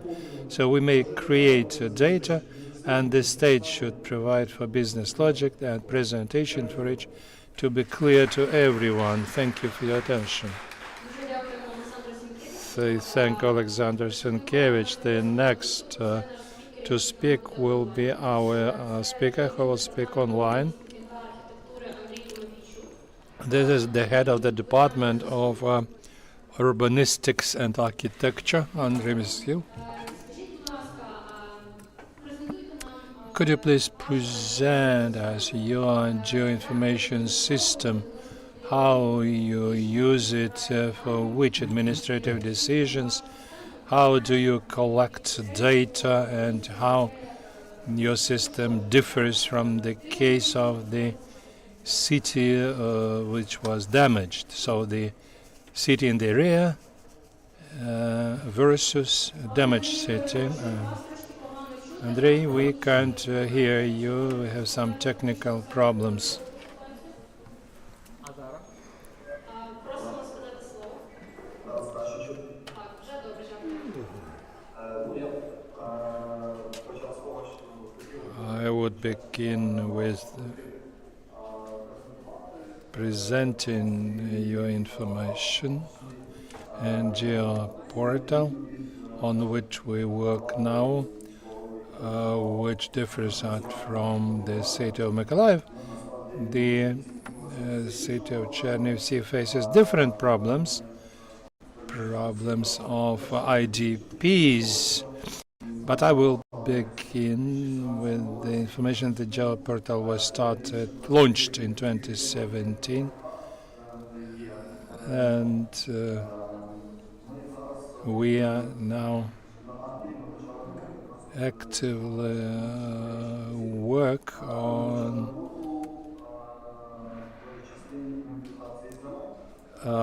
making up an inventory of plots of land, because after the full-scale invasion of Russians, we faced the problem of finding empty plots of land, vacant plots of land, for the IDPs to build housing for them.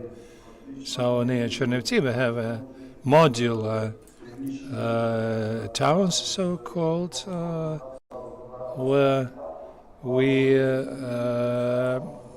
provide accommodation for IDPs, so we may assess the infrastructure around these plots of land. There is a school, a kindergarten around, and enterprises where people can work.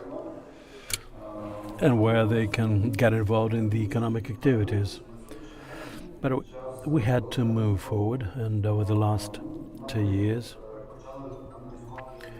we've been analyzing the land management component, and we found a gap. Our entitlements of ownership were related to the cadastre, but there were some other gaps in the use of and management of land, and we focused on bridging that gap. About 2,000 land parcels now are included in this portal, and for the local budget, this is quite a big potential in terms of revenues. Unfortunately, the taxation code now makes it possible even not to pay the land tax if an enterprise is on a simplified taxation system, and they would just pay a lump sum tax and be exempt from land tax. So we're talking about tens of millions of revenues, so this is really important. Now we are starting to use the information included in the Geoportal, and we analyze the enterprises working. Some enterprises have been liquidated. We need to take stock of all that. Additionally, we've launched the process of inventorization, and ours is one of the first cities in that. We have about 5,000 hectares of land which is going to be inventorized, and about 20% of the territory will be offered to be entered into the register of the state cadastre. So the focus is primarily on industrial areas, on commercial areas, both the vacant ones and those used for production purposes. We've received more than 900 million hryvnias from legal entities, so I think that after the inventory is in place, we will have an additional 50% at the minimum, and the inventory will cost us about 7 million hryvnias only. So we're actively using this instrument with the use of engineering, networks, and so on. This is a broad subject, and I can speak about that at length, but as a matter of fact, now any chief engineer or designer can have access to this portal to analyze what is what and what is there, and to use that information as they use local budget money, as we fix the electric power grids, as we develop territories and their infrastructure. And another thing for which we use the portal, we've started drafting comprehensive plan for the development of the territory, and we are doing this on new legislative requirements. We have 3 master plans in our city, and the data from GeoPortal are extremely instrumental for us to better understand the potential of the development of individual areas. We understand that budgetary expenditures will be huge if we fail to use all the relevant data correctly. So we do everything possible to avoid any irregularities. We analyze transportation routes and all the rest. All of that is included in the GeoPortal, and we are trying to do our best.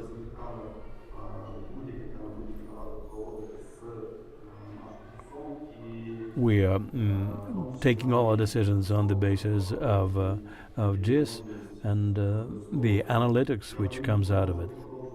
I could carry on forever speaking about that. We also are introducing postal addresses into this portal, which is also a fact not to be dismissed. So GeoPortal is a big thing. We are trying to use our time as efficiently as possible so that in the future we would be able to share our success story with others. Thank you for your attention.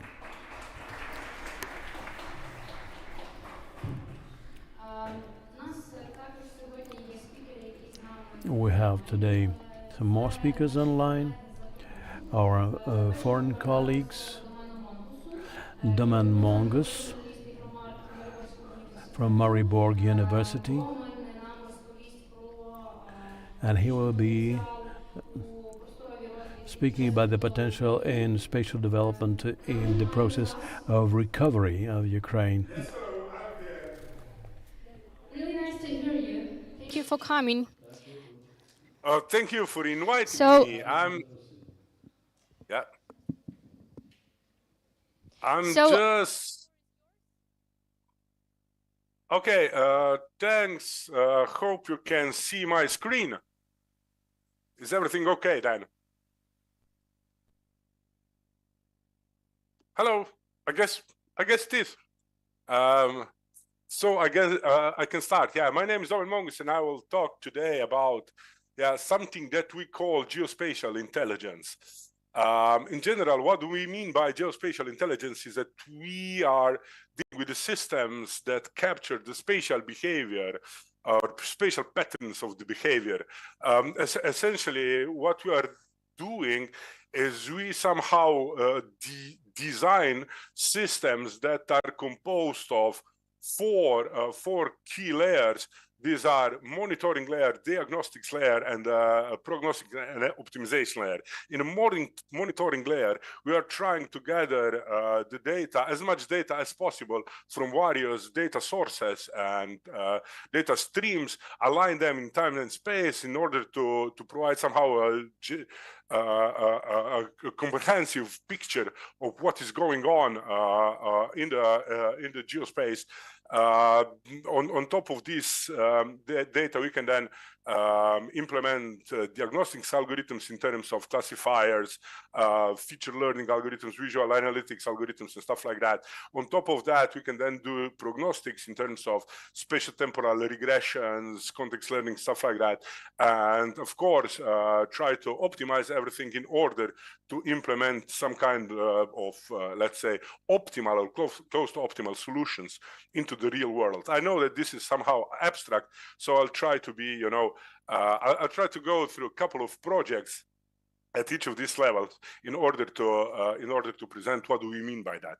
At a monitoring level, for example, what we are doing currently in Eastern Africa is we are developing a system for systematic monitoring of agroecological indicators for the whole East Africa.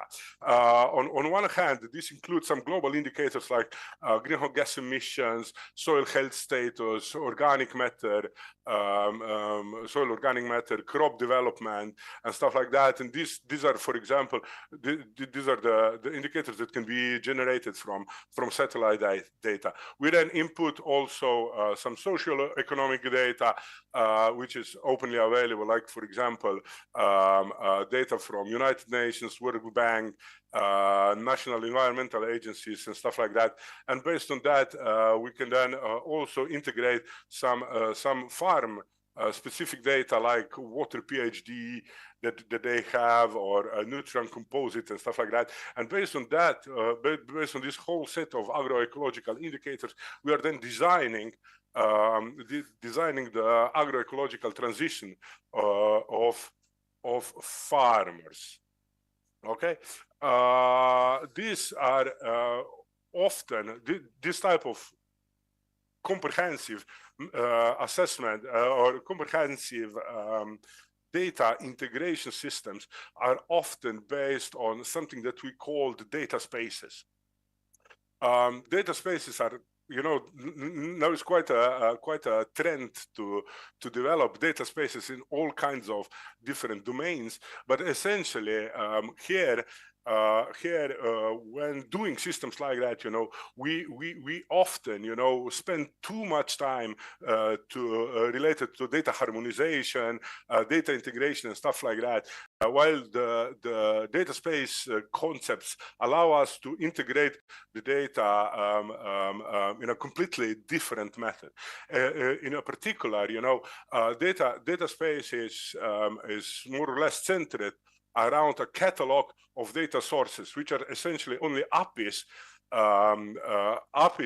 that allow you to systematically find the data source wherever it might be. That means that these catalogs are composed of APIs provided by different data providers.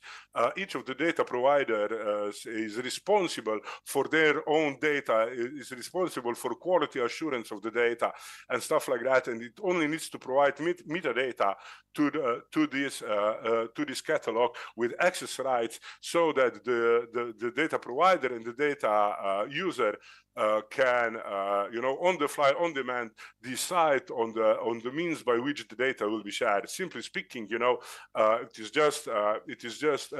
it should be computer understandable metadata, so that you can, simply write a script based on which you can search through all the available data sets at one point, negotiate the terms of the usage of that data set, and then obtain a token, and with this token go to the actual data provider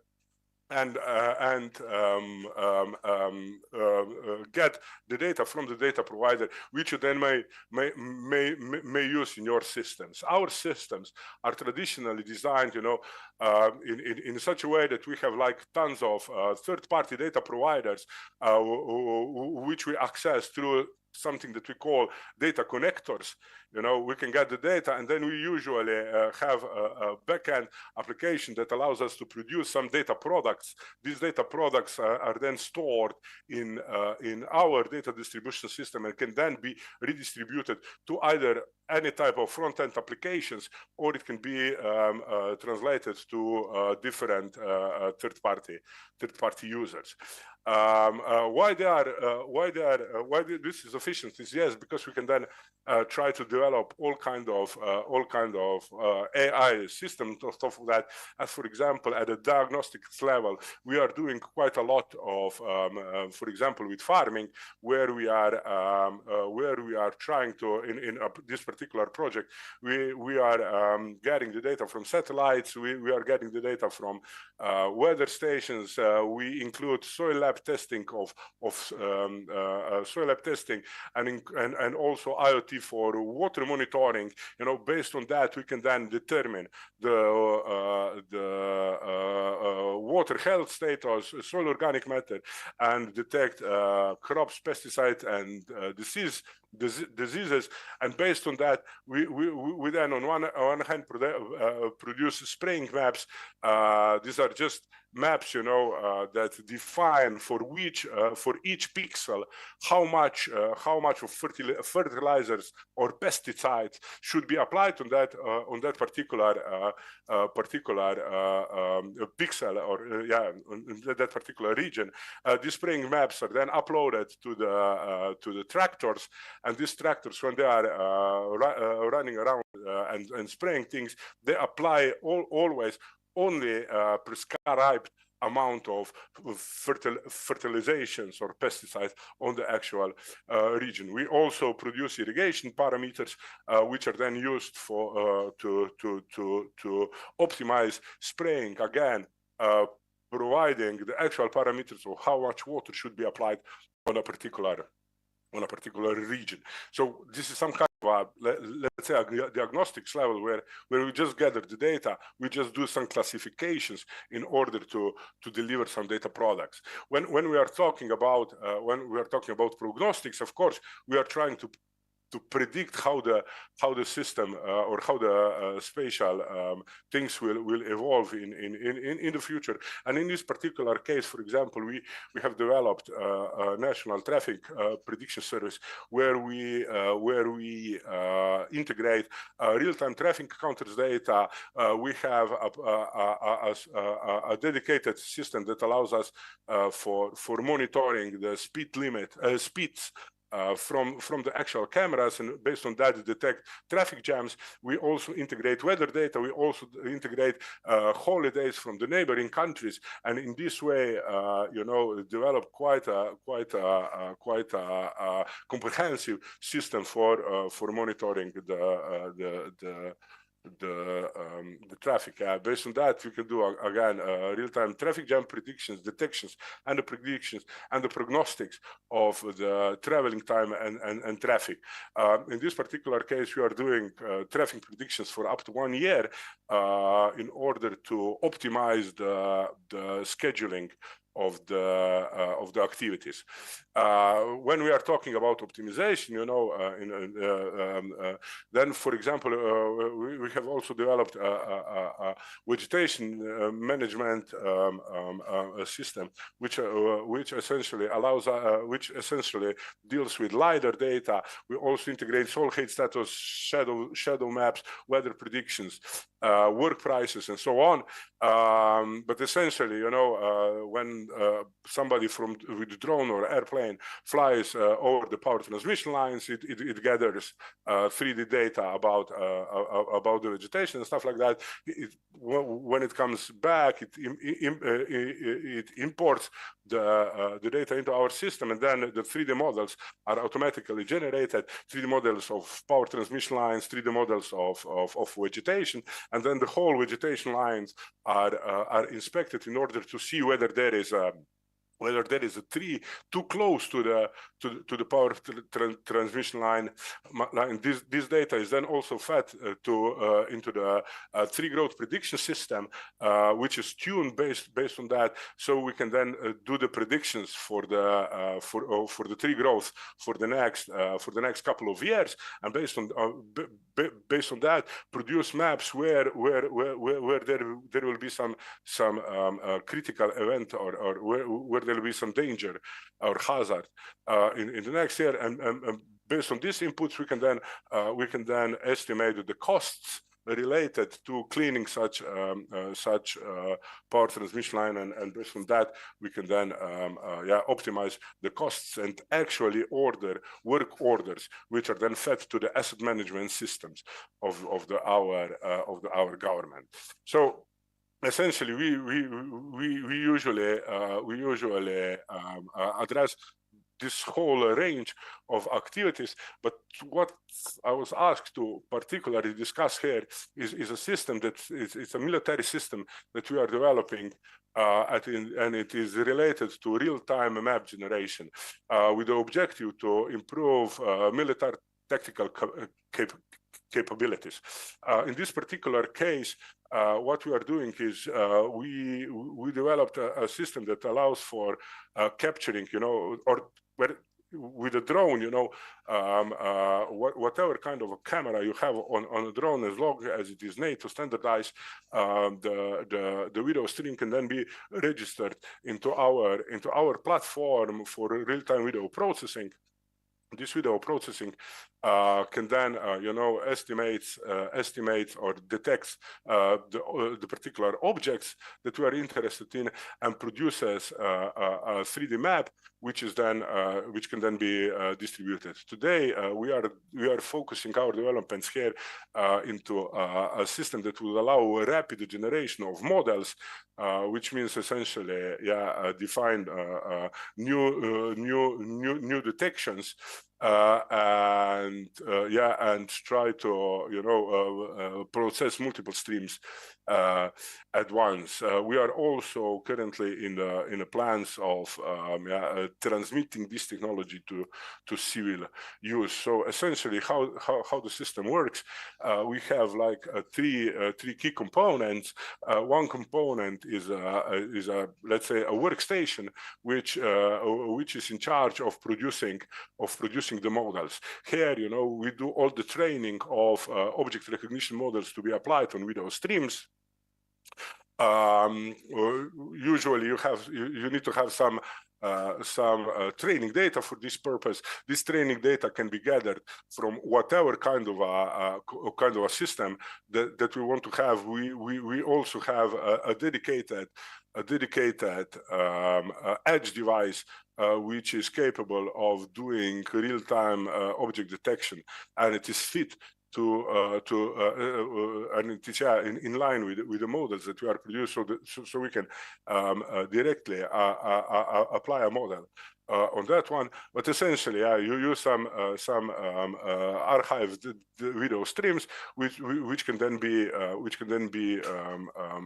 used to rapidly generate a training model. This training model is then stored into the database of training models, where you can learn it a little bit more or train it a little bit more if you are not satisfied with that, or you can use this with the principles of strengths and learning to apply, or to generate models, specialized models for recognition of things and stuff like that. And then this model can then be used with a monitoring application that is usually a laptop that military uses in their tactical missions, or it can be applied on an edge device where can be where the streams coming from drones are processed in real time, and the maps are generated based on the projections. Based on the projection of the detected objects onto the ground. These maps are then via data connectors, registered into a data space and can be distributed wherever in the world. Currently, I think we need like maybe 3 seconds to produce a map and distribute a map like this. These are some of the results of the monitoring. But currently, what we are currently support is we support STANAG 4609 standard. The current systems over the developed object recognition systems allow for processing of RGB, infrared, thermal data, and also some LiDAR data. We support currently we support detection of military and civil personnel, buildings and vehicles with cannons of different calibers. Generally, we divide them on small, medium, and large. We can process on a regular laptop. We can process over 20 frames per second, which essentially means that we are at least close, or if not real time. We can track over 80 objects in one time and produce a new map, as I said, in less than 3 seconds, and distribute it wherever needed. So to recap, data is more or less for all the systems. It's data more or less already available. Okay, solutions are also partially available. So the only thing we need is we are still waiting for data spaces to be somehow more standardized in order to become in order for things to become really, really fun. So thank you, and that's it from my side.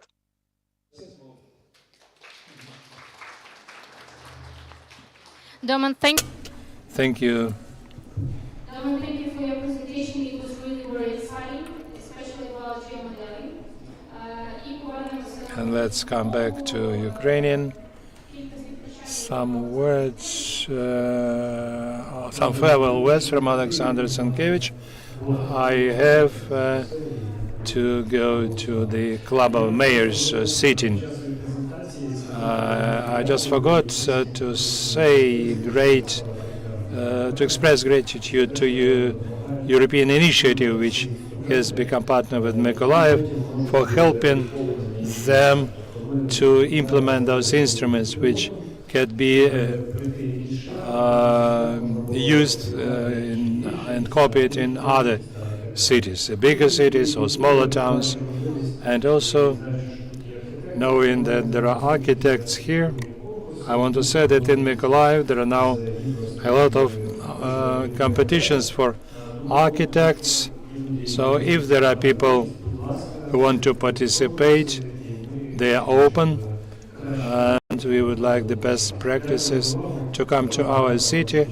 Thank you for your attention, and I wish you fruitful work at the conference. The next presentation from our foreign colleague, Bora Chu.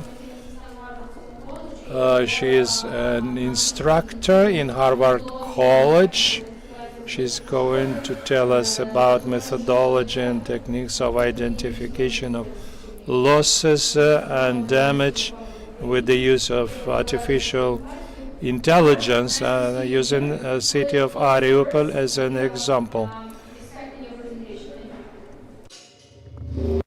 Hello, thank you very much for inviting, and I apologize for this time, my mistake, for this time difference recognition that was a little bit delayed. from my end. So I would like to share with you my presentation today is about identifying spatial changes in Mariupol city using supervised learning and open data.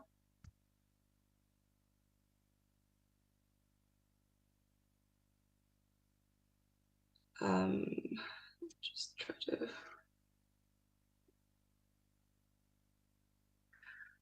All right, so basically, just to give you a brief background about open data, why is it important? As you can see there, there are a lot of open data is becoming crucially important, especially for geospatial information and analytics. As you can see on the screen, there are a lot of open source software, processing data softwares, but also a lot of data available at the international level, but also at the local level.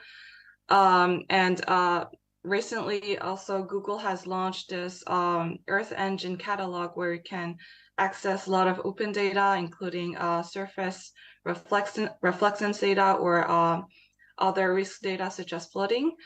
It's becoming crucially important because you can do a lot of analytics, including big data analytics and other sources and fit-to-purpose analysis with very low cost.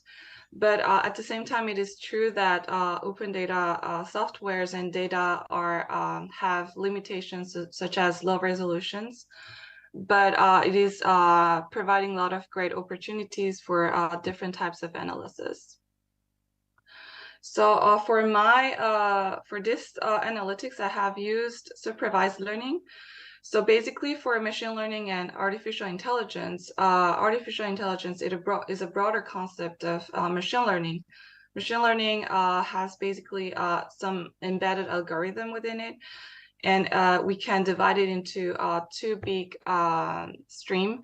You can see that there is a supervised learning and unsupervised learning, but there are other types of machine learning algorithm, including hybrid method. But I'll give you a brief introduction of what is a supervised learning and an unsupervised learning.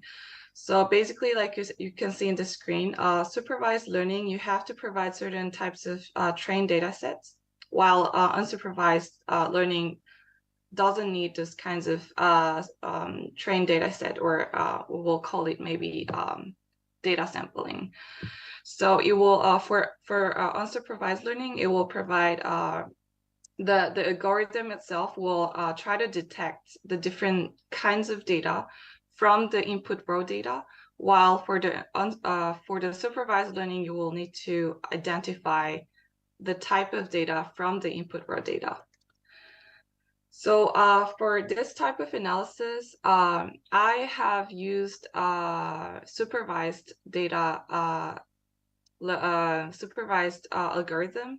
So meaning that I have identified the samples so that the embedded algorithm can detect or identify the different types of data sets that I wish the algorithm to predict from to the output data. So why have I chosen Mariupol city?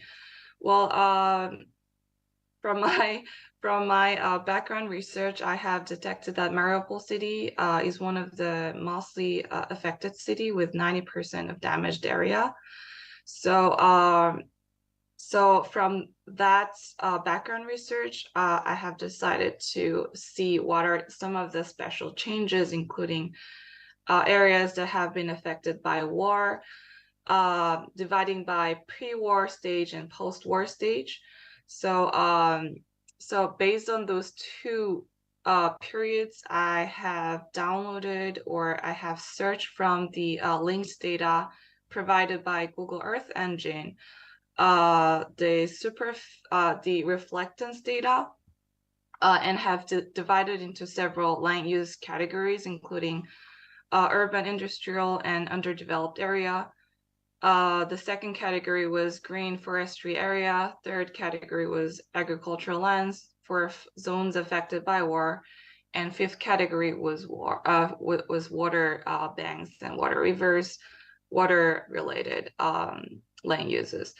So I have also used, after classifying those land uses into different categories, then I have used this embedded algorithm, which is ee.classifier.smartcard.train, which is a supervised learning algorithm embedded within Google Earth engine platform.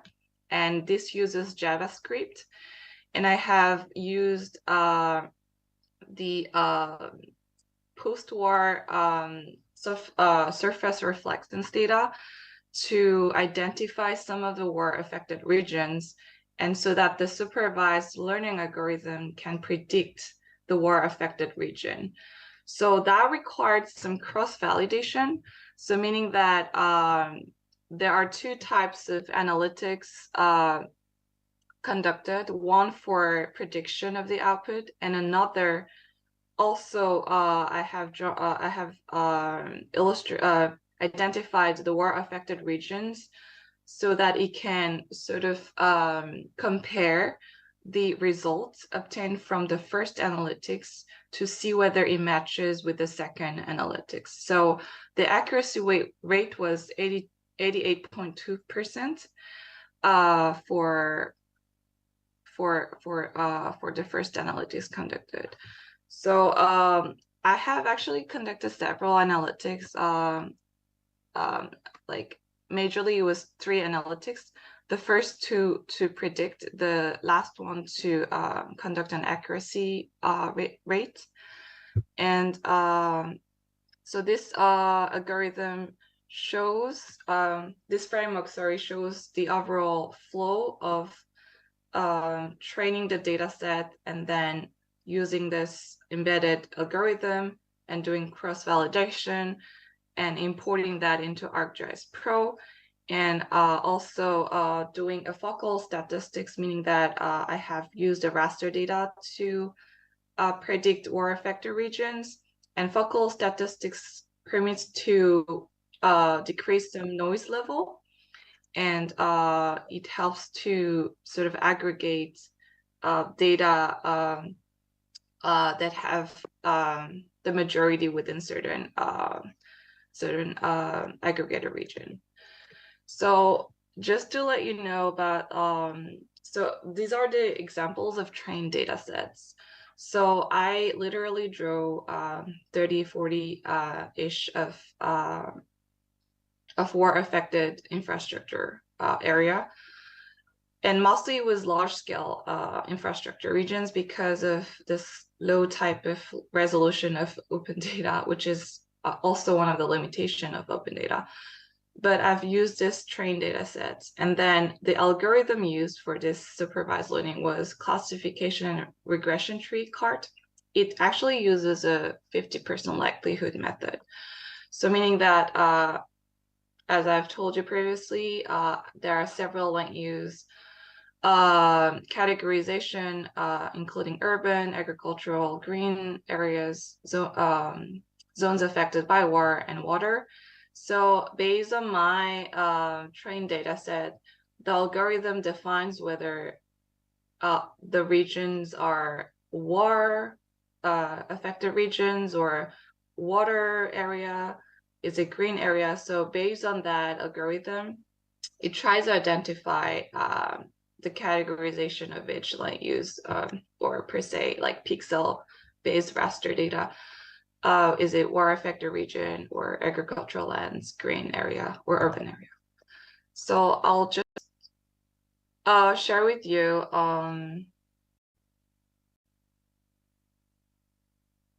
this living map.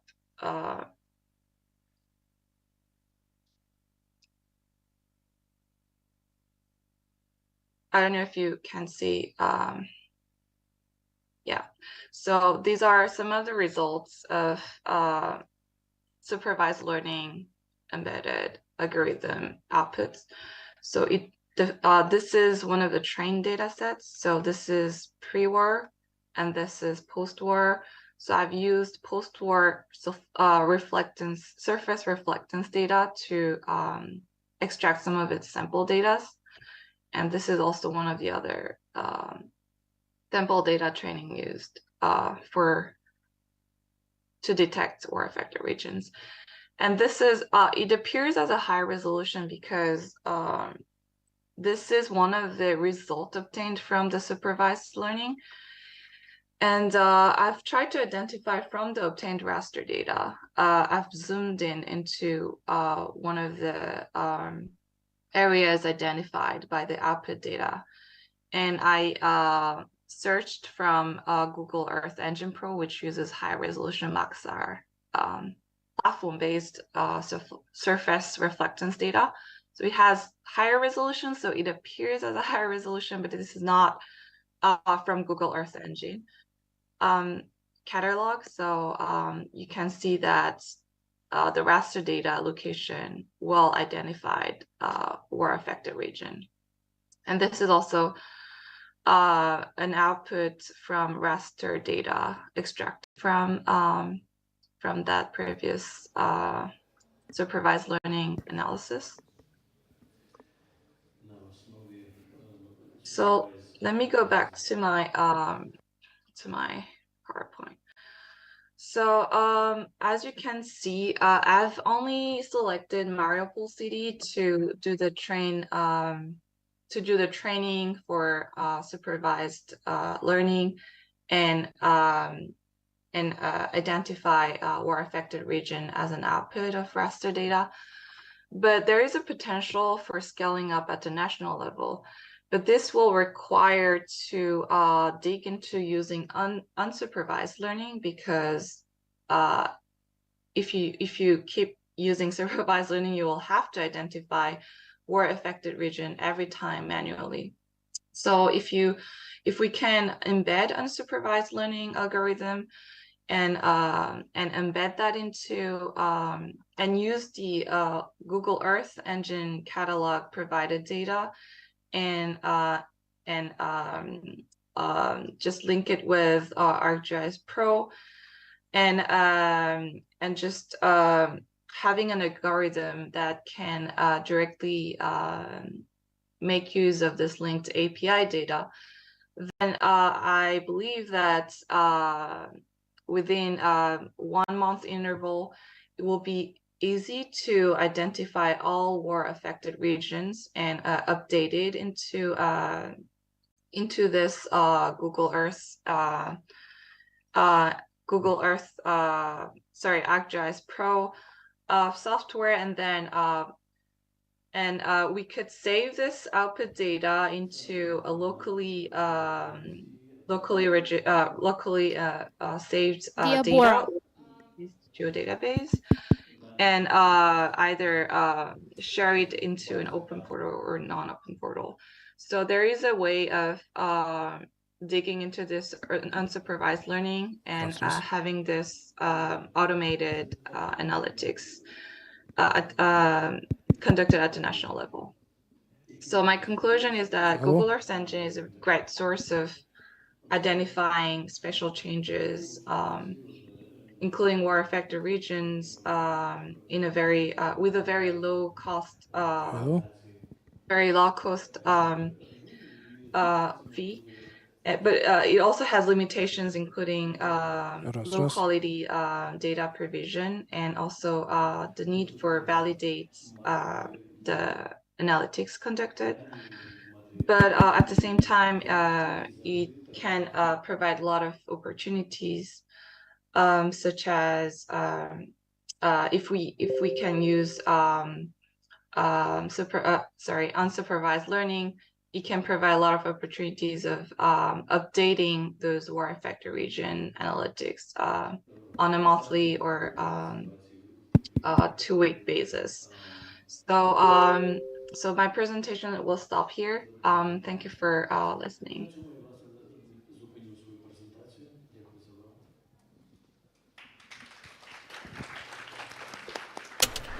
Кайф, еще не хватало стучать в микрофон в уши при такой работе. Да ты все время.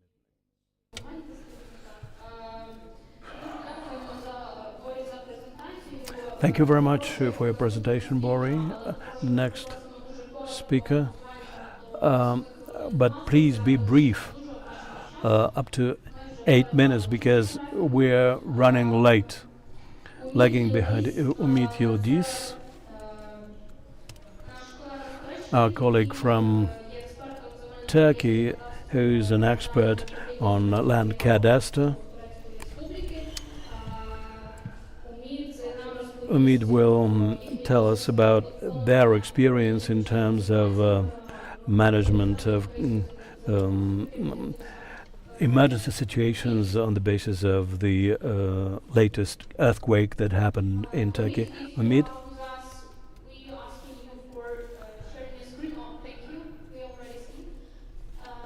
So we asking for being very short because we have up to very short time frame.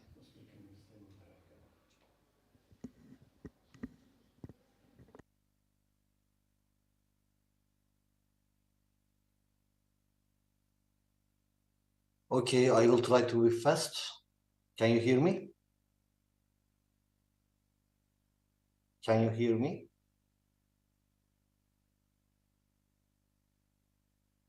Yes, we can hear you. Okay. I will try to be fast. But could you press F5? Okay, I think it is okay. Yes. The topic of my presentation will be disaster management and cadastry in Turkey, and I will try to be fast, as I said before. Turkey, my country, is located in a seismically active region, and so we are experiencing seismic activities, frequent seismic activities. The latest one was this year at 6th of February, and according to the official records, it indicates a devastating toll with over 50,000 casualties and thousands injured and hundreds of thousands of people left homeless after the earthquake. The epicenter was in Kahramanmaraş province in Turkey. However, the neighboring 10 provinces have also been affected from the earthquakes. The distance between the two epicenters was approximately 100 kilometers, and the region experienced over 26,000 aftershocks. And the latest reports indicate that nearly 255,000 buildings were damaged or destroyed in the affected areas. And ground displacements up to 5 meters in the region were also observed. And the topic of my presentation is about disaster management, and I will mainly talk about post-disaster phase of disaster management cycle. I will talk about response, recovery, and reconstruction activities. During the response phase of activities, thousands of volunteers from across the country and world joined forces to support search and rescue operations, and the presence of land register directories and cadastral directories in each district and city respectively played a crucial role in the region. The dedicated staff at these offices, equipped with comprehensive data on addresses, ownership, and cadastral maps, made them become valuable members of the search and rescue activities. The second response activity is damage detection, and our staff, we collaborated with public prosecutors and relevant authorities to assess and report damage in the region. For monitoring activities, geometric engineers and surveyors were called upon to provide support in mapping activities using drones and total stations, and the cadastral directorates in the region were responsible for coordinating and organizing these volunteers in the region. For recovery phase, constitute an extensive area affected by the earthquakes. Recovery activities needed to commence simultaneously with response efforts, and site selection emerged as a critical task for establishing temporary shelters, field hospitals, emergency recovery centers, and even for graveyards. Given that 10 cities were impacted, covering nearly 100,000 square kilometers, our active involvement in site selection was vital for effective recovery operations. Within the 10 days after disaster, debris removal began, and prompting attention to the state of parcel boundaries of the registered parcels, it became evident that the ground and cadastral data within our database had also experienced some level of deformation. Therefore, alongside building deformation monitoring, we initiated activities to rectify and update cadastral information stored in our databases. I would like to show a few pictures. The provided images demonstrate the extent of devastation following the earthquakes, where streets, neighborhoods, districts, and even entire cities became unrecognizable. A few pictures from the earthquake region. And these pictures, these images presented here showcase our efforts in monitoring building and ground deformations. And our staff played a pivotal role in coordinating search and rescue teams and damage detection activities. These pictures belongs to these activities. And the image on the left displays our service building in Adıyaman province, and the pictures on the left side, right side, also reveal the impact of liquefaction on railways and on the ground. Many of our colleagues or staff started to work in the region on single wide or temporary structures just seen on the picture. We are now in the reconstruction phase, where the focus is on rebuilding and rehabilitating the affected areas. And as I said before, apart from damage incurred to the settlements and infrastructure, the earthquakes also disrupted cadastral boundaries and necessitating their clarification, and they have to be modeled after the earthquakes. Turkey, I would like to say a few sentences about cadastral system in our country. We have a full coverage cadastre, and this full coverage cadastre can be ensured as a result of works lasting almost a century. So our cadastral system is always defined for establishing land registers, and land registers, including cadastral maps, are under the state guarantee in our country.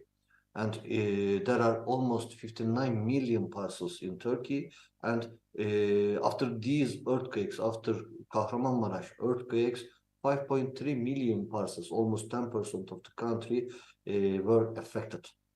4 out of these 5.3 million parcels produced with digital approach. We used to rely on them. However, and for the remaining 1.3 million parcels, renovation projects were still ongoing, and the earthquakes changed everything, because as it can be seen from the picture, the ground movement up to 4.55 meters is observed in the region. And fault ruptures, as it can be seen from the picture, fault ruptures are also affected our cadastral data. The provided image depicts a fault line running through parcels from south to the north, and it caused deformation up to 3 meters in the region. Another example of fault rupture is visible in this image from a rural area, again from Kahramanmaraş province. I would like to give another stunning example, post-earthquake landslides. Post-earthquake landslides further impacted the concordance between cadastral parcel data stored in our databases and the ground reality. The image in this slide illustrates how a landslide divided a parcel into 2 parts and affected the boundaries, and even shifting the location of trees owned by the parcel owner. And here is the problem: who owned these olive trees? Because they are now, after earthquake, they are located in another person's parcel boundaries. I tried to be fast. In conclusion, these examples demonstrate the challenge in maintaining accurate data in earthquake-prone zones, and the importance of land registry, cadastral data, and the invaluable role of our profession during and after disasters cannot be overstated. Thank you for your attention, and if you have any questions, you can send emails to these addresses. Thank you very much.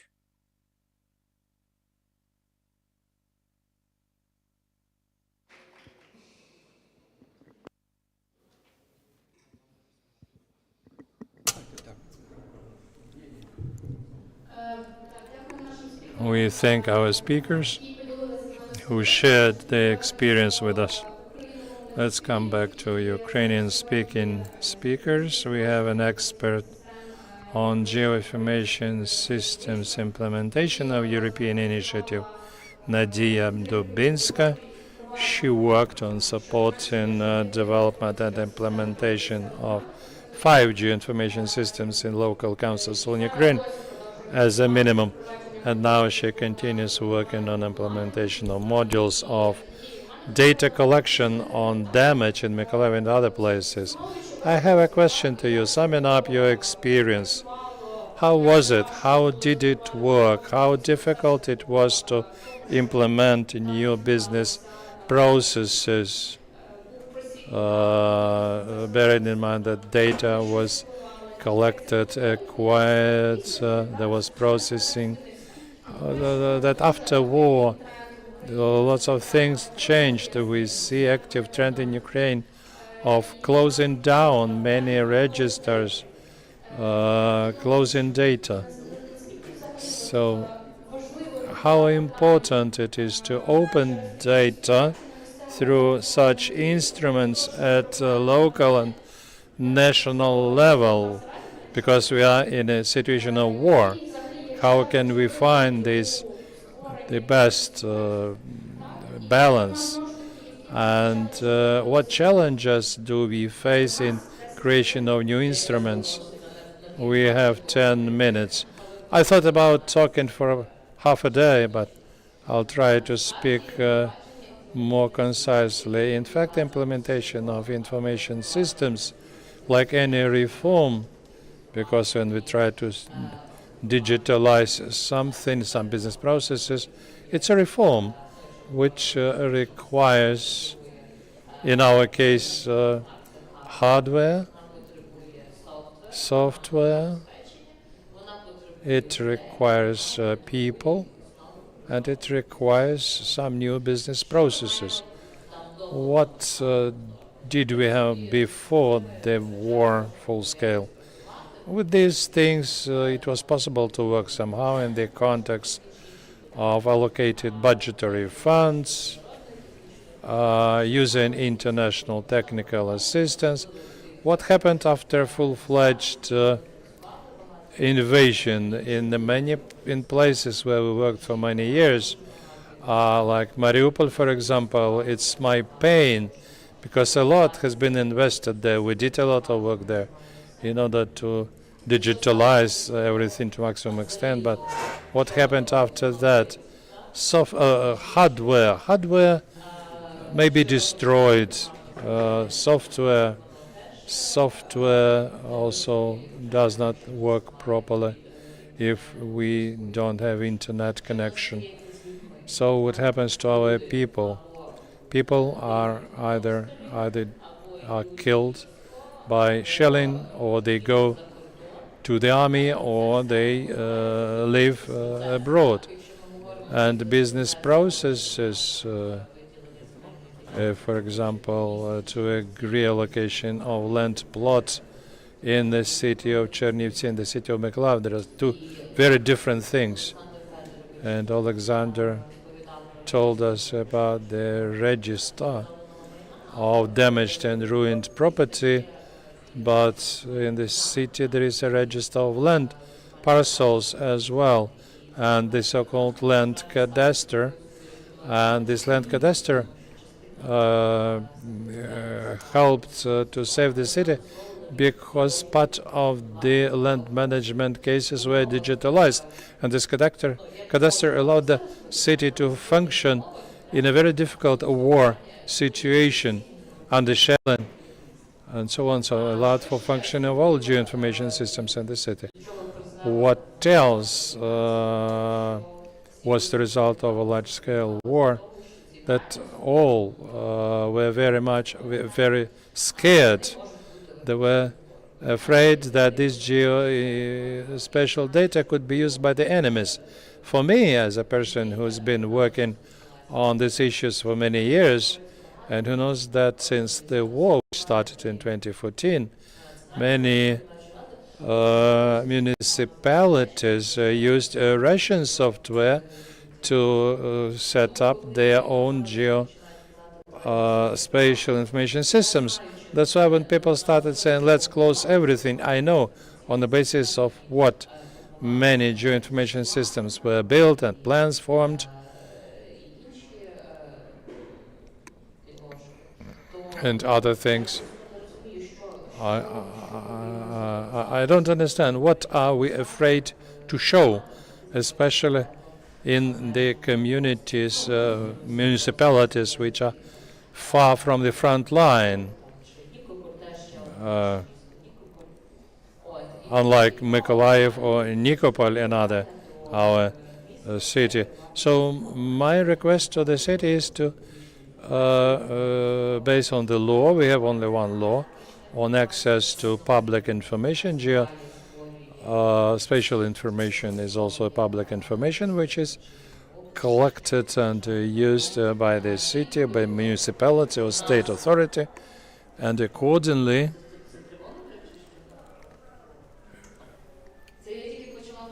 is it an air raid alarm? I just only started to speaking.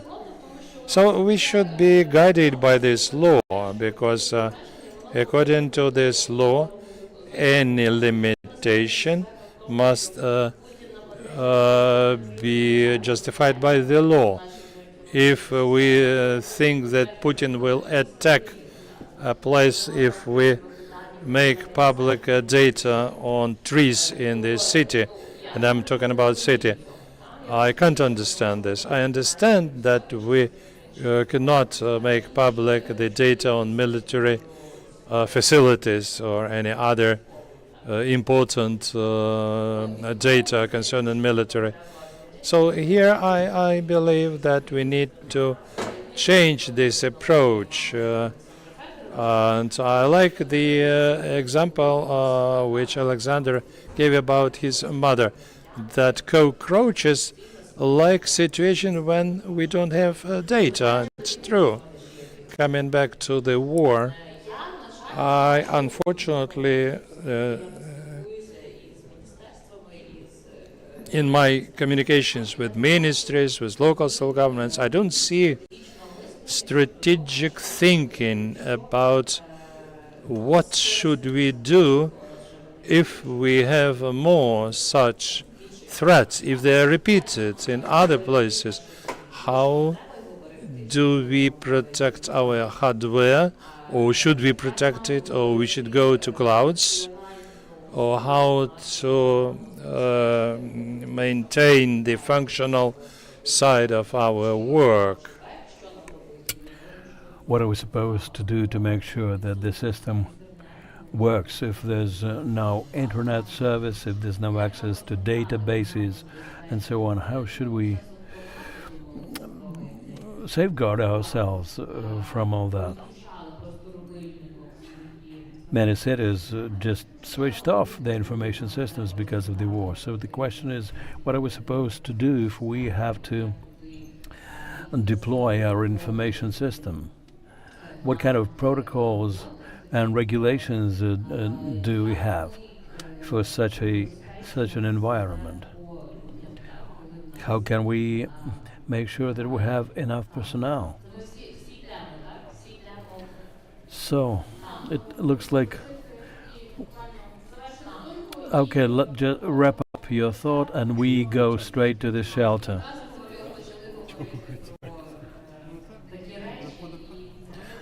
Well, it's a pity, but I hope you got the gist of what I had to say. Thank you. We thank all our speakers. Unfortunately, one speaker, Andrei Cherin, had no opportunity to speak today, let's postpone him for tomorrow, and we hope that tomorrow we'll be able to hear everyone. Thank you, and glory to Ukraine.